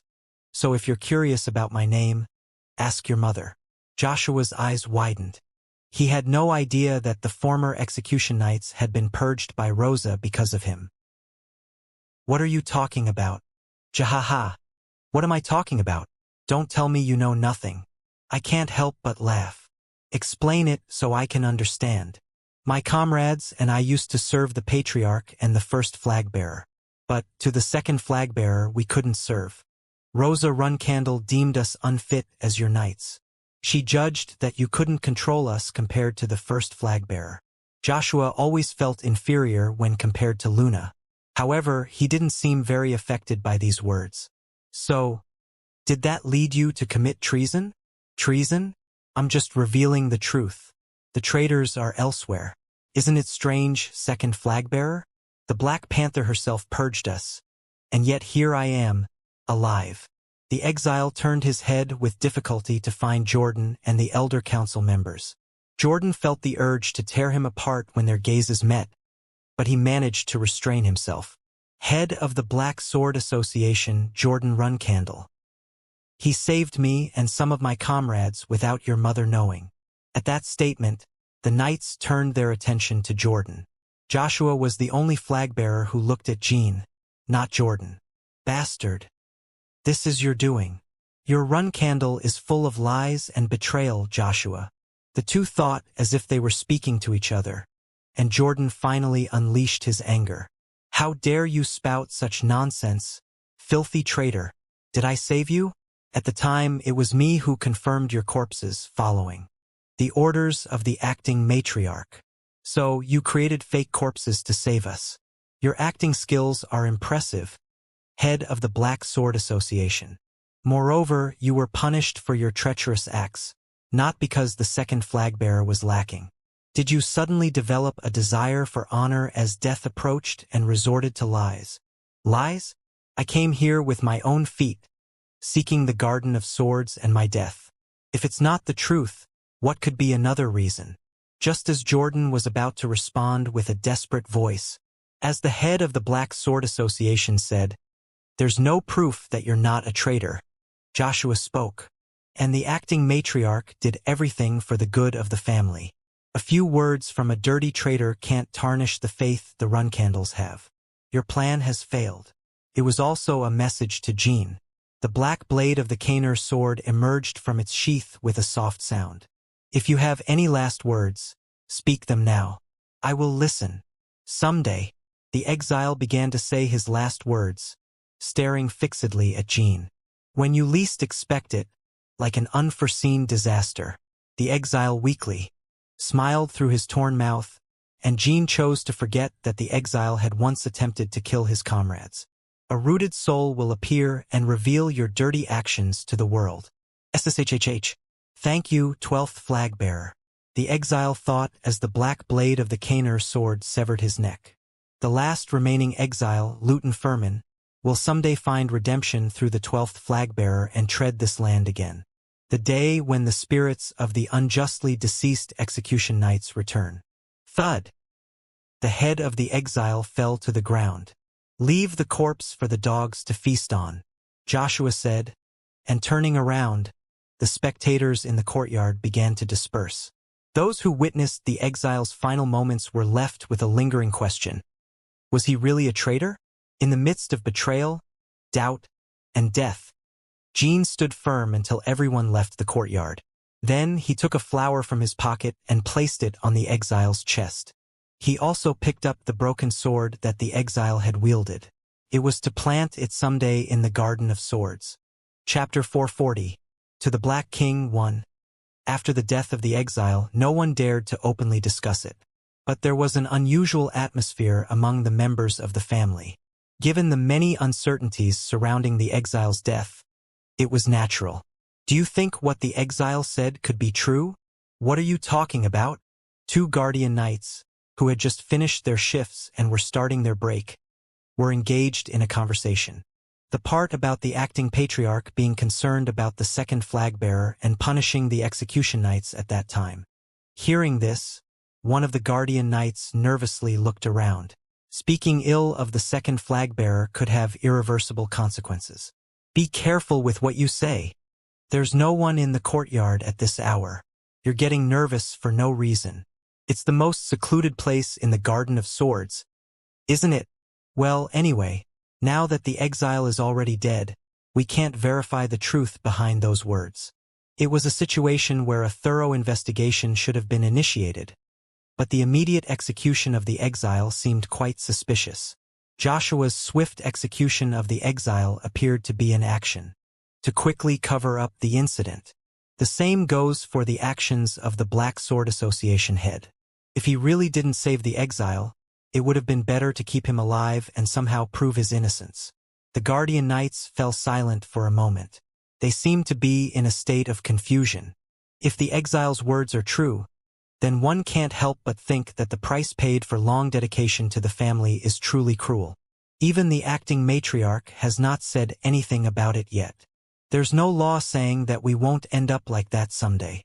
Yes, it's quite an uncomfortable year-end. Cack. The guardian knights suddenly heard the sound of a door opening from the ground. The guardian knights startled and immediately assumed a defensive posture at the sound. The Tana brothers emerged from the hidden door in the ground. The guardian knights remained in a contemplative state. Sir, sir, the guardian knights saluted, and the Tana brothers let out an exasperated sigh. It seems you don't value your lives much, discussing such dangerous matters. You haven't been here for even 2 years. Are you so eager to die? We're sorry. The guardian knights lowered their heads. There was a fact that not only they but also all the knights who had been resting in this backyard did not know until now. This place was the most comfortable space within the garden for the Tana brothers as well. The Tana brothers had built their own refuge here one day after being exhausted from Myo and Anne's harassment. It was a simple underground place with a crude door attached, but the Tana brothers were gathering more information than they had expected in this place. Just like now, they could casually overhear the conversations of family members who came to this backyard. The Tana brothers pretended to brush off dirt from their bodies, and the guardian knights approached them cautiously and stayed close. Contrary to their words, the guardian knights felt that the Tana brothers didn't regard them as harshly as they had initially thought. If it were all lies, why would he bother risking his life to come to the Garden of Swords? How unjust would he feel? The eyes of the guardian knights widened at Daytona's words. We believe the exile's last words are not lies. Yes, that's true. The Tana brothers had never participated in the Hegemony War, except for a brief dispute with Jean during their cadet days. It was a well-known fact among the Guardian Knights. However, now the Tana brothers were openly speaking against the second flag-bearer. When the Guardian Knights hesitated to respond, the brothers spoke again. The reason they're not conducting a proper investigation is because the Elder Brother and the Elder Council have their own interests. Also, they left the body to be eaten by dogs. And it really could have gone that way if it weren't for the younger one. Only the younger one was willing to go against our Elder Brother's wishes and retrieve the body. What do you think? Faced with Daytona's question, the Guardian Knights were at a loss. It was natural since these Guardian Knights were newcomers who had not yet decided which side to align with. Well, it doesn't matter. We've troubled you. No, it's not like that, the younger brother said. The Elder Brother and the Elder Council should have kept him alive. Do you want to know why? The Guardian Knights could only reluctantly nod their heads.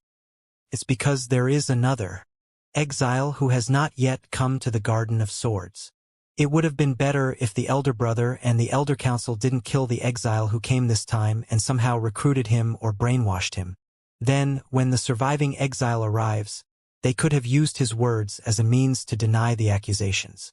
Wasn't his name Luton Furman? Back then, he was the leader of the 1st Division of the Execution Knights. Throughout the conversation, the Guardian Knights felt like they were sitting on pins and needles, but in the end they felt genuinely curious during that part. Is that really true? One more person. Shoo! Daytona covered his and the Guardian Knight's mouths with his index finger. Then he smiled satisfactorily. What we want to tell you is, the younger brother understands the value of loyalty better than anyone. That's why we want to participate in the Hegemony War seriously, along with the younger one. So you guys too. It would be good to think it over carefully, if you want to receive proper rewards for your brilliant dedication in the future. That's it for today. Watch your mouths wherever you go. The Guardian Knights left the courtyard in shock. Do we stop here today, Daytona? Let's. It seems everyone has a loose tongue, and rumors don't spread very well. The Tana brothers intentionally waited for the Guardian Knights seeking the backyard. They listened to the conversation from inside the cave and only contacted those who expressed doubts about the recent events. As the younger brother said, rumors will take some time to spread since everyone has been well trained. Let's wait patiently. There will surely be results. Like everything the younger brother does. Once the rumors start to spread, family members will have doubts. They will wonder why some of the second flag-bearer and certain factions within the Elder Council are always looking for something. Hidden Palace, the attention of those present focused when Jean spoke. The icy bed where Talaris lay receiving a massage, along with Luton sitting by her side, Murakan and Cirrus on the opposite side. Everyone's gaze was fixed on Jean. If it is revealed that their actions were not to resolve internal conflicts within the family, but to conceal something once again, then both will truly suffer significant consequences. Jean had no intention of using the exile's death, just to create an uncomfortable atmosphere within the family. He wanted to shake the foundations and position of the second flag-bearer and the Elder Council. Yes, the day Luton returns will probably be the day of the worst scandal in Runcandle's history. The 12th flag-bearer is right, but one person must survive. Captain, please witness the end of those people. And someday, when the 12th flag-bearer becomes the patriarch and allows it, then please live on behalf of me and those who have died. Luton gently caressed the sword left by the deceased exile, recalling his last words. At that moment, Luton wanted to say he would rather die. However, he didn't dare utter those words. He knew better than anyone how painful it was to continue living with nothing but hatred. Surviving was the most difficult and burdensome of all. Luton survived to take on more responsibilities. What should I do now? Luton asked. First, recover your body.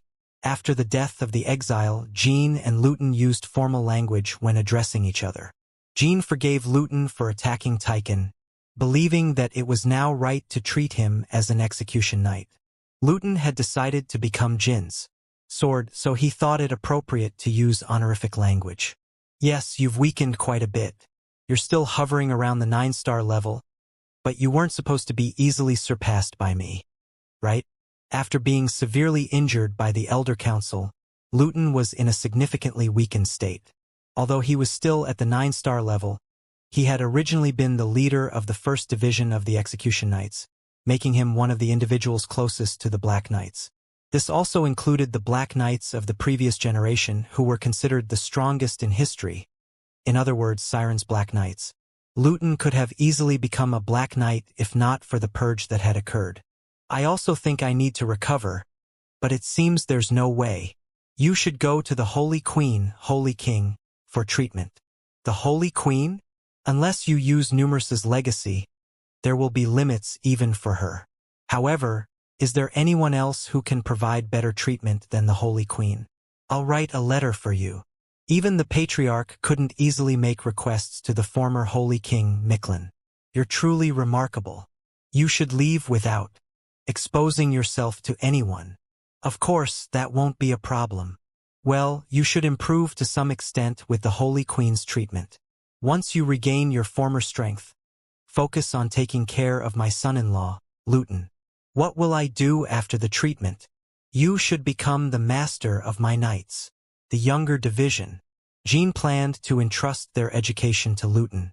Train them mercilessly, just like the execution knights.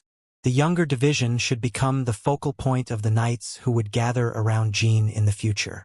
For that, they must have corresponding skills.